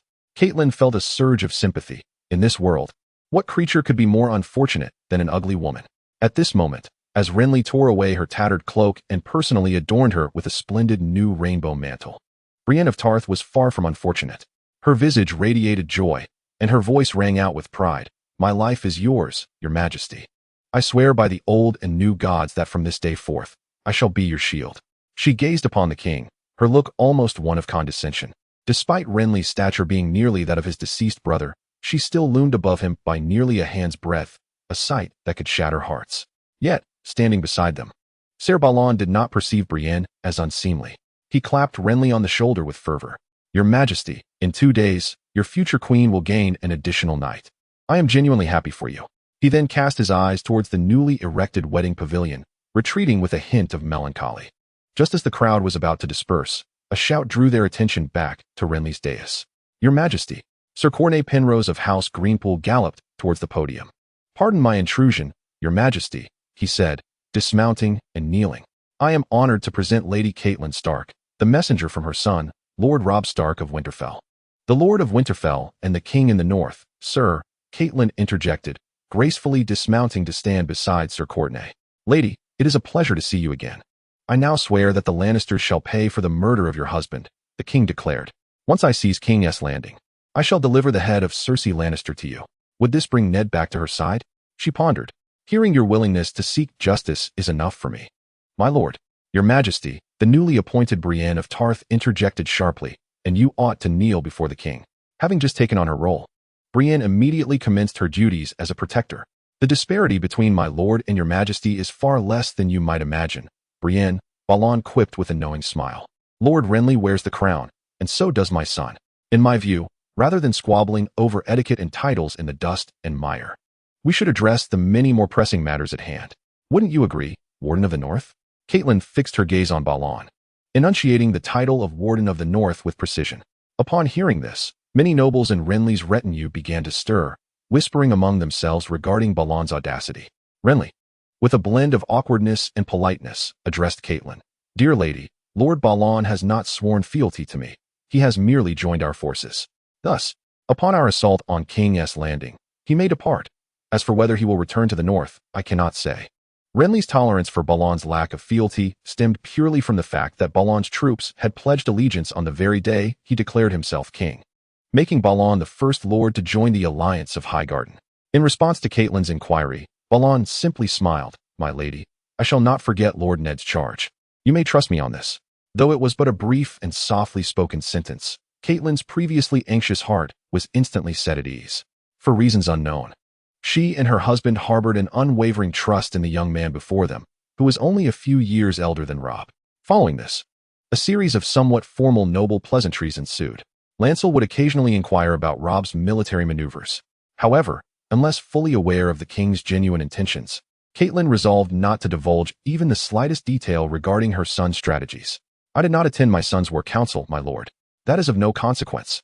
I ought to express my gratitude, for he has drawn the majority of the Lannister forces. By the way, what of the Kingslayer? Regrettably, my lord, Robb did not heed my counsel. Jaime Lannister has been executed by the king in the north at Riverrun. What? Robb executed the Kingslayer? Vale exclaimed in astonishment. Lancel, however, found it entirely reasonable, noting that the direwolf's wrath was even more fearsome than that of a lion. He offered a brief commentary. The other lords affirmed and praised Robb's audacious actions. Executing the Kingslayer will not win the war. It will only incite the wrath of Lord Tywin. Bale felt immense regret for not being by Robb's side. Jaime's death would undoubtedly alter the landscape of all future conflicts and political dynamics across Westeros. Bale could not foresee whether the ensuing battles would mirror the original narrative. Unbeknownst to Bale, when he took the mountain clansmen that rightfully belonged to Tyrion and eliminated the formidable mountain that rides, the entire course of the War of the Five Kings underwent a profound transformation. As Bale pondered these matters, an aged yet robust voice interjected into the conversation. No offense intended, Lady Stark, but Lord Robb ought to personally present his fealty to his majesty, rather than cower behind his mother-esque skirts. Lord Balon Greyjoy, known for his short, stiff, gray beard, was notorious for his forthrightness. Though his tone bore no hint of provocation, it nonetheless unsettled Catelyn deeply. King Robb is engaged in a fierce struggle, my lord, Catelyn replied coldly yet politely. He is not merely indulging in sport. Lancel smiled broadly. Relax, my lord Balon. Do not be so hasty. He summoned a steward clad in the attire of Storm's End. Make arrangements for the ladies' attendants. Ensure their safety and comfort. I would like to extend an invitation to Lady Catelyn to join my wedding festivities shortly. Madam, it is indeed an honor. Tomorrow, I shall wed Marjorie Tyrell of House Tyrell. After you have rested, I would be delighted to have you at our feast, which will signify the strengthening of the alliance between myself and House Tyrell, unbreakable and resolute. With that, Lancel and his retinue proceeded toward the castle, while his steward escorted Catelyn to the grand tent of green silk erected for the king. Should you require anything, please do not hesitate to ask, my lady. Catelyn found herself at a loss for words in this place. What more could she possibly need? The tent's expanse surpassed that of an ordinary inn's hall. Adorned with various luxuries, feather mattresses and fur nightgowns, a wooden tub inlaid with copper large enough for two, countless braziers to dispel the chill of the night, suspended leather folding chairs, and a desk graced with ink pots and quills. On the table lay platters of peaches, plums, and pears, encircled by exquisite silver goblets surrounding a pitcher of wine. A pile of cedar chests brimmed with changes of clothes, books, battle maps, a tall harp, a longbow, and a quiver of arrows. Nearby, a pair of red-tailed hawks and a collection of meticulously crafted weapons completed the scene. This was the realm of Renly, she mused. No wonder his army advanced at such a leisurely pace. On either side of the tent's entrance stood the king's armored sentinels, a full suit of forest green armor, intricately gilded, with massive golden stag antlers adorning the helmet. The armor gleamed so brightly that she could discern her own reflection in the breastplate. A visage reminiscent of a woman submerged in a deep, verdant river, gazing back at her. A drowned woman's face, Catelyn thought. Have you succumbed to sorrow? Abruptly, she turned away, loathing her own fragility. Who had the luxury to indulge in self-pity? She must hasten to wash away the dust of travel. Preparing for Renly's wedding on the morrow, Bael had not sworn fealty to Renly. Thus he did not depart with Renly's vassals. Instead, he sought out Catelyn's tent to discuss the state of affairs in the Riverlands. What Bael did not anticipate was that the forces stationed at Catelyn's Bay, led by Lisa Bolton, had not retreated in disgrace as in the original tale, but had instead held their ground against the formidable army of Tywin, executing a successful withdrawal. Fortunately, the northern front appeared to be faring well, alleviating the anxiety that had previously weighed heavily on Bael's heart. The following day, at the wedding site, Bael had initially resolved to avoid attending the nuptials of Margaery and Renly, as a peculiar pang of sorrow clouded his thoughts. Yet, the desire to behold Margaery once more compelled him to accept Renly's invitation. In Chapter 13, The Red Wedding of Renly, Part 2, Catelyn had inadvertently missed the negotiations between Renly and his brother. The delay of the wedding had caused Renly to raise his banner a week earlier than intended. Thus, Renly had engaged in discussions with Stannis prior to the tournament, arrogantly dismissing his brother's offer of aid, claiming he could seize King's Landing without assistance. As these were secret negotiations between rival claimants to the throne, Bael, who had not pledged allegiance to Renly, remained uninformed. He was still anticipating the forthcoming talks lodged in his memory. He sought to ease the rift between the two brothers, if only to postpone Renly's demise. However, reality seemed disinclined to grant him such a wish. In the southern territories, at Renly's camp, the wedding unfolded with meticulous order, even amidst the wilderness. It exuded the opulence of nobility. 14 tables hosted an array of ordinary guests, while the most esteemed patrons indulged in lavish pigeon feasts. The celebration thrived with joyous revelry. Although the nobles maintained a decorum, wary of appearing impolite in the presence of Lord Renly, when the bride, adorned like a resplendent star, made her grand entrance, the entire venue erupted in fervor. Her gentle, doe-like eyes and cascading chestnut curls lazily draped over her shoulders. Margaery's smile was both bashful and sweet, rendering her extraordinarily enchanting beneath the opulent gown. Upon witnessing the bride's arrival, a wave of bitterness surged in Bel's throat, as if all his previous sorrows had resurfaced in an instant. He could not comprehend why he felt such profound concern for a woman he hardly knew. Perhaps the arrival of emotions was inherently mysterious. Yet, Bel was acutely aware that if he wished to carve his own path in a world of ice and fire, he must abide by the customs of this realm. Just as Margaery was destined to marry Loras, no force could impede that fate. Before the feast commenced, Loras Tyrell and Margaery Tyrell, under the priest's proclamation, pledged solemn vows before the 7 gods. Unbeknownst to Bel, a fleeting shadow of melancholy had crossed Margaery's eyes before she swore her oath, only to quickly revert to her previous brilliance. In a bid to numb herself, Margaery mused that perhaps, in the course of her performance, she might conjure her own happiness. Thus, the vows were concluded smoothly. Hand in hand, they walked, accepting the well wishes of the gathered guests. As they approached Bel, he raised his goblet, elegantly acknowledging Loras and uttering words of blessing with a smile. Kissing Margaery's hand as if it were the first time he had met her. Observing the man before her who feigned ignorance, Margaery understood that he, too, had come to terms with their shared reality, for as nobles, it was destined to be arduous to attain the love they yearned for. She thought that perhaps many years hence, both she and Bel would find solace in the memories of that night, that they would willingly allow each other's images to blur, and ultimately accept the fate they had once contemplated resisting. Yet, despite her understanding, why did her eyes involuntarily moisten? Why did her heart ache as if it were being cut by a knife? Enveloped in her wedding gown, Margaery suddenly felt an overwhelming sense of helplessness. Holding Loras's hand felt so feeble, yet she dared not let go. Similarly tormented, Bel buried his anguish within the wine that flowed upon the long table. Yet no amount of drink could intoxicate him.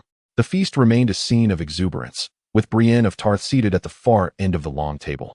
She had not donned the attire of a lady but instead wore the garb of a knight, a velvet tunic adorned with the rose and the sigil of the storm, complemented by riding breeches, boots, and a finely crafted sword belt, with a brand new rainbow cloak draped over her back.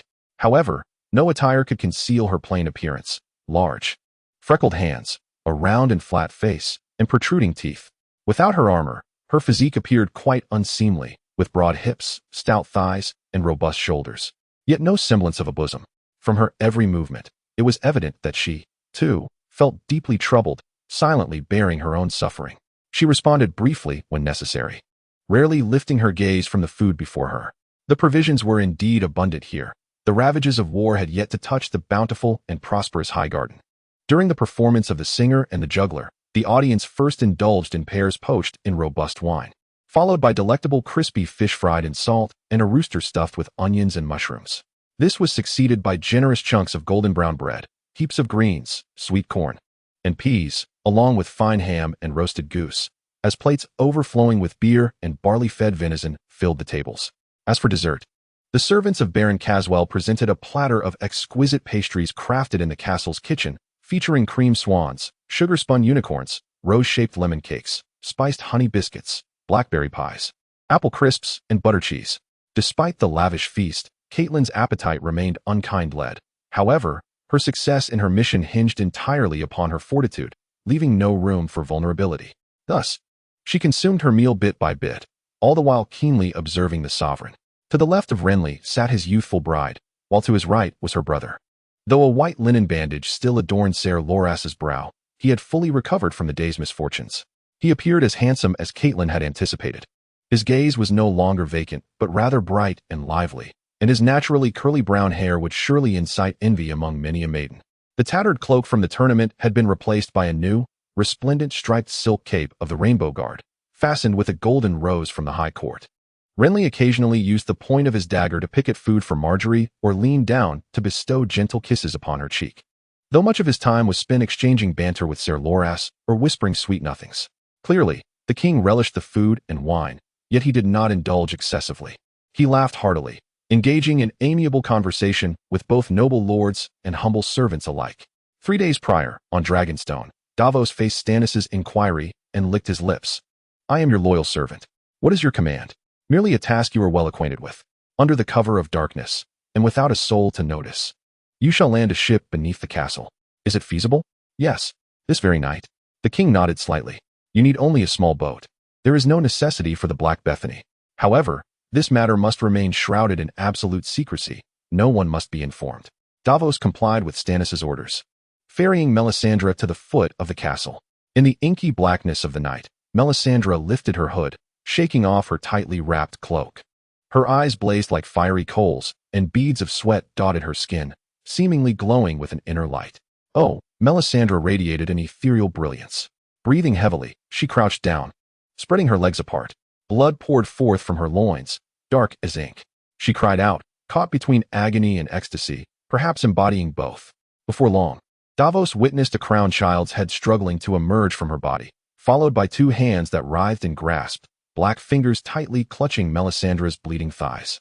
Pushing until the entire shadow entered this world, he stood, towering over Davos, nearly touching the ceiling of the tunnel, resembling a great tower from the small boat. Before his departure, Davos caught a fleeting glimpse of a shadow darting through the iron bars of the gate, racing towards the water's surface ahead. Yet for him, that one glance was more than sufficient. He recognized that shadow, as well as the individual casting it. Now, at the stroke of midnight, a throng of nobles clustered around Loras and his new bride as they entered the bridal chamber. Amidst the revelry, a flicker of light momentarily danced upon the wall.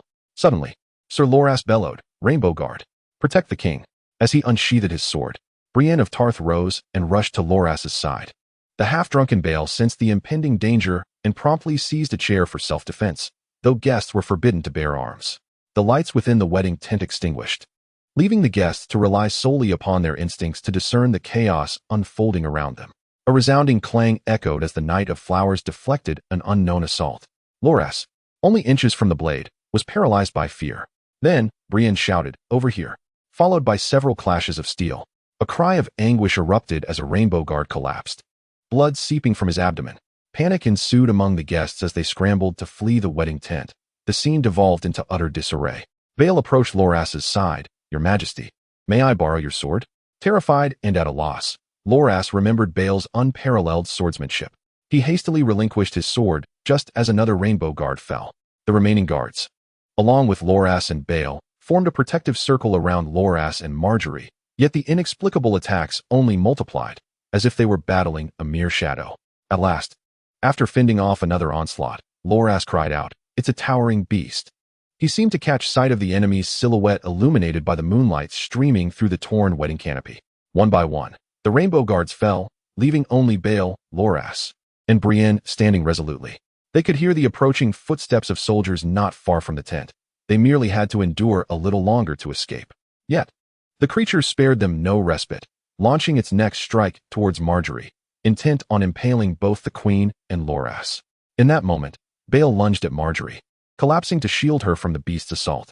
The impact caused Bael excruciating pain, yet he steadfastly protected Marjorie in his embrace. The monster, seeing its attack thwarted and failing to kill the man before it, pressed on towards Loras. Brienne was violently thrown aside, leaving only Loras by Loras's side. Loras deflected several strikes, and seizing an opportunity, he struck the creature's head with his sword. The head fell, yet the body continued its relentless advance. Taking advantage of Loras's momentary lapse, the beast lunged toward the king's throat. No! Loras's anguished cry echoed as Loras fell, blood gushing from his neck. He gazed at his beloved in terror, his hands powerless to stem the flow of blood. The creature had swiftly fled the tent, leaving behind a resounding clang, as though something had fallen. Thus, Balon Greyjoy met his demise, slain on the very day of his wedding. In the days to come, the people of Westeros would refer to this harrowing union as the Red Wedding. Chapter 14. The perfect framing when Balon's guards burst into the wedding tent, torches in hand. They could only behold the unceasing bloodshed surrounding Balon and the anguished Sir Loras, who wept over him. Nearby lay the fallen knight Brienne, along with the young queen, bearing the name of Bael. Just as the bewildered intruders were grappling with the scene, a guard pointed to a bloody dagger on the ground not far from Balon and reported to the captain, "Sir, the murder weapon lies there." After a brief period of regrouping, Mace Tyrell summoned all the lords to the tent for an urgent meeting, as they had discovered that the dagger bore an ornate lion engraving. Mace had initially wished to keep the fact of the lion's emblem a secret. However, the guard who found the weapon was not a loyalist of Highgarden, but rather a bastard of House Baratheon. Consequently, the news spread rapidly throughout the camp. Though lacking concrete evidence, nearly all the lords had come to the consensus that House Lannister was culpable for King Balon's death. After all, such an expensive Valyrian steel dagger could only be afforded by a house of immense wealth. No one pondered why the Lannisters would employ a dagger adorned with a lion to assassinate Prince Balon, nor did they consider that this very dagger had come from Bael, who had sworn to protect him. They believed the Lannisters were so arrogant that they thought they could hire a monster to commit the deed without leaving a trace. In truth, the Valyrian steel dagger had not been engraved with a lion when it fell into Bael's possession. It was merely a precaution, as Bael had been prepared to undermine House Lannister ever since he joined Balon's coalition, keeping the dagger close at hand for any unforeseen eventuality. Regardless, Bael felt it was his duty to thwart the alliance between House Lannister and House Tyrell, for the union of the South's and West's wealth would pose a significant hindrance to his future ambitions. Thus, Bael resolved to either prevent Balon from being slain before he could assault King's Landing or deliberately incite enmity between the Tyrells and the Lannisters. After all, it was the isolated and vulnerable lion that Bael cherished most. The once silent tent erupted with righteous indignation at Sir Loras's entrance. He bellowed with such fervor that his voice drowned out Mace's attempts to restore order. Mace, intending to chastise his son and send him away, sought to convey to the gathered lords that the origins of the dagger were unclear and that they should not hastily conclude that House Lannister was behind the act, thereby laying the groundwork for a future alliance with them. However, the intervention of his beloved son led matters to unfold in a direction entirely contrary to his expectations. Sir Loras's heartfelt roar ignited the fervor of a small faction of lords within the hall. Some, in their zeal, chanted Loras's name. This prompted the more rational and composed lords to awkwardly join in the cries for Loras to avenge the Lannisters. At that moment, a previously obscure Baron Loron Caswell raised his naturally commanding voice, proclaiming, "Gentlemen, we have gathered here to fight for Lord Renly. Yet the despicable Lannister family has cowardly taken the life of our sovereign. We cannot remain idle. If we fail to avenge Lord Renly, we shall be ridiculed throughout the entirety of Westeros."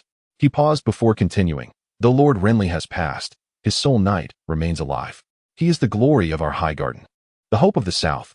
I am willing to follow Sir Loras in avenging his grace." In an instant, the crowd erupted with fervor, chanting Loras's name as they escorted the Knight of Flowers out of the tent. Only 5 remained inside. The Southern Guardian Mace, stunned by the reaction of the other lords. The young Queen Marjorie, standing behind Bael, still bewildered. The Duke of Blunt, who observed the proceedings with a detached gaze. Catelyn, who had come from the north. And the orchestrator of this entire affair, Lord Bael. The Duke of Blunt whispered to his liege Mace, "My lord, with Lord Renly deceased, the only rightful heir to the kingdom is likely his brother, Stannis." Mace waved a hand dismissively. "You know, Blunt, that Stannis has always been at odds with us in Highgarden. We cannot place our bets on him. Such a course would yield us nothing." It was only then that they noticed Bael and Catelyn, who had not joined the others. Mace, feeling somewhat awkward, cleared his throat and addressed Bael. "Thank you, my lord. Highgarden shall reward you for your protection of my daughter. You will experience our generosity." Sensing the insincerity in Mace's words, Bael chose not to pursue the topic further. He took his leave of Mace with a clean farewell, stating his mission to escort Lady Stark back to the north, and departed the tent without a backward glance. Chapter 15. The Battle of Harrenhal. The conflict in the Riverlands proved to be a heavy loss for Duke Tywin, not due to the casualties suffered by the Lannister forces.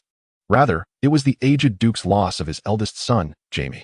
Had it not been for his brother Kevin's desperate intervention, Tywin might have recklessly charged towards Winterfell, disregarding all consequences. However, decades of ruthlessness had led Duke Tywin to abandon such childish and reckless tactics.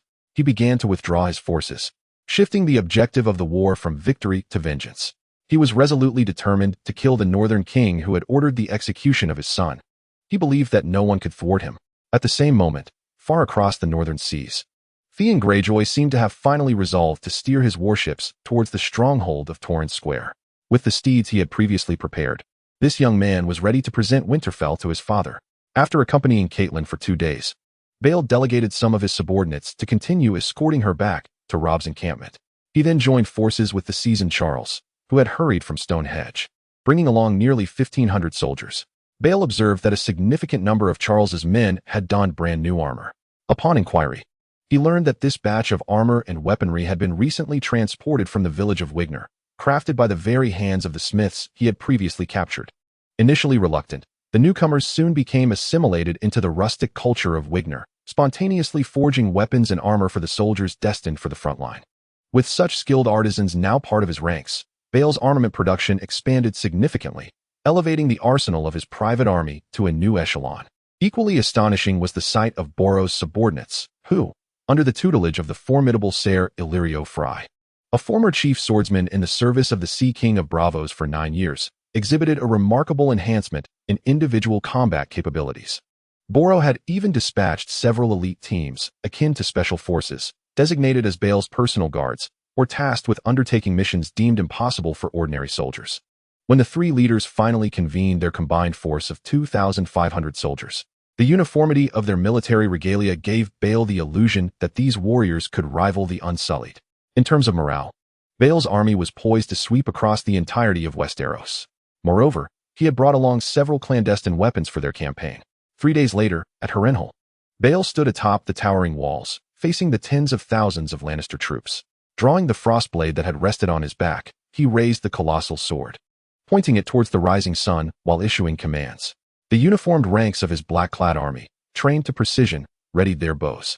Meanwhile, in the opposing camp, Lord Tywin Lannister shed his previously untroubled demeanor. Gazing at the formidable and organized forces on the walls, he felt a sense of disbelief. Harrenhal, which should have been sparsely manned, had been inexplicably seized by an unknown black-clad army the day prior to his arrival. Had Harrenhal not been situated in the south, he might have assumed the Night's Watch had collectively forsaken their oaths and marched southward. Nonetheless, Tywin was compelled to engage in this bewildering battle, for Harrenhal had long been a crucial stronghold for House Lannister in the south.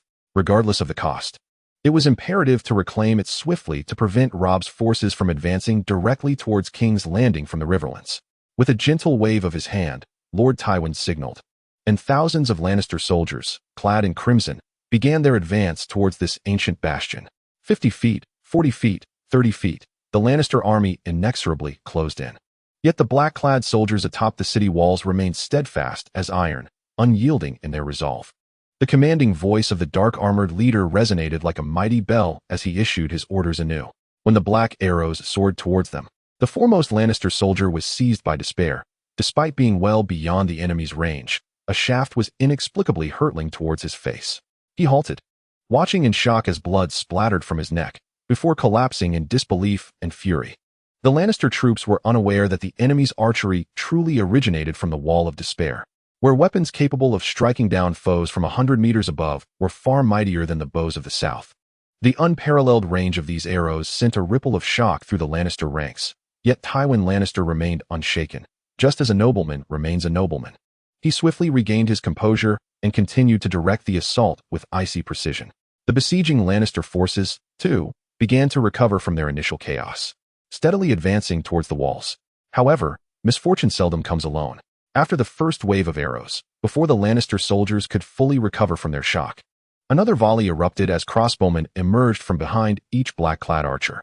The poor Lannister vanguard watched helplessly as the crossbowmen unleashed their bolts. No, it seemed they loosed more than one. Upon realizing that the enemy's crossbows could fire multiple arrows in succession, the last bastion of resolve crumbled within the hearts of the new recruits. Some soldiers turned to flee, only to be struck down by their own commander's blades. Those who attempted to escape were likely unaware of Tywin Lannister's merciless stance on deserters. After enduring several waves of arrows, the vanguard of 2,000 Lannister troops had suffered heavy casualties, yet they persisted in hoisting their ladders, determined to scale the walls. The sole impetus driving the seasoned veterans was their long-standing fear of Tywin Lannister. They would rather perish on the battlefield than fall victim to the blades of their own ranks. Just as the Lannister vanguard was about to ascend the walls, a seething liquid appeared to boil. Thus, before the despairing eyes of the Lannister soldiers, cauldrons of scalding oil were poured down upon them, one after another. The true devastation wrought by the hot oil was never primarily physical, while the lethality of a dozen barrels may not surpass that of a rain of arrows. The psychological impact on the enemy was utterly devastating. In that moment, the battleground, dominated by hues of red and black, was filled with countless screams, roars, and wails, sounds that even the coldest heart of Tywin Lannister could not entirely ignore. 15 years of indulgent ease had dulled this iron-hearted man's memories of the slaughter upon the battlefield, causing him to forget the lives he had once harvested as if they were mere blades of grass. Yet, one thing he might never forget was that this old lion only cared for the cost of accomplishing his aims. For pursuits he deemed worthy, he would not hesitate to sacrifice even his own son, though it would only be Tyrion. Thus, he chose not to halt, believing that as long as his grand army ascended the battlements, the fortress would inevitably fall into his grasp. The arrogant old lion subsequently commanded his forces to advance. The main contingent of 8,000 troops commenced their assault. Reluctant to disperse his forces, Tywin resolved to concentrate his might for a singular push to storm the walls. As the 8,000-strong battalion finally reached the foot of the city, a resounding blast echoed, and countless Lannister soldiers were engulfed by the green flames that erupted from the ground. Anyone touched by this verdant fire was destined to be immolated. This wildfire, buried beneath King's Landing, was an unforeseen boon that Baelor had kept secret after placing his subordinates within the city's defenses. Even the Fry caravan, which transported these jars out of the city, remained oblivious to their contents. This wildfire could only be extinguished by completely isolating it from the air. Even water proved futile against its wrath. Thus, countless Lannister soldiers became tragic embodiments of utter despair. The Grand Lannister army, comprising over 10,000 men, ultimately crumbled, including those yet to engage, retreating in disarray. Meanwhile, over 1,000 officers and guards standing resolutely by Duke Tywin's side relentlessly urged their troops to return. Such prodding yielded some effect, transforming the chaotic rout into a more organized withdrawal. Despite his reluctance, the old lion had no choice but to retreat. He cast a glance at the walls, hoping to imprint his enemy's visage in his memory. The Lannisters always pay their debts, he muttered silently. Regrettably, all he could discern was a pure black helmet, the face entirely obscured by the visor, leaving him unable to see his foe's features. Just as Duke Tywin regained his senses, he was startled by another outcry from his army. It appeared that a band of savage warriors had suddenly emerged from the flank of the retreating Lannister forces, fierce in their charge despite their small numbers. In such a brief span, the Lannister soldiers had no time to form a defensive line and were met with a brutal onslaught. Even with superior armor, the Lannisters stood little chance against a fully armored barbarian forged from an abundance of golden dragons. They were merely prey to be slaughtered. Nevertheless, the Lannisters' numbers ultimately mitigated the savages' advantage. At that moment, the gates of Harrenhal swung open, and a fully armed cavalry surged forth from the city, charging towards the Lannisters engaged with the mountain men.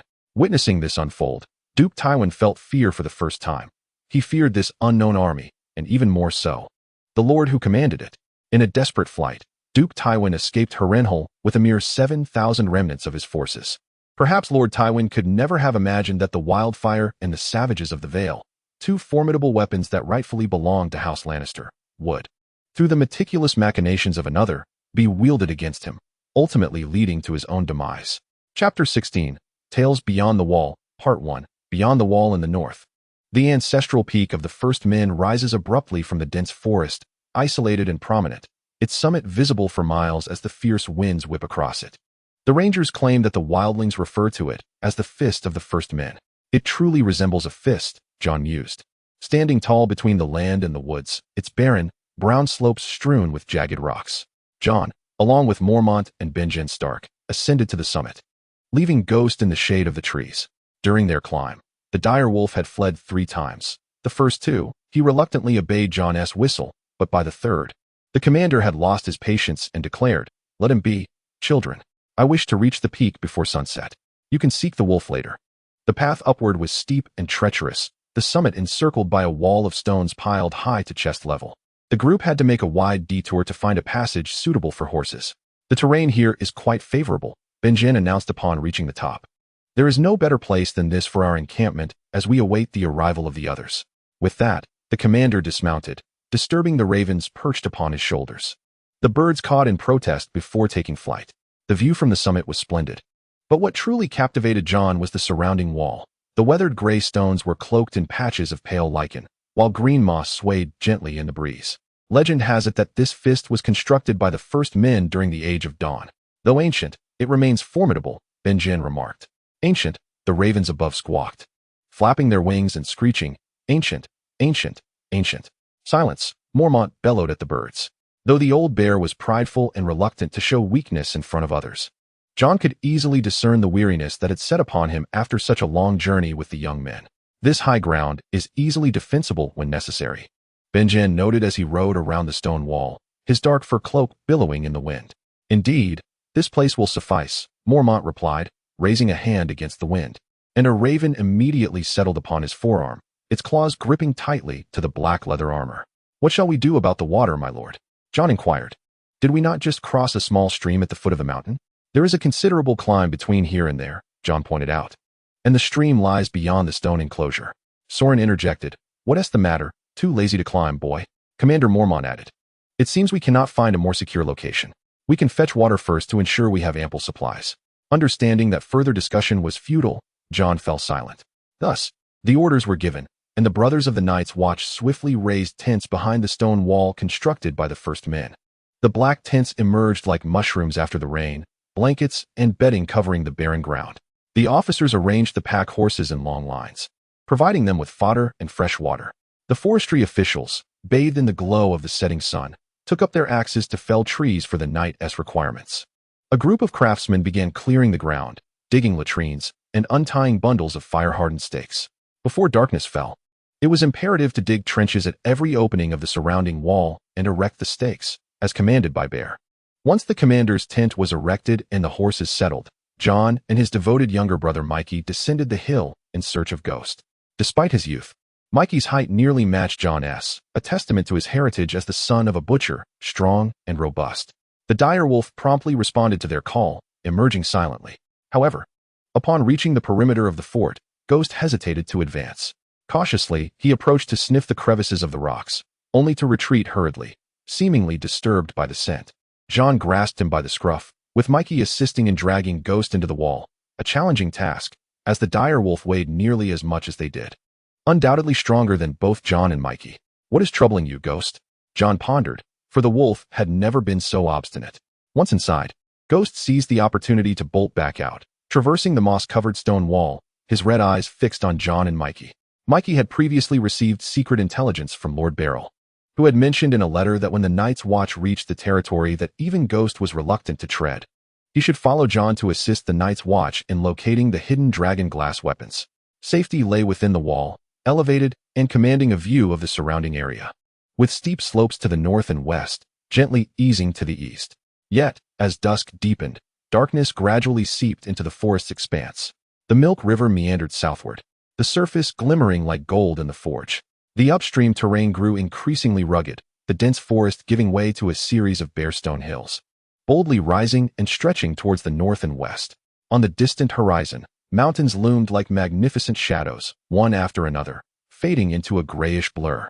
The jagged peaks, perpetually capped with snow, maintained their grandeur, cold and solitary, even from afar. Bringing the view closer, the surroundings were entirely dominated by trees. To the south and east, the woods extended to the edge of vision, a vast, tangled thicket casting thousands of dark green shadows, interspersed with splashes of red from the fishbeam trees pushing through the pines or sentinels, while occasional hints of yellow indicated a few maturing broadleaf tobacco plants. As the north wind stirred, he heard the older branches and leaves groaning softly.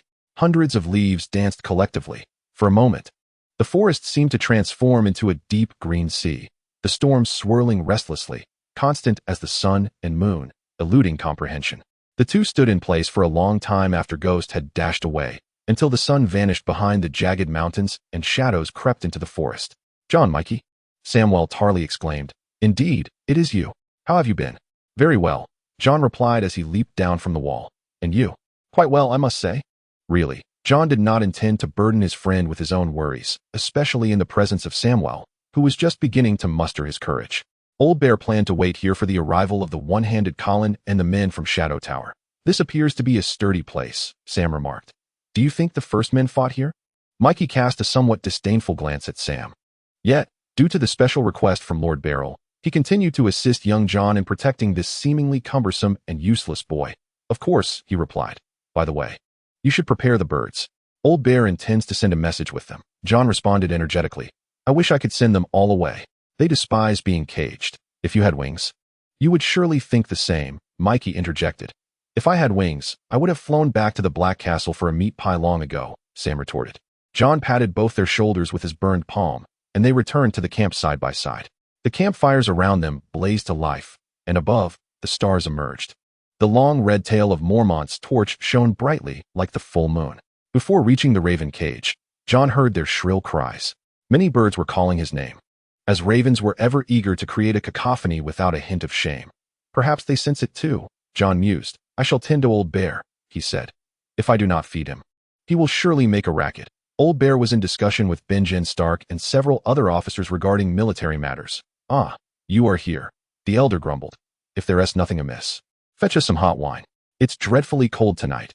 "Yes, my lord," John replied. He kindled the bonfire and requested a small barrel of Lord Mormont as favorite red wine from the supply officer, pouring it into a jug. As he worked, he listened to the conversation within the tent. "To enter Frostfangs, the easiest route is to ascend along the Milk River," said Jarman Buckwell.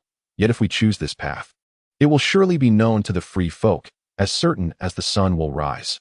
Then we shall take the Giant's Ladder," Sir Maladderlock suggested. Adding, "The Wind's Pass could also be considered." Sir Otten Wylis waved away the wine tray. "I will not venture into the mountains," he said in a thin, weary voice. "Frostfangs is cold even in summer, and should we encounter a storm, well, unless absolutely necessary, I do not wish to risk entering Frostfangs." Mormont stated, "The free folk, like us, cannot survive on rock and snow. Regardless of how many gather, they will soon emerge from the mountains, and the only path is down along the Milk River. Thus, we hold the key here. They cannot circumvent us. I fear they have no intention of circumventing us. Their numbers are in the thousands. While we, if we include the men from the one hand, are barely 300, Sir Benjen Stark remarked as he took the cup from John's plate. "If it comes to fighting, there is no better terrain than this." Mormont declared that we must hasten our preparations, set up spikes and pits, and cover the slopes with thorns, ensuring that every crack is mended. "Jarman, I require your keen observational skills. Take your men and establish a perimeter near the camp and along the riverbanks, concealing them among the trees. Should any unidentified entity approach, they are to report immediately. Now, let us address the matter of water. We must stockpile a far greater supply than our current needs. I command that we commence the excavation of a reservoir without delay. The arduous labor may incite discontent among the brethren, yet in the end, it is a matter of life and death for us all." My ranger commander, Benjen Stark, spoke up. "Until the arrival of the Fingerless, your rangers are to patrol only this side of the river. Once he arrives, we shall make further decisions. I do not wish to lose any brothers.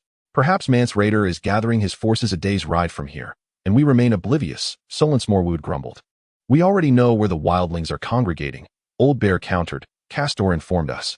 Though I despise him, I do not believe he would lie about such matters. Very well, Banjan said, his expression steely as he departed. The others were more courteous, finishing their drinks before taking their leave. Shall we have dinner, my lord? Jon inquired. Corn. The raven croaked. Mormont remained silent for a moment before finally responding. Has your wolf made any kills today? Not yet.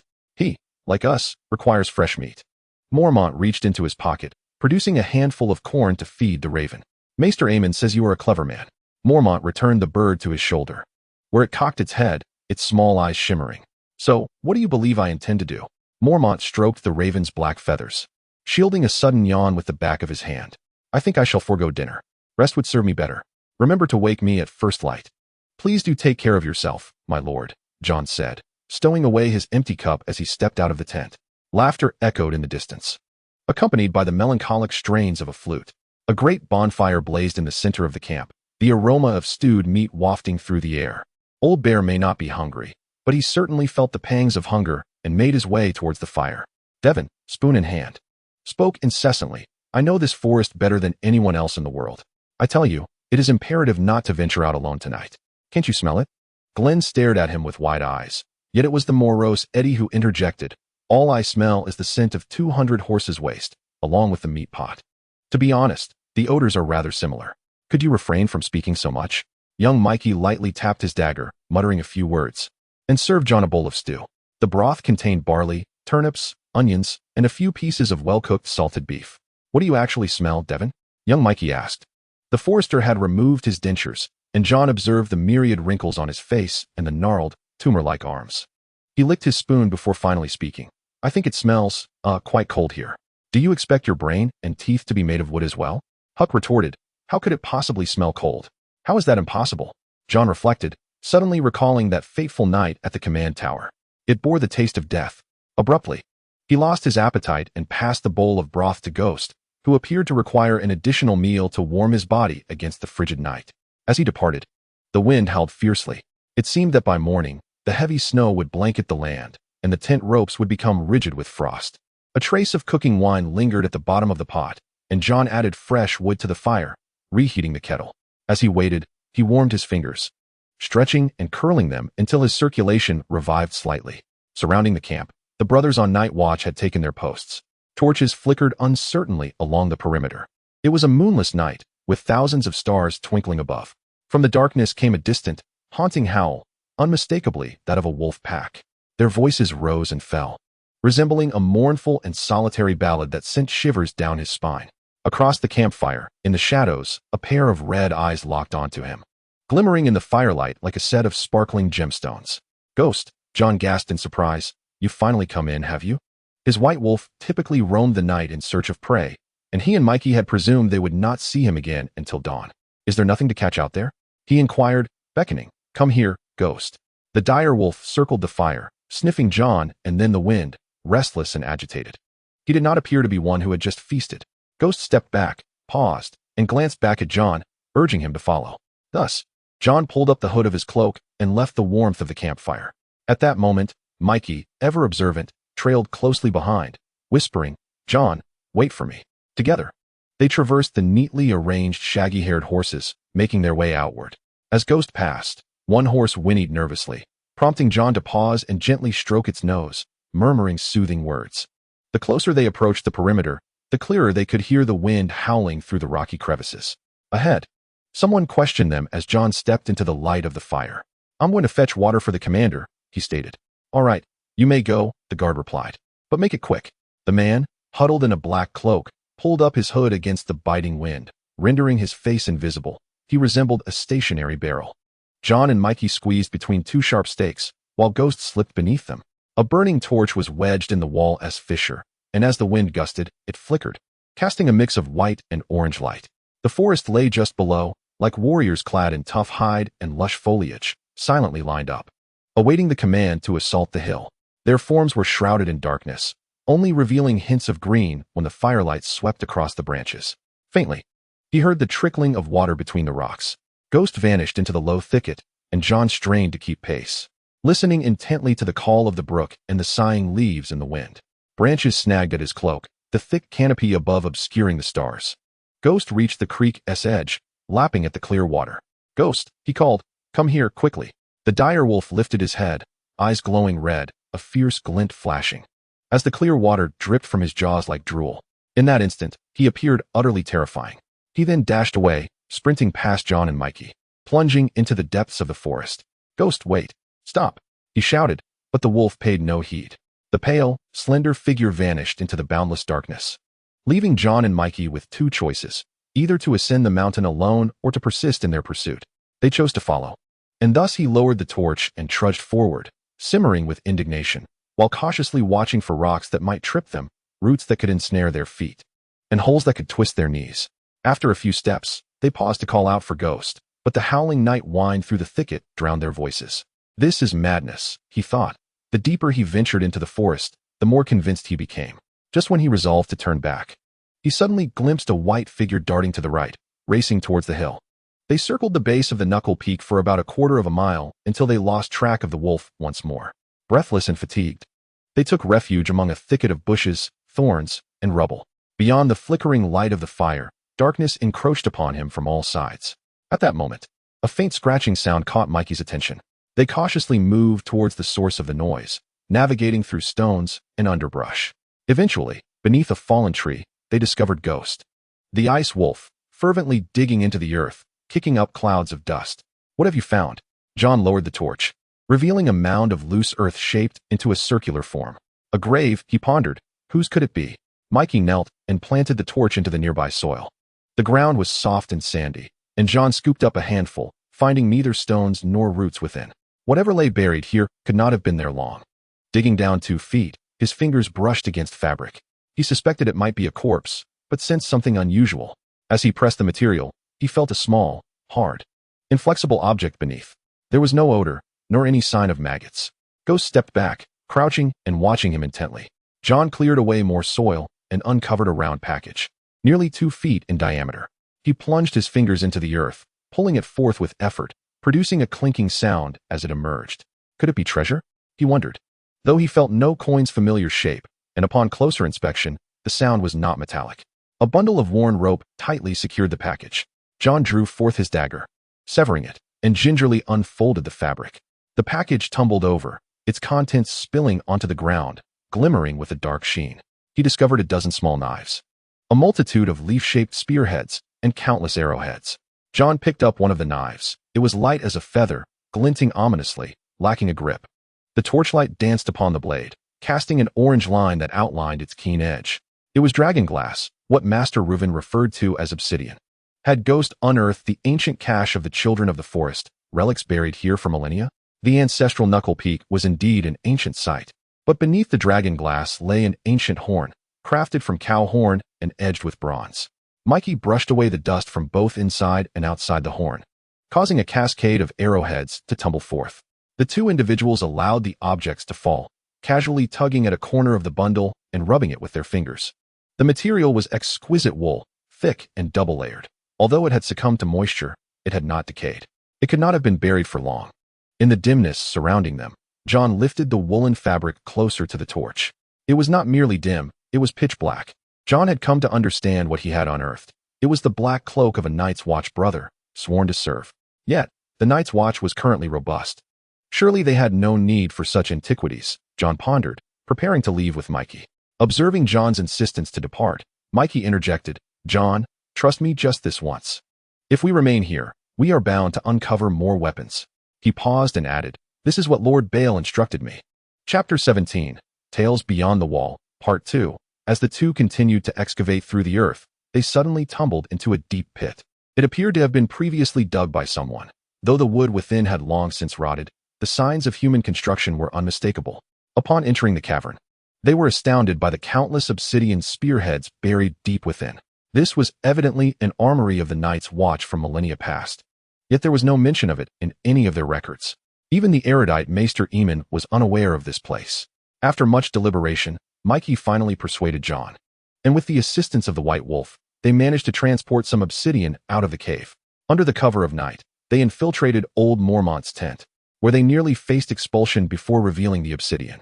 Though the old bear professed little interest in the ancient armory of the Night's Watch, who could refuse free resources, especially such rare obsidian from the continent of Westeros, even if it were of no immediate use?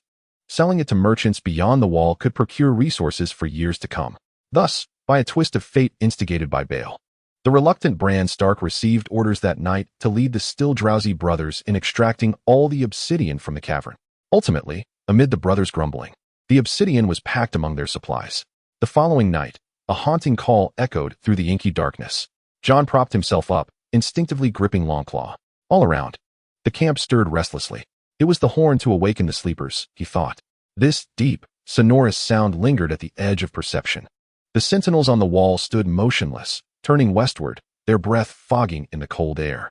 When the horn ceased, even the howling wind fell silent. The men rolled up their blankets, grasped their spears and long swords, and silently shifted positions, straining to listen. A horse whinnied, only to be quickly calmed. In that instant, it seemed as if the entire forest held its breath. The brothers of the Night's Watch awaited the second horn blast, yet secretly prayed not to hear it, dreading the impending answer to their fears. This unbearable silence stretched on for what felt like an eternity until, at last, they understood that there would be no second call. They exchanged shy smiles, attempting to dismiss the tension that had preceded. Michael gathered a few pieces of firewood and tossed them into the bonfire, fastening his sword belt, donning his boots, and shaking off the dirt and dew from his cloak before securing it over his shoulders. The flames beside him grew ever more fervent, and Jon, too, was fully dressed, reveling in the comforting heat that scorched his face. Within the tent, there was movement from Old Bear, and as anticipated, moments later, Mormont lifted the tent flap. A raven, he said, as it perched on his shoulder, its feathers disheveled, silent and forlorn, appearing quite pitiful. My lord, Jon confirmed. The brothers have returned. Mormont moved toward the fire. It was the broken man. He was late. As time wore on, Old Bear grew increasingly irritable, and if they waited any longer, he might well throw a childish tantrum. Quickly arrange for hot meals for the brothers and ensure the horses are well fed with fodder. Also, I wish to see Colleen at once. I shall fetch him immediately, my lord. The forces from Shadow Tower should have arrived by now, but had yet to make an appearance, causing the brothers to harbor growing suspicions. Jon had heard various versions of the grim forebodings around the campfire, not all of which were the melancholic creations of Eddie. Among the officials, Sir Ottenwells advocated for an immediate withdrawal to Black Castle. Sir Maladorlock wished to turn back toward Shadow Tower, searching for Colleen's whereabouts along the way to ascertain what had transpired, while Sorensmore intended to plunge into the mountains, a notion that coincided with Banyon Stark's plans. Mance Rayder was acutely aware that he must confront the Night's Watch, as declared by Banyon, yet he likely did not anticipate our deep incursion into the far north. If we proactively advanced along the Milk River, we might catch them off guard and unprepared. Do not forget, we are vastly outnumbered. Sir Otten opposes this. Castor has mentioned he is amassing a large army, 1,000 strong. Excluding Colleen's men, we number but 200. My lord, let 200 wolves face 10,000 sheep, and you shall see the outcome, staunchly asserted Banyon's supporter, Sorensmore. Among these sheep, there are formidable goats as well, Soren interjected, and perhaps even a few lions. Ding dong. Doghead Harma, Huntcrow a Finn, I, like you, am well aware of their existence. Buckwell, Sorensmore interjected before Buckwell could finish. But this time, I can sever their heads. Every last one of them. Consider this. They are wildlings, not soldiers. Even if a few notable figures exist among them, they are likely inebriated now, traveling with a horde of women, children, and slaves. We can sweep them away, forcing their howling retreat back to their wretched shanties. Banyon, however, was troubled. While he concurred with Sorensmore's idea, he found his counterpart's approach overly reckless and felt it difficult to position himself correctly within his own strategy. They argued for a long while, yet reached no consensus. Old Bear stubbornly refused to retreat and was unwilling to rashly embark on the Milk River campaign, seeking battle without caution. Ultimately, they all agreed to wait a while longer to see if the Shadow Tower's forces would appear before re-evaluating their plans. Now that they had arrived, it signified that the moment for decision had come. Regardless of others' opinions, Jon felt a profound sense of relief. If a confrontation with Mance Rayder was inevitable, then let it come swiftly. Mikey, the younger brother, held a different perspective. He feared perishing in the war, for he wished to convey news from beyond the Great Wall to that esteemed individual, ensuring he was aware of the commendable completion of his task. The melancholic Eddie sat by the campfire, lamenting the thoughtlessness of his companions, who insisted on sounding their horns deep into the night, depriving him of much-needed sleep. The orders delivered by Jon provided him with yet another subject for complaint. Together, they roused Hark, imparting the commander's directives to him. Although he grumbled incessantly, he wasted no time, quickly summoning a dozen comrades to dig roots for soup. As Jon traversed the encampment, Sam approached with a yawn, his pale round face resembling a full moon beneath his dark hood. I heard the call of the horns. Had the one-handed Colin truly returned? Along the perimeter, the guards were extracting sharp stakes from the half-frozen ground to clear a passage. Soon, the brothers from Shadow Tower ascended the slope, clad in leather and wool, their bodies reflecting steel or bronze, with thick beards concealing their gaunt, resolute faces, making them appear as disheveled as their mounts. Jon was taken aback to observe that many of the horses were ridden by two. As they drew nearer, he discerned that numerous individuals among them bore injuries, suggesting they had encountered trouble along the way. Though they were strangers, he recognized one-handed Colin at first glance. This tall ranger was a legendary figure of the Night's Watch, moving with a swift grace despite his slow speech, tall and straight like a spear, with long limbs and a solemn demeanor. His appearance starkly contrasted with that of his men.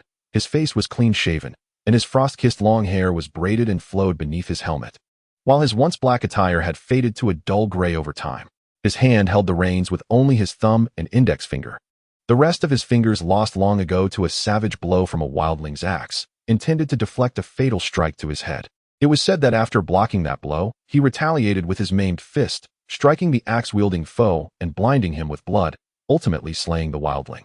From that day forth, the wildlings beyond the wall regarded him as their most formidable adversary.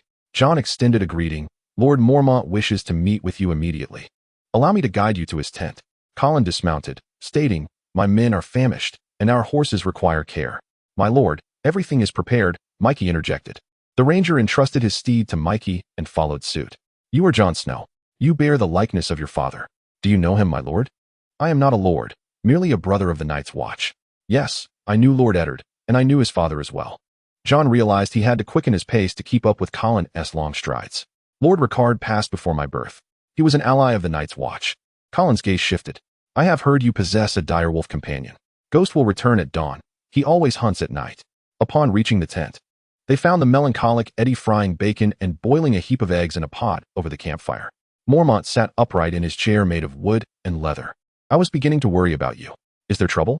We encountered the hunter, Affuin Mance, as he patrolled the wall. Upon his return, he fortuitously crossed paths with us. Colin removed his helmet. Affuin could no longer wreak havoc upon the realm, yet many of his subordinates managed to escape.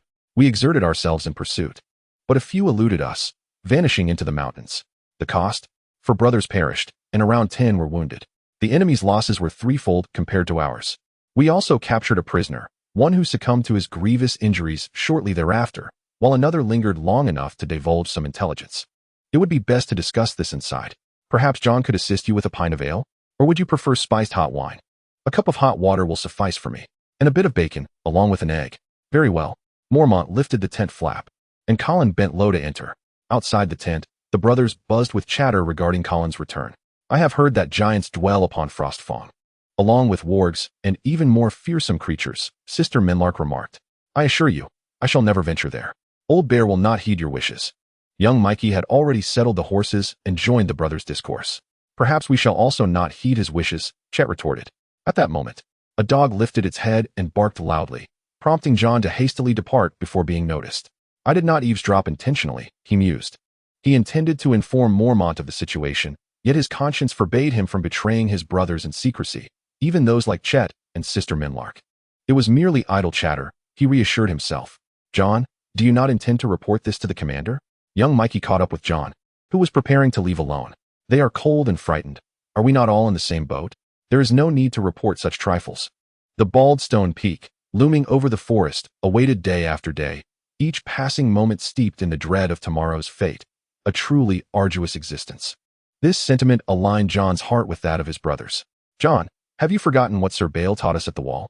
Mikey paused, reflecting, recalling that he had once said, from small signs, one discerns the beginnings, from hints, one perceives the conclusion. You ought to remember that. If the old bear remains unaware of such grievances from the brothers, it falls upon you, dear brother, to take responsibility.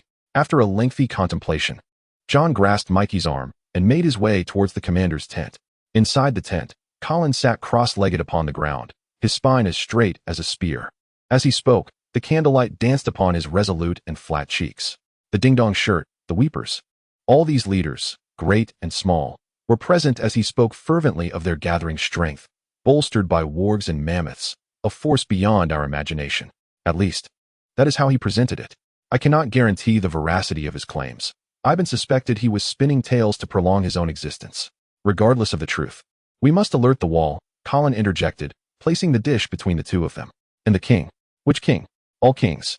Regardless of whether he is genuine or not. Since they claim dominion over kingdoms, they must first safeguard them. The one-handed picked up an egg, tapping it against the edge of the bowl. This group of kings is merely preoccupied with their own affairs, he stated while peeling a shell, oblivious to our plight. We should place our hopes in Winterfell. The Stark family is the backbone of the North. Moreover, the new Northern Watchman, entrusted to us by Lord Ned himself, should also be deemed trustworthy. Indeed, you speak the truth.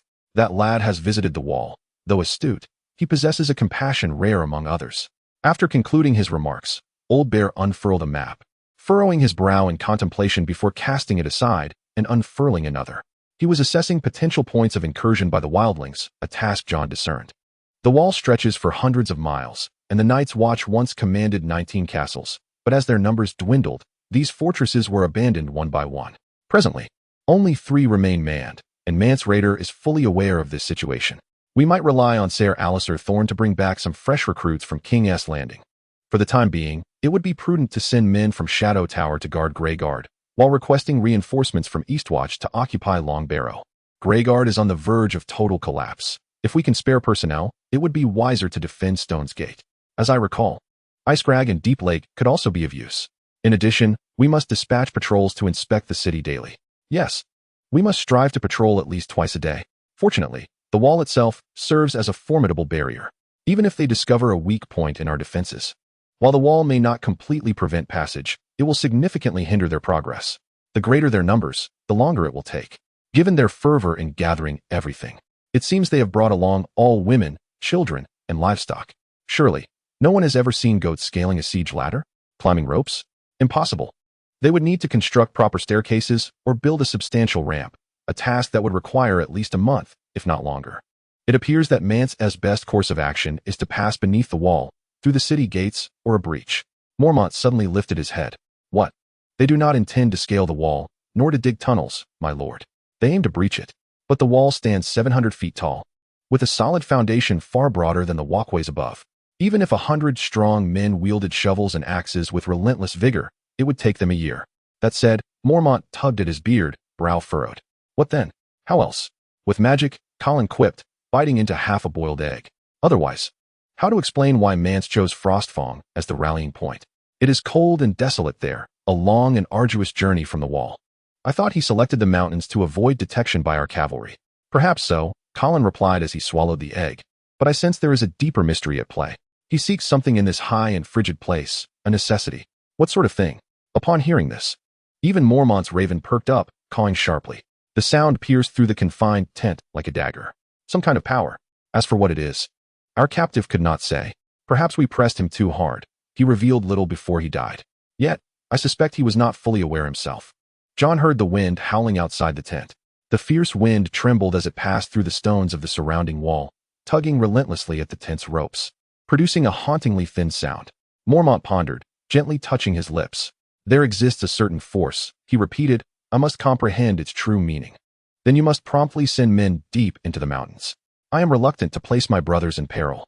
We face only death. Consider why we don black garb. Is it not to vow our lives in defense of the kingdom's safety? In my opinion, we should immediately dispatch 15 scouts, divided into 3 groups of 5. One group will survey the banks of the Milk River, another will venture to the Whispering Gorge, and the last will begin the ascent of the Giant's Ladder. The 3 teams will be led by Jamon Buckwell, Soren Smowwood, and myself. We must uncover what awaits us beyond the mountains. Wait, cawed the crow, wait. Commander Mormont sighed deeply. There was no other option.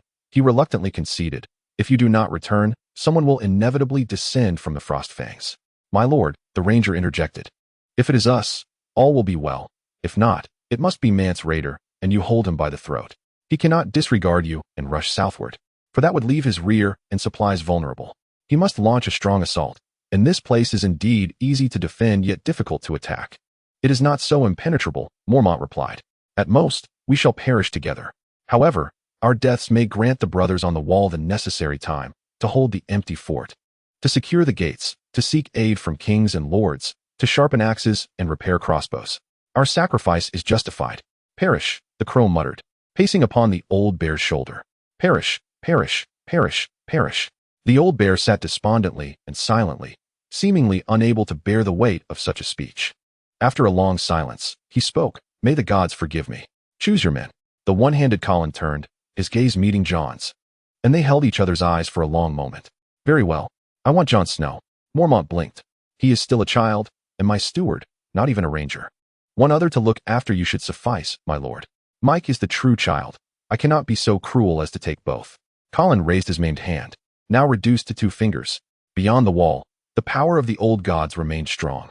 They were the deities of the ancestors, the gods of House Stark. Mormont turned to Jon. What say you? In truth, Banyon is the more suitable choice. I am willing, Jon replied immediately. And Uncle Banyon will assist you in keeping those who have just complained in check. The elder smiled sadly. Indeed. As Jon and the one-handed man walked side by side out of the tent, dawn had already broken. The cold wind howled around them, swirling their black cloaks, while fine red ash from the dying campfire danced in the air. Banyon, who had just learned the news, approached and struck Colin hard. Why did you not call me? Colin said nothing and offered no resistance. Standing beside Banyon, Mikai clamored to be included as well. Jon cast an apologetic glance at the two and followed closely behind Colin ahead. We shall depart at noon, the ranger informed him. Go find your wolf. Chapter 18. Convergence at Robb. The birth of the Golden Dragon. Shortly after Duke Tywin's retreat, the vanguard of the North arrived at Harrenhal. They had anticipated a fierce confrontation with the Lannister army. However, upon seeing the black dragon banner fluttering atop the castle, they were utterly astonished by the ensuing spectacle. The castle gates, which had remained tightly shut, slowly swung open at the sound of the horn from the battlements, revealing 2 ranks of fully armored soldiers clad in black. Their synchronized steps and nearly identical movements, combined with their somber yet formidable black armor, made it difficult to believe this was a force that had been trained for less than a year. Yet what struck the northern lords as most astonishing were the eyes of these soldiers, eyes filled with a resolve they had never witnessed in their own men. Those bright gazes sparkled like stars illuminating the cold and dark expanse before them. Individually, these sparks seemed insignificant, perhaps even capable of burning their own bearers. But what would be the outcome of gathering thousands of such sparks together? Undoubtedly, they could set ablaze the entire wilderness. At last, the master of this stronghold emerged. Dressed in the same black attire as his soldiers, he exhibited the same vigorous movements and bore the same radiant gaze. The lords of the North finally understood that this royal host belonged to the man who valued honor above life. The one who had rescued the eastern men of the North, Lord Ned, the legendary guest of the North, the ultimate master of the direwolves, and the newly appointed protector of the North. Bael welcomed the northern lords into Harrenhal and informed them of the recent developments over the past fortnight. Duke Tywin, having been driven southward by Robb's cavalry, had intended to hold Harrenhal as a stronghold to engage in a war of attrition with the northern forces. But our ever-foresight Lord Bael had thwarted him, forcing Tywin to lead his remaining troops further west. Upon learning that events had unfolded in accordance with his strategy, Bael was greatly pleased. That very night, he organized a banquet to welcome the northern lords and refresh them after their journey. The towering Jon, akin to a mountain, incessantly praised Bael during the feast, asserting that even a lord as reckless as his own understood the significance of Harrenhal. Had Bael not secured this stronghold, they would have lost countless lives that day. Bael, however, abstained from alcohol, for shortly after the arrival of the northern lords, a contingent of the Kingsguard from Old Oak also reached Harrenhal. They brought with them the alchemist tasked with hatching Bael's dragon egg. The alchemist conveyed to Bael that if his speculations were correct, this egg might soon hatch. Observing the medium-sized furnace before him, which had been burning for no less than 60 days, Bael struggled to conceal his excitement, yet he coughed discreetly to maintain an air of composure. Inquiring with the alchemist about additional considerations, he revealed to Bael that dragons could only be tamed by the Targaryen lineage. For others wishing to subdue a dragon, they must continuously nourish the egg with their own blood within the furnace. Whether this endeavor would truly yield success depended solely on Bael's fortune. Nodding in understanding, Bael was well aware that all things require a corresponding sacrifice. That night, in his quarters, Bael, with a muffled groan, drew the sharpest blade of Westeros. ice, across his arm, creating a long gash. His body, having undergone enhancement, necessitated full exertion to breach his skin. As his blood dripped into the furnace, it sizzled audibly. The direwolf, serving as his guardian, seemed to sense its master's anguish. The ladies, Lady and Nymeria, wept softly, hesitant to approach. The direwolf, now significantly larger, witnessed its new master in distress for the first time. The two she-wolves fixated on the furnace before them, as if they wished to consume it whole. As the night deepened, Bel, having lost nearly 1/5 of his blood, persevered solely through sheer will. He gazed at the furnace, reflecting on the alchemist's words before his return to Old Oak. He believed he had overlooked nothing, yet the dragon egg remained dormant. While he continued to ponder, the previously silent egg finally began to show signs of cracking. As time passed, the egg fully split open, revealing a golden dragonling that, upon its first sight of Bel, leaped onto his shoulder, nuzzling its small head against his face. At last, Bel ceased his bloodletting, sitting down in a somewhat defeated manner. He gestured for the two dire wolves, poised to howl, to remain silent. Observing the creature, which bore the same hue as his own blood, he abruptly grasped its tail, discovering it to be a female dragon. Chapter 19. Invested as a count, commanded northward with the birth of the golden dragon that night. It seemed to declare to all of Westeros, the blood-red comet, long visible in the sky, grew even more vibrant. Countless priests, serving various deities, began to utter prophecies concerning the future. Among the most notable was the recently risen Lord of Light, whose followers, though few in number across Westeros, were increasing at an unprecedented rate. According to the prophecies of the ancient texts, following the long summer, the stars would weep blood, and a chilling darkness would envelop the world. In this terrifying hour, a warrior would emerge, drawing a burning sword from the flames. This sword, a beacon of light, known as the Red Sword of Heroes. The one who wielded it would be the reincarnation of Azor Ahai, destined to banish the darkness. The followers of the Lord of Light chanted this prophecy, gradually igniting speculation and imagination among the people of Westeros. Yet, none of this affected Bel's journey. The Northerners remained faithful only to their old gods. Thus, they paid little heed to Bel and the newly hatched dragon, merely astonished by the resurgence of dragons. The day following the feast hosted by Bael for the Lords of the North, Robb, having received a raven, hastened from Riverrun to Harrenhal. After expressing his gratitude for Bael's support, Robb articulated his hopes regarding Bael's forthcoming journey. As my father once stated, "I wish for you to wed my sister at your earliest convenience." He paused, then added, "Your lands in the north are besieged by pirates.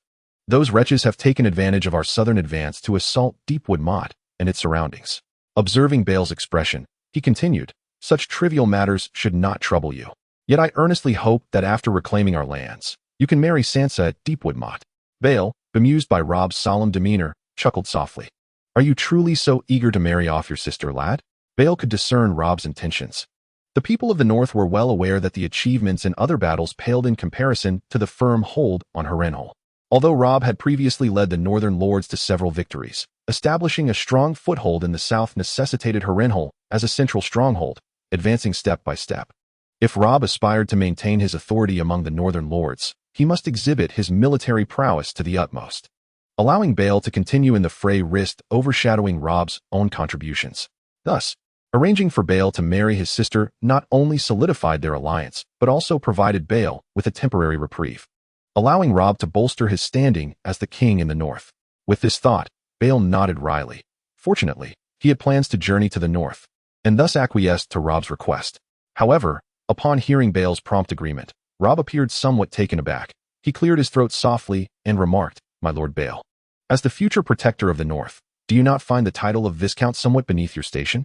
Bael understood Robb's intentions. The lad sought to compensate for his absence from the front lines with a noble title. Yet Bael was indifferent to such superficial honors, smiling and shaking his head. "If Harrenhal is to be my gift upon elevation, I would be most pleased, your grace." Robb, initially furrowed in thought, revealed a glimmer of delight upon hearing Bael's last words. His intention to refuse was swallowed back. After a prolonged moment of contemplation, he nodded. "Harrenhal was indeed your initial conquest. It is only fitting that it serves as your fief. However, I hope you will reside at Deepwood Motte for several days after your marriage, to care for my sister properly." Observing the once somewhat awkward boy now adept in the art of negotiation among lords, Bael smiled reflectively. He pondered whether this development was a boon or a bane for Robb.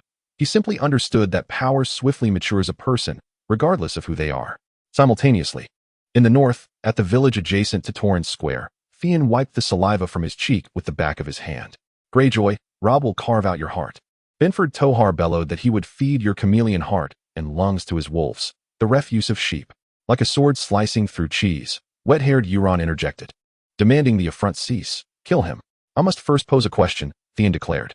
Damn your questions. Benford, caught between Stig and Wylag, bloodied and barely breathing, retorted. Let your cursed inquiries choke you. Coward. Chameleon. Uncle Euron coldly continued. His spittle on you is spittle on us all. He dares to spit upon the holy drowned god. Let there be no mercy. Father has appointed me to command, uncle, and to assist you. You will lose your head, Greyjoy. The crows shall peck out your rotten eyes. Benford attempted another spit, but merely coughed up a few strands of blood. May the others seize your foul deity. Theon mused. Well, Tohar, you may have spat your life away. Stig, finish him, he ordered. They forced Benford to the ground. Wylag tore off his rabbit skin belt and shoved it into his mouth to silence his cries. Stig raised his axe. No, wet-haired Euron proclaimed. He must be offered to the drowned god. We must adhere to tradition. What difference does it make? Death is death. Very well, I shall hand him over to you. You must also participate. As the commander here, it is your duty to offer the sacrifice. Theon could hardly bear it. You are the priest, uncle. I entrust the matters of the divine to you. Have a kind heart, and allow me to focus solely on battle. He waved his hand, and Stig and Wylag dragged the captive toward the beach. Wet-haired Euron cast a reproachful glance at his nephew before following. They would descend the pebble-strewn shore and drown Benford Tohar in the salt water. This was tradition. Perhaps it could be considered an act of mercy. Theon thought as he turned and walked away. Stig was no swift executioner, and Benford's neck was thick as a pig's, both stout and plump. He recalled teasing him about it, simply to provoke his ire. Ah, when was that? 3 years ago, when Eddard Stark visited Lord Harmon at Torrens Square. Theon had accompanied him and spent 2 weeks in the company of Benford. Theon climbed a rocky outcrop, overlooking the corpses and dead horses below. The horses were treated more kindly. The Tully brothers gathered the uninjured steeds from the fray, while Uz and Black Lauren dispatched the mortally wounded. His other men scavenged the dead for spoils. Given Harlow knelt before a corpse, sawing off fingers to seize rings. This was the price of iron, the method of approval from his father. Theon contemplated approaching the 2 men he had slain to see what valuables he might claim. But the thought brought a faint bitterness to his mouth. He felt as though he could hear Ned Stark's commentary. This fantasy infuriated him. He could not rid his mind of his adoptive father's gentle smile in his final moments. Just then, Theon observed his men beginning to brawl. Wex, hand me a bow. The boy rushed over with the bow. Theon knocked an arrow, quietly watching as Todrick felled the boy from port, dousing his eyes with wine. Ushuzi cursed and lunged forward. But Theon was swifter. His aim was to grasp the hand holding the horned cup, seeking to sit down for negotiations. Yet as he struck, Todrick stumbled and fell. Unerringly, the arrow pierced through him. All eyes fixed on him.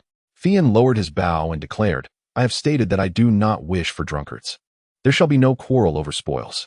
Todrick collapsed to the ground, emitting a dying wail. Pottery, finish him. Fishbeard and his sons immediately advanced, subduing Todrick's feeble kicks, slitting his throat, and stripping him of his cloak, rings, and weapons before life ebbed away. Now they understood that he kept his word. Although King Balon had granted Theon command, he knew that in the eyes of his men, he was but a frail lad from the Green Lands. Who else wishes to test me? No one responded. Very well. He kicked aside the fallen banner of Benford, the standard-bearer still clutching the flagpole with a cold hand. Attached to the banner was a piece of rabbit skin. Why bind rabbit skin? He had intended to inquire, but the spittle that followed made him forget the matter entirely. He tossed the bow back to Wex, striding away, reflecting on his previous triumph after the Battle of the Whispering Woods. Perplexed as to why he felt no joy this time. Toha, you foolish and arrogant simpleton, you didn't even send a scout. They had arrived filled with laughter, even singing, the 3 trees of House Toha waving high, spears adorned with ridiculous rabbit skins.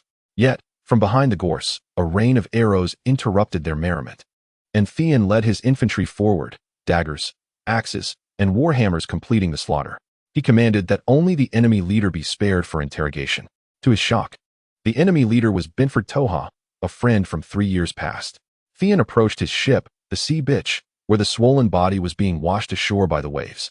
His longships lined the pebble-strewn coast, masts standing tall against the sky. The fishing village was entirely desolate, reduced to a cold ash that would stink during the rainy season. All men had been slaughtered, save for a few whom Theon deliberately spared to carry news back to Torrens Keep. Their wives and daughters were taken as salt wives, as was the custom among the Ironborn. This raid was also Theon's design. It was he who, braving the bone-chilling cold before dawn, led the long ships to land on the beach. It was he who, wielding a long-handled axe, was the first to leap from the bow, guiding his men to slaughter the sleeping village. He disliked all of this, yet did he have a choice? Who was he truly? A Stark or a Greyjoy? A direwolf or a sea monster? His upbringing forbade such actions, yet his father, at this moment, his sister, who had endured 1,000 wounds, was steering the black wind northward, vying for a castle of her own. Her chances were great. King Balon had not allowed any whispers of military assembly from the Iron Islands to escape. While Theon's sordid deeds along the stony shore would undoubtedly lead people to believe this was merely another raid by ancient pirates, the Northerners would not recognize the true peril until Deepwood Motte and the Bay of Crabs fell one by one. But by then, it would all be over. They would have won, and people would forever sing praises of the Hor Asha, while his own deeds would be forgotten. If I were to languish in idleness, the conclusion of events would inevitably be thus. Contemplating this, Scene once again cast his gaze upon his uncle. Winterfell, Chapter 20, Strategizing the North. Following Robb's proposal, Bael embarked on a journey to the north with nearly 500 of his elite troops, simultaneously commanding Barrow and Old Charles to return with their armies to Stonehold and Old Oak, respectively. On the eve of departing the Riverlands, Bael encountered once more the renowned Lightning King, Baratheon, who had previously obeyed his orders while traversing the Riverlands. Their reunion was laden with emotion, since their last parting. A year had elapsed, and the world had transformed. The bridge that once united them, Duke Ned, was no longer among the living. The upheaval of dynasties, the strife of pretenders, and the calamities of war had all transpired within that brief span. Baratheon had emerged as the most esteemed outlaw in the Riverlands, having discovered profound purpose and a lifelong cause worthy of his devotion. The populace, once regarded with disdain by Barrett, had now become his faith, one he resolved to safeguard with his very existence. The most significant outcome of this meeting for Bael was Barrett's successful identification of the seven-string tom, an archer blessed with a voice divine. With Barrett having found him, Bael was destined to incorporate Tom into his future endeavors. After all, possessing an angelic voice, he would effortlessly infiltrate circles and venues that remained inaccessible to Bael. However, that is a tale for another time. Bael generously provided Barrett, the Lightning King he had nurtured, with funding, resources, and weaponry for the activities of the No-Flag Brotherhood upon his northern expedition. In this regard, Bael had never hesitated to part with his resources. After bidding farewell to Barrett, Bael's journey to the north proceeded relatively smoothly, and he soon arrived at Winterfell. Observing the desolation of Winterfell and the diminished population of the north, ravaged by war, Bael resumed his reflections on the nature of conflict. This endeavor, in which he had always excelled, and even found some perverse pleasure, concealed a core of immense suffering and filth. Beneath its grand and resplendent facade lay countless bones. No one knew the truth. Yet Bael understood that regardless of the answer, he must prevail. Only through his victory could the lives lost to war find meaning, and the survivors free themselves from the shackles of servitude and the specter of death. With these thoughts in mind, Bael resolutely advanced into the nearly deserted Winterfell. In the north, the Hall of Winterfell, despite the winter chill, radiated warmth akin to the height of summer. The residents of Winterfell had gathered here, drawn by the ballad of the newly appointed Guardian of the North, including an old crone tending the fire, a girl caring for dogs, a simple-minded stable boy, and the underage children of House Stark. Are we to pretend to yield? The only able-bodied man in the city, the blacksmith Mycon, appeared somewhat enraged. With his limited intellect, akin to that of a beast, he evidently could not grasp the notion that a true man knows when to bend and when to stand firm. Thus, Byr felt compelled to demonstrate before all the inhabitants of Winterfell the fate that awaited Mycon should he continue to resist. Observing Mycon writhing on the ground, clutching his abdomen, Byr addressed the crowd. The Iron Men are unlike us Northerners. They know not compassion, nor do they abide by the law, behaving as wild beasts. If your future conduct mirrors that of Mycon in this moment, who among you will survive? Byr extended his hand to assist Mycon to his feet, and then inquired, "Is there anyone else who remains unwilling?" As the residents of Winterfell shook their heads in unison, Byr nodded in satisfaction. "I have brought with me from the south prepared courtesans to aid in their performance. As for the young maidens, I shall ensure your safety by escorting you to the villages beyond the city before my return. Remember to protect yourselves until I am back." Watching the residents of Winterfell diligently prepare the stage for scene, Byr gently brushed his fingers against Sansa, who stood beside him, her face flushed. He softly remarked, Are you curious why I have not left anyone behind to assist against Scene? Sansa nodded obediently, though her gaze remained averted from Byre, fixated instead on the lady prostrate at his feet.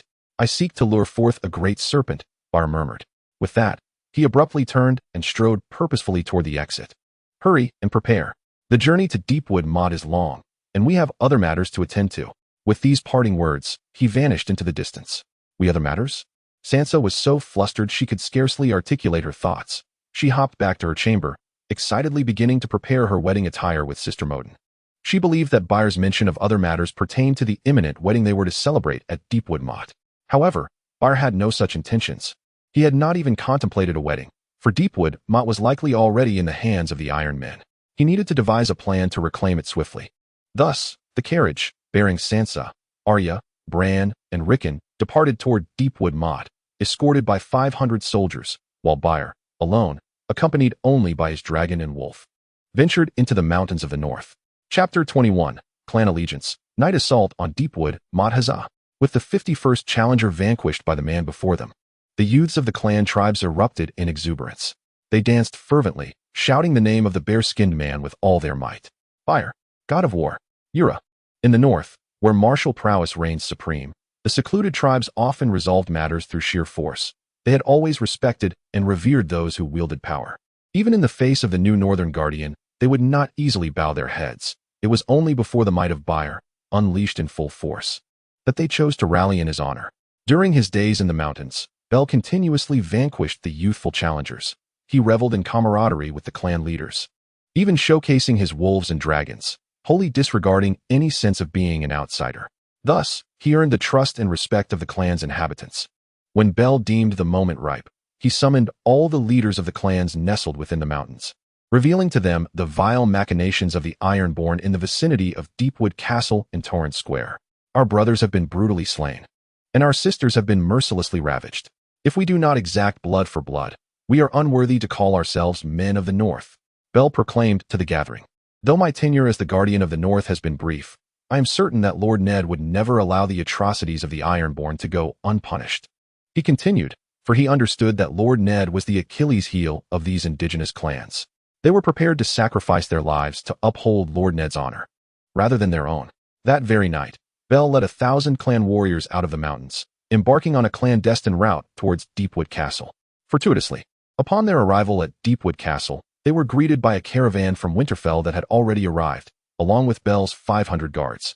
From the acting lord of the castle, Bell learned that the number of pirates near the town had indeed surged dramatically. Few villages had any survivors from the massacres. Yet, the acting lord remained steadfast in his belief that these were not the deeds of the Ironborn, asserting that they had not troubled the North for many years.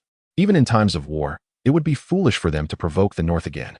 Bell, however, disregarded the acting lord's perspective, commanding his men to keep their arrival at Deepwood Castle a closely guarded secret. Moreover, all affairs at Deepwood Castle would proceed as they had before their arrival, presenting the castle's most unguarded facade to the outside world.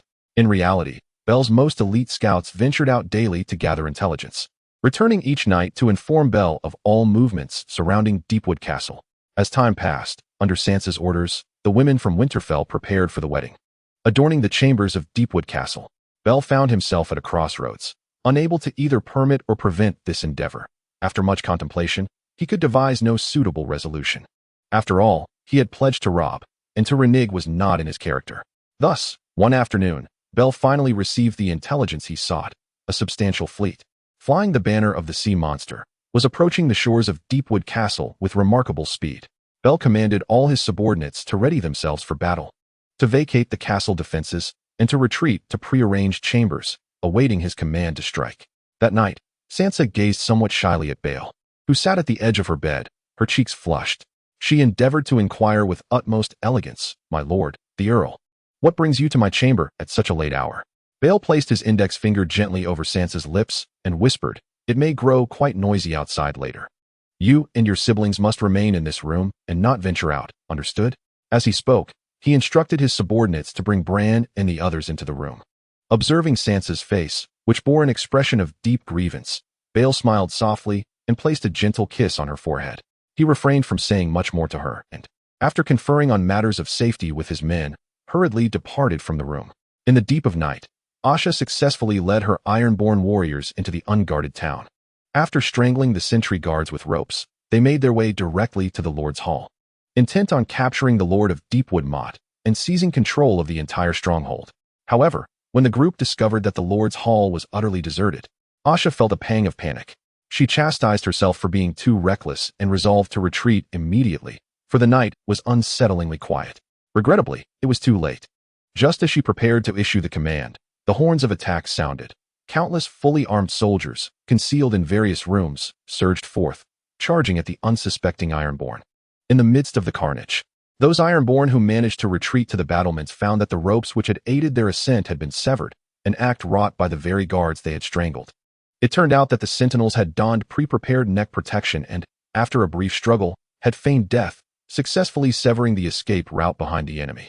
Thus, all 500 Ironborn who had launched the night raid on Deepwood Motte were either slain or captured. Following a gruesome interrogation, Bael swiftly led his clan warriors to assault the Ironborn encampment outside the town, seizing control of all the Ironmen pirates who had managed to land. Yet, what delighted Bael most was that his subordinates had successfully captured Asha, the first heir of the Iron Islands. Meanwhile, Kian, who was also preparing to launch a night raid on Winterfell, sensed an ominous premonition. However, he remained unaware that his actions would be orchestrated to unfold with perfect success under someone else's design. Chapter 22. The Fall of Winterfell. Kian claims the throne in the north. Winterfell faced increasing pressure due to the escalating conflict in the south.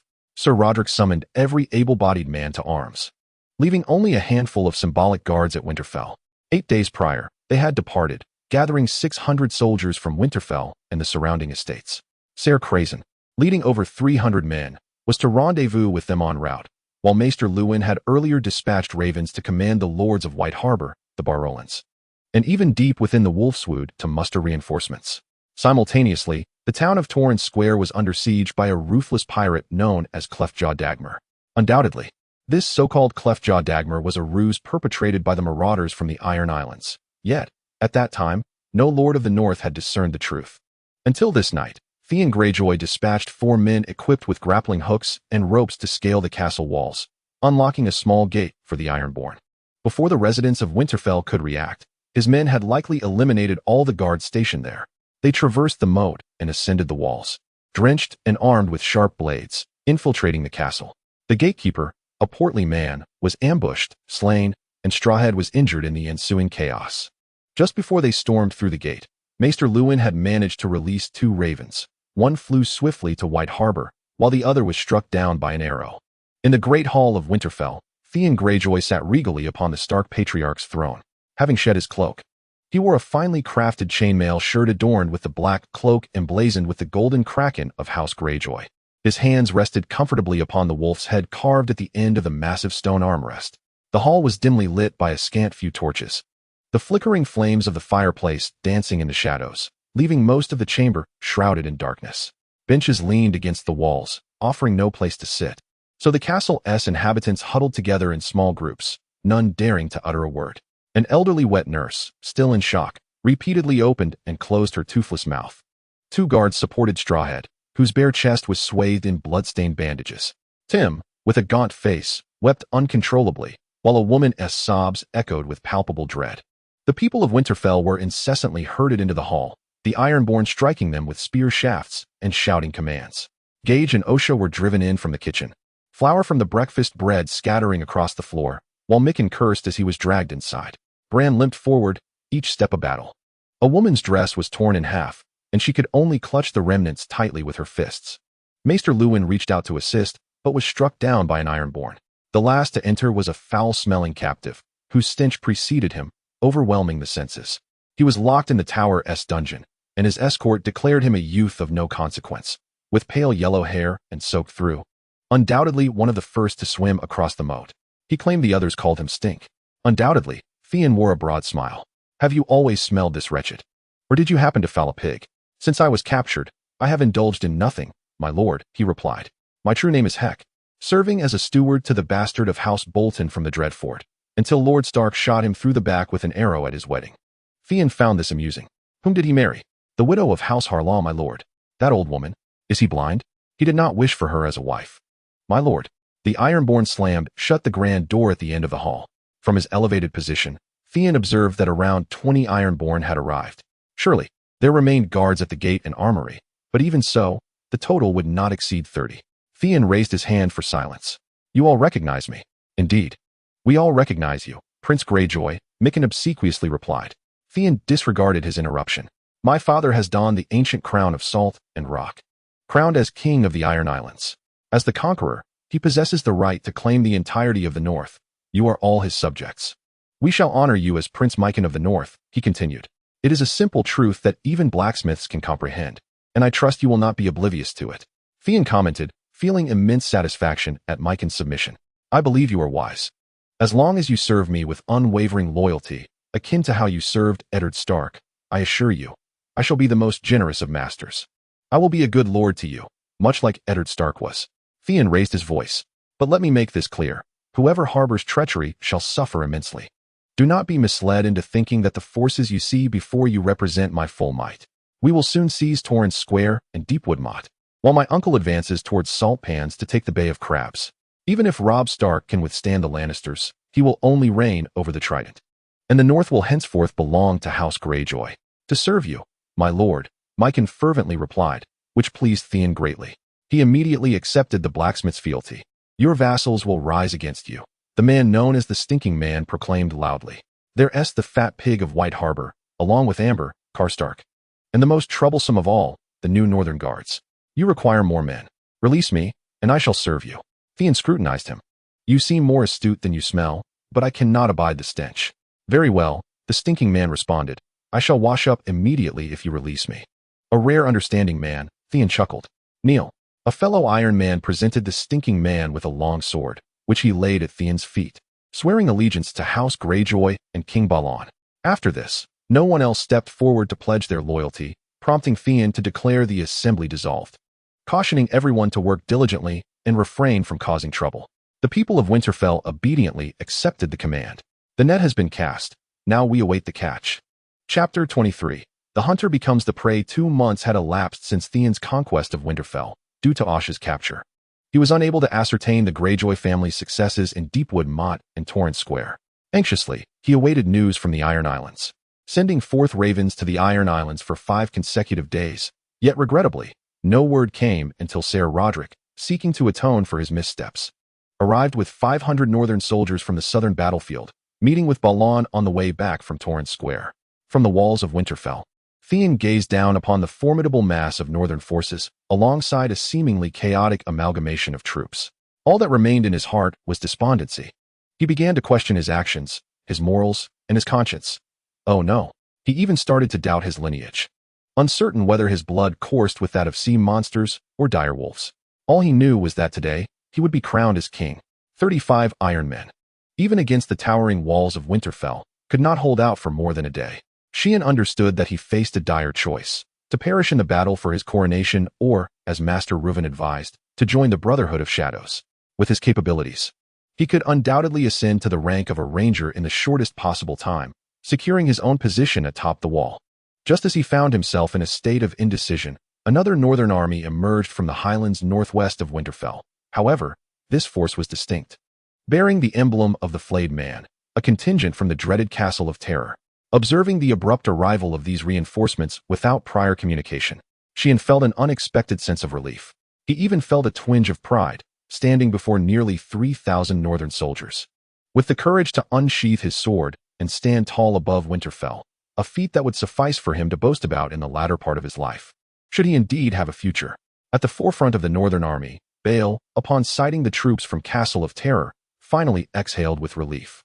He understood that despite the myriad changes he had wrought upon this world, some individuals remained steadfast in their natures, difficult to alter. To ensure the safety of those he wished to protect, Bael recognized that the twisted individual ahead of him must perish before inflicting further heinous acts. As the forces from Castle of Terror approached, Bael intercepted Ser Rodrik, who was preparing to advance, instructing the soldiers behind him to ready themselves for combat. Alone, he rode forth on a steed acquired from Highgarden, making his way toward the high ground. The leader of the opposing force, clad in armor, approached him, greeting Bael with a smile, saying, Sir Bael, it is an honor to finally meet you. May the old gods bless you. Bael maintained a stoic expression. inwardly recoiling at the insincerity of the man's demeanor. Yet he restrained his displeasure and formally shook hands. Ramsay Snow introduced himself as the fully armed leader. Once their exchange concluded, Ramsay's troops began to advance toward Bael's combined army. In the very instant Bael turned, a dagger pierced the gap in his armor, striking toward his heart. He fell back instinctively as Ramsay forcefully slammed him to the ground, smirking as he whispered, "If it weren't for your army, I could have afforded to let you die a slower death. But now, let your noble soul descend into oblivion." Unaware that his dagger remained bloodless, the malevolent hunter drew his longsword, issuing a command to the approaching forces from Castle of Terror to attack. In that moment, Sir Roderick and the 2,000 troops led by Bael suddenly found themselves flanked by yet another army from Castle of Terror, charging fiercely toward them. This critical juncture would test the mettle of the troops. While Sir Roderick's 500 northern soldiers remained in disarray, Bael's contingent of 1,500, a mixed formation, began to operate like a colossal war machine.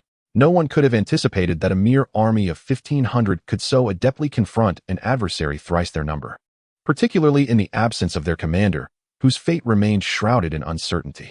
As he observed his forces successfully nearing the enemy, Rams displayed once more his spine-chilling grin. With a vigorous kick, he struck the lifeless body of Bael, only to feel an unexpected tightness beneath his foot, forcing him to recline backwards. The corpse of Bael rose, its eyes fixed with a deathly glare upon this perverse figure. In a state of panic, Rams attempted to rise, but Bael pressed a foot upon his spine. A piercing scream echoed across the battlefield.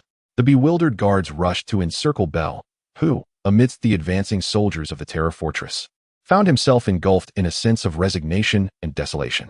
Like an eagle beneath the vast sky, Bael, resembling a reaper of souls, drew forth the colossal sword, Ice.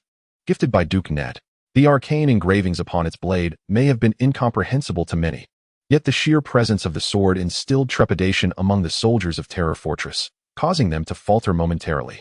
In that fleeting moment, Bael's thoughts wandered to many who had perished, the tragically slain scholar Ruin in Winterfell. The grotesquely tortured scene, though arguably deserving of his fate, the charred remains of innocence upon the ruins of Winterfell, and the countless women who had met their dreadful ends at the hands of this vile individual, either by the jaws of hounds or through the horrors of being flayed alive. Bael understood that due to his arrival, certain tragedies had been averted. However, should he allow this illegitimate son to continue his existence, such unspeakable horrors could very well come to pass. While he might momentarily impede him, it would be impossible to prevent his malevolence indefinitely. Seizing this opportunity to deliver justice in the here and now was imperative to avert future regrets. Before the gaze of the soldiers of Terror Fortress and amidst Ram's incessant curses, Bael gradually raised Ice, which appeared particularly sacred and noble against the backdrop of the northern snows. In the name of the Northern Protector, the Slayer of the Mountain, the Lord of the Tower of Flames, and the noble Count Bael from the east, he condemned Ram Snow to death for his wicked deeds. With that declaration, Ice descended from the heavens, staining the snow with blood. As the soldiers of Terror Fortress stood in stunned silence, Bael once more wielded his gigantic sword, striking towards them. Just as Bael's forces found themselves beset on all sides, a thunderous tremor resonated through the air, heralding an inevitable fate. The deafening sound grew louder, more pronounced. A thundering cavalry charged forth from the southern direction towards the rear of the Terror Fortress army. Leading the charge was a robust elder with a mane of white hair. Finally catching up, the breathless old Charles gazed upon the bloodied figure of Bael ahead with profound emotion. He had never dreamed of experiencing such a moment.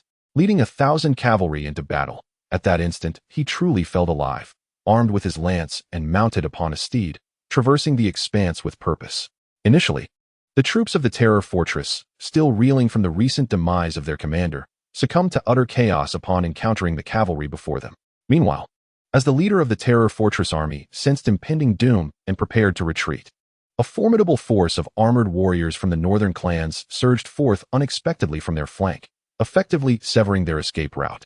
The cavalry's charge fragmented the Terror Fortress's ranks, compounded by the systematic dismantling executed by 2 infantry units. Ultimately, out of Ramsay's 4,000 soldiers, 2,000 perished and 2,000 were captured. In contrast, Bael's forces suffered the loss of over 200 lives, with more than 100 sustaining injuries.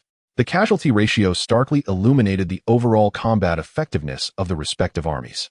From atop Winterfell, Scene and the Ironborn, having witnessed this inexplicable battle, laid down their swords and sank into despondency. The overwhelming strength exhibited by Bel's army extinguished any remnants of hope they harbored for the defense of Winterfell. Their fates were sealed. Either they would perish in battle or be dispatched to the wall. A grim reality established the moment they resolved to launch a night raid on Winterfell. Suddenly, the gates of Winterfell swung open. It was Smithmiken, accompanied by the local guards, who seized the opportunity during the Ironborn's observation to capture the fortress. Scene, cursing under his breath, raised a white flag alongside the Ironborn atop the battlements, signaling their surrender to Count Bel. Bel, displaying a measure of mercy, merely disarmed Scene and the Ironborn, thereafter informing them of the ongoing situation at Torrens Point regarding the Iron Islands. They were likely to encounter many familiar faces at the wall. Regarding the reasons for the hiatus in updates, the author has recently undergone military training. Thus the updates have been sporadic, contingent upon circumstances. But fear not. I, Zhang, have returned. The military training has finally concluded, and I am poised to resume updates for my esteemed readers. The experience has profoundly deepened my understanding of Chinese soldiers. All our instructors were active-duty military personnel, only slightly older than ourselves, yet their cultivated discipline far surpasses that of us university students. Our battalion commander is the most seasoned soldier I have encountered. He was deployed to Tibet, for reasons well known, and it is said that many of his peers perished during that time. He has apprehended corrupt officials and participated in numerous earthquake relief efforts in Sichuan.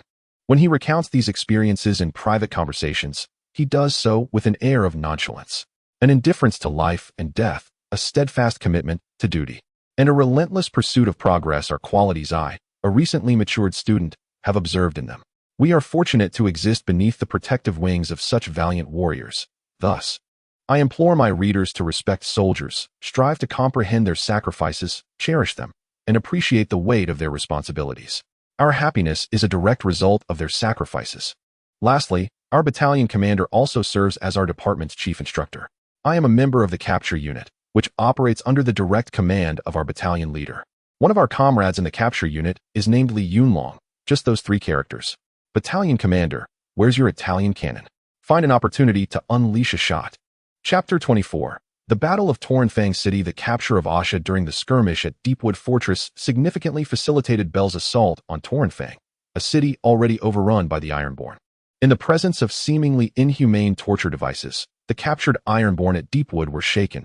After deliberation, they divulged the signal for meeting with the forces at Torrenfang to Bel in its entirety.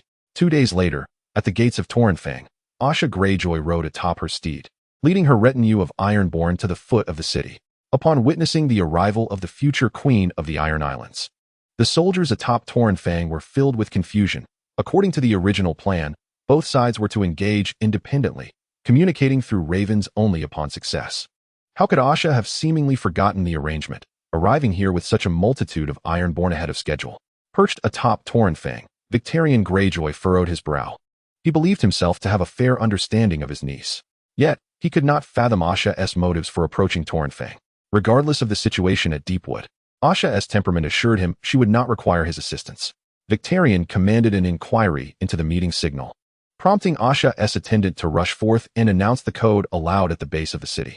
This action further disinclined Victarion to open the gates. He knew Asha well enough to understand she would not allow her subordinate to reveal the signal. As he hesitated, a scout from the watchtower suddenly rushed in with alarming news. Lombard Tohar, previously defeated by Victarion, was leading a vast army in an assault from the opposite side of Torrenfang.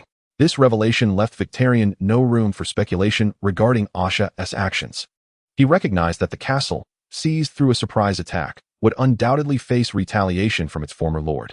However, he could now ascertain that the scales of victory had begun to tip in his favor, for with Asha's forces, he felt confident in annihilating Lombard Tohar's disorganized army. Thus, Victarion swiftly ordered the gates to be opened, allowing Asha and her legion of Ironborn to enter the city and unite against Lombard's counteroffensive. Yet, in that fleeting moment of command, he muttered, "What a remarkable coincidence." Little did Victarion realize that behind every coincidence lies the influence of angels or demons. Unfortunately for him, today he encountered the demon of the Ironborn. Just as Victarion prepared to descend the battlements to welcome Asha and her warriors, a sudden chorus of agonized screams magnified his ominous premonition. Before him, a contingent of Ironborn stationed at the gates had been felled by the very Ironborn who had just entered, and the city gates had completely succumbed to the control of this army. Consequently, he leaped down the stairs, landing beside the wall, his golden cloak billowing behind him. The Ironborn before him instinctively parted in deference to the fully armed Victorian Greyjoy, adorned with a helm resembling a sea monster. They clutched their swords, spears, and axes tightly. Yet among 10 men, 9 wore no armor, while the lone exception donned only a patchwork of scaled leather. They are not of the Ironborn, Victorion disdainfully mused. They cannot triumph over me. Eliminate him. Someone shouted. He is but one man. Come on. He roared in response. Come and attempt to slay me.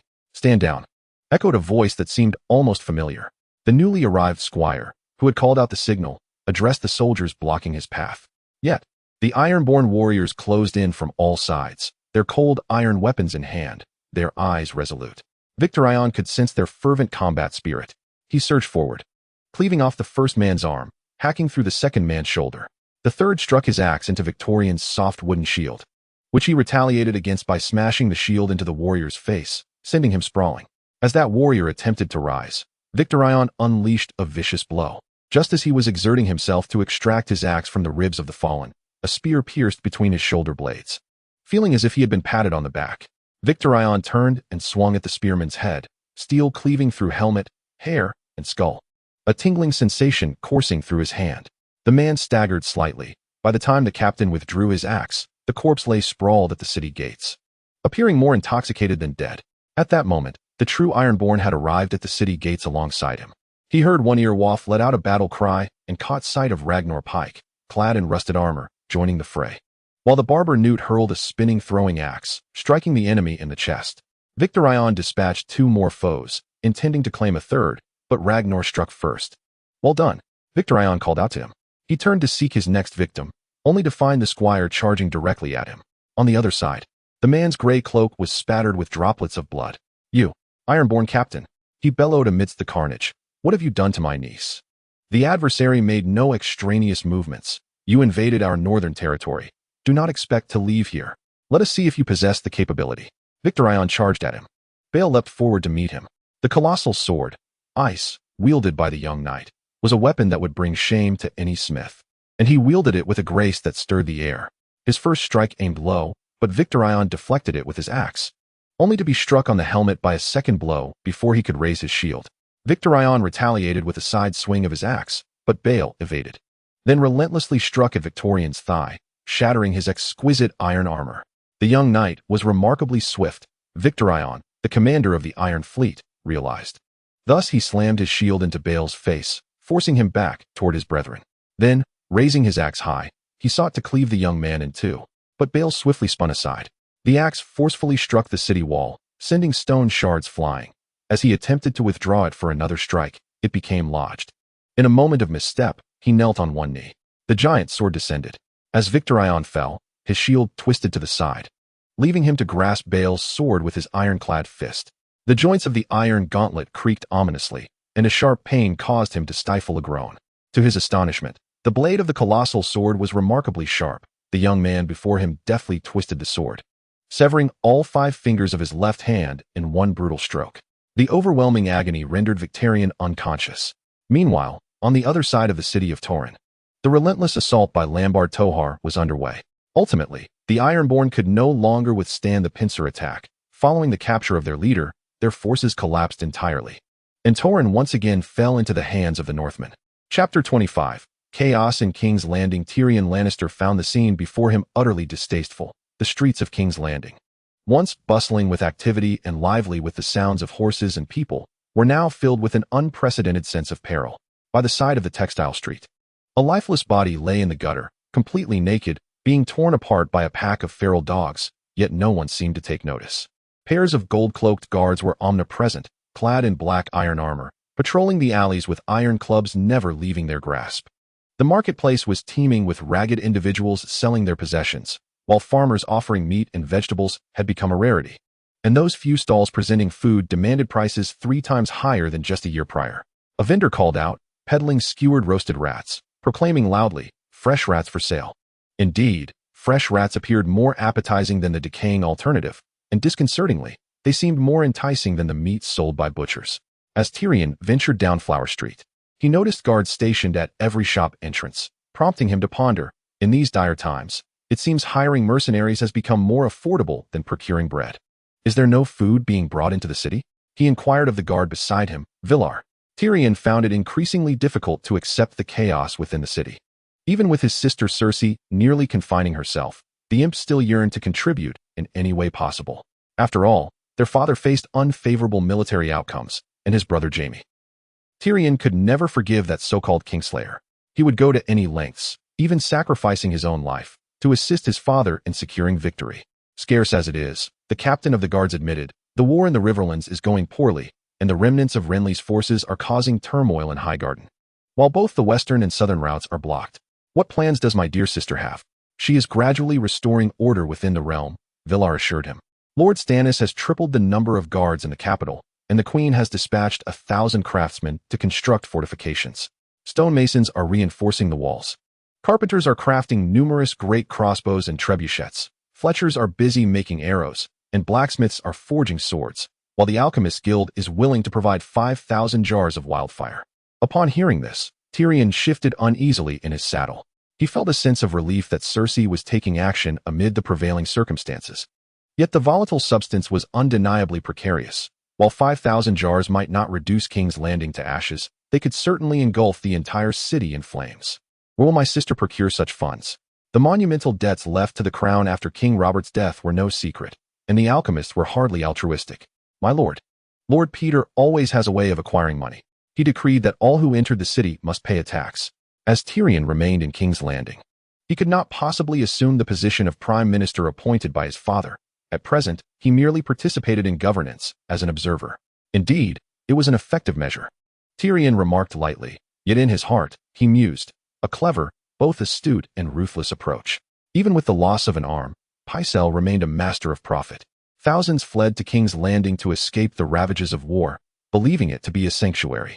He witnessed the throngs on King's Road, mothers with their children, while anxious fathers cast greedy eyes upon his steed and carriage.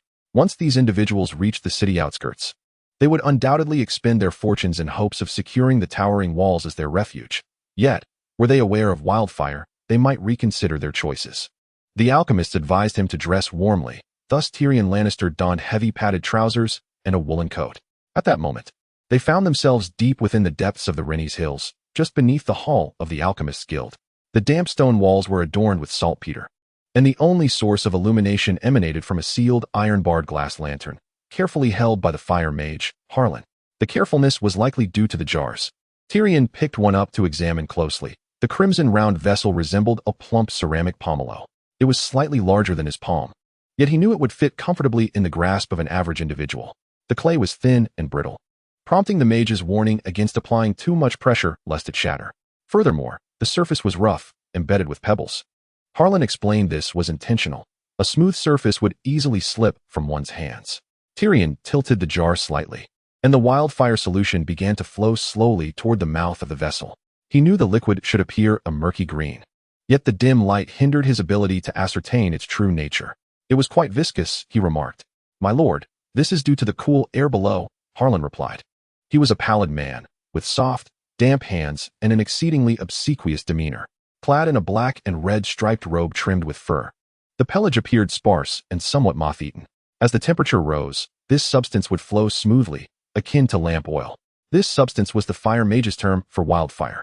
They referred to one another as sages and took pleasure in continually insinuating their vast knowledge, hoping to be regarded as erudite scholars, which greatly vexed Tyrion. Indeed, their guild had once flourished, but over the past few centuries, the scholars of the Citadel had gradually supplanted alchemists across the lands. Now, the members of this ancient organization were few and no longer pretended to possess recipes for transmuting metals. However, they could indeed create wildfire. It was said this substance could not be extinguished by water. Precisely. Once ignited, it burns fiercely until consumed. Moreover, it seeps into fabric, wood, leather, and even steel, igniting them as well. Tyrion recalled the red priest Sorrows of Myr and his flaming sword. With a thin coating of wildfire, the long sword could burn for an hour. Sorrows would replace his sword before each duel. Robert was quite fond of that fellow, even eager to provide him with new swords. Why does it not seep into the clay? Oh, how could it not? Harlan Road conceals a cellar beneath, a designated repository for our antiquated jars. These relics are remnants from the reign of King Irus, whose ingenious idea it was to craft the jars in the likeness of fruits. These fruits are indeed perilous. Esteemed Prime Minister, and dare I say, more mature than ever, if you catch my drift. We have wax-sealed these jars and filled the lower cellar with water. Even so, they ought to be destroyed. However, when King's Landing fell, many of our sages perished, leaving but a handful of aides who are ill-equipped for such a task. Frankly, amidst the chaos of that time, many items we crafted for King Iris have gone missing. Just last year, we unearthed 200 jars in a storage room beneath the Great September of Baelor. No one could recall how they came to rest there. But it is needless to say that His Holiness, the High Septon, was quite flustered. It was only with Lord Bael's personal supervision that we managed to transport the items safely. Yet, where they were sent, well, only he knows. Bael again, Tyrion remarked as he returned the jars to their place. Oh Bael, your shadow seems to linger everywhere. A headache began to throb at Tyrion's temples. He understood that if he wished to avenge Jaime, he must confront the adversary he had long been reluctant to face, Bael Zhang. The table was lined with such jars, meticulously arranged in rows of 4, extending into the dim depths below. There were numerous tables of this sort, each bearing the fruit of the late King Iris. Are these, fruits from the era of King Iris, still usable? Oh, certainly, but exercise extreme caution, my lord, utmost caution. Prolonged storage renders this substance, shall we say, unpredictable. A mere spark, even the tiniest ember, could ignite it instantly. Even a rise in temperature could provoke spontaneous combustion, so it is imperative to shield them from sunlight. Even for a fleeting moment, should a fire ignite within, the intense heat would cause the substance to expand violently, shattering the ceramic jars in an instant. If other jars happened to be nearby, a chain reaction would ensue. Were it not for Lord Bael's substantial purchase last year, we would still possess double the stock. Bael's title as a lord has not been recognized by the lords of the South. Indeed, it was these very items that led to my father's downfall, Tyrion realized. Knowing that Bael had transported a considerable amount of goods from King's Landing, yet he had never anticipated that wildfire would be such a vital military weapon. How many jars remain? This morning, Wise Monsert relayed the statistics to me. Currently, we possess 3,840 jars, including 2,000 from the era of King Iris. Those overripe fruits? Harlan nodded. Wise Meliard is confident that we shall fulfill the promise to the Queen Regent by providing a total of 5,000 jars. I share in that conviction. The pyromancer wore a smug expression, almost lascivious in nature. That is contingent upon your enemies granting you time. The pyromancer zealously guards the secret of wildfire's formula. Yet it is evident that it is a perilous and time-consuming process. Initially, he had deemed the promise of 5,000 jars to be mere bravado, akin to lords swearing to muster 10,000 troops for aid, only to present a mere couple of hundred on the battlefield. Returning to the matter at hand, should they indeed manage to provide 5,000 jars, he would be torn between excitement and trepidation, perhaps experiencing a blend of both emotions. Wise one, let us hope that the brethren of your guild do not engage in unnecessary overtime, as we have no desire for 5,000 flawed jars of wildfire. Not a single jar is acceptable, and we cannot afford any mishaps. Fear not, my esteemed Prime Minister, for there shall be no unforeseen incidents. This substance is crafted solely by trained assistants within a series of spacious stone chambers. Upon the completion of each vial, it is immediately handed to an apprentice for delivery to this location. Above each workshop is a chamber filled with sand, and a formidable protective spell is cast upon the ceiling. Should a fire erupt in the stone chamber, the ceiling will collapse, and the sand will promptly extinguish the flames. My brethren shall never be careless, Harlan asserted. However, if you would permit me to speak candidly. Please do. This substance courses through my veins and resides in the hearts of every pyromancer. We hold its power in great reverence, yet ordinary soldiers, in the heat of battle, often lose their composure, intent only on wreaking havoc. For instance, operators of the Queen Mother's fire crossbows may inadvertently cause disaster. I must emphasize this point repeatedly. My late father frequently cautioned King Aerys, as my grandfather did with the late King Jaehaerys. I trust they accepted this wisdom, Tyrion remarked. For if they were to incinerate the capital, I would undoubtedly hear that tale. So, you advise us to exercise more caution? Harlan replied, we must be exceedingly cautious, indeed. Are the materials for these jars readily available? Quite ample, my lord, I appreciate your concern. In that case, do you mind if I take a few? In fact, I desire several thousand. Several thousand. As long as it does not impede the production process, provide as many as you can. Let me be clear, I only require empty jars. Please distribute the items to the captains of the guard at each city gate. Of course, my lord. But may I inquire why? Tyrion smiled faintly at him. If you wish for me to dress warmly, then I shall do so. If you insist that I exercise utmost caution, then, he shrugged, I have seen enough. Kindly escort me back to my carriage. My lord Tyrion, it would be my utmost pleasure. Harlan replied, lifting the oil lamp and leading the way to the staircase. Your personal visit is truly delightful. It is our profound honor. King Aerys utilizes you to incinerate his adversaries. Brother Jaime has shared tales of a few mad kings and their retinue of fire-wielding sycophants. I am certain that King Joffrey would take a keen interest. This is precisely why I endeavor to keep you at a distance from him. We sincerely hope that His Majesty may also grace our guild with a visit. I have mentioned to your esteemed sister that we shall host a grand banquet. My lord, this proposal is indeed a most benevolent gesture. Perhaps a few of us wise ones could represent our brethren in attending the Red Keep to pay our respects to His Majesty. We could entertain him with some diversions, allowing the diligent monarch a brief respite. Our guild boasts a rich history, and wildfire is but one of our many formidable arcana. What we shall present to the esteemed members of the court is indeed a spectacle of overwhelming complexity and countless wonders. This matter will be deliberated with my sister. If it merely involves the performance of magic, he holds no objections. However, Joffrey, during each council meeting, relishes in orchestrating battles to the death, and he harbors no desire to incite this impish boy into thoughts of immolating the living. The Hall of the Alchemist Guild is an intricate labyrinth constructed of black stone, and Harlan guided him through numerous twists and turns, ultimately arriving at the Iron Torch Corridor. This elongated chamber, resonating with echoes, is adorned with emerald flames that dance exuberantly around the towering 20-foot black iron pillars. The gleaming black marble walls and ceiling flicker with ghostly lights, enveloping the entire hall in a verdant glow. These colossal iron torches, ignited merely this morning to herald his arrival, will extinguish immediately upon his departure. Had he been unaware of this fact, the impression would undoubtedly have been more profound. Wildfire is exceedingly precious and should not be squandered frivolously.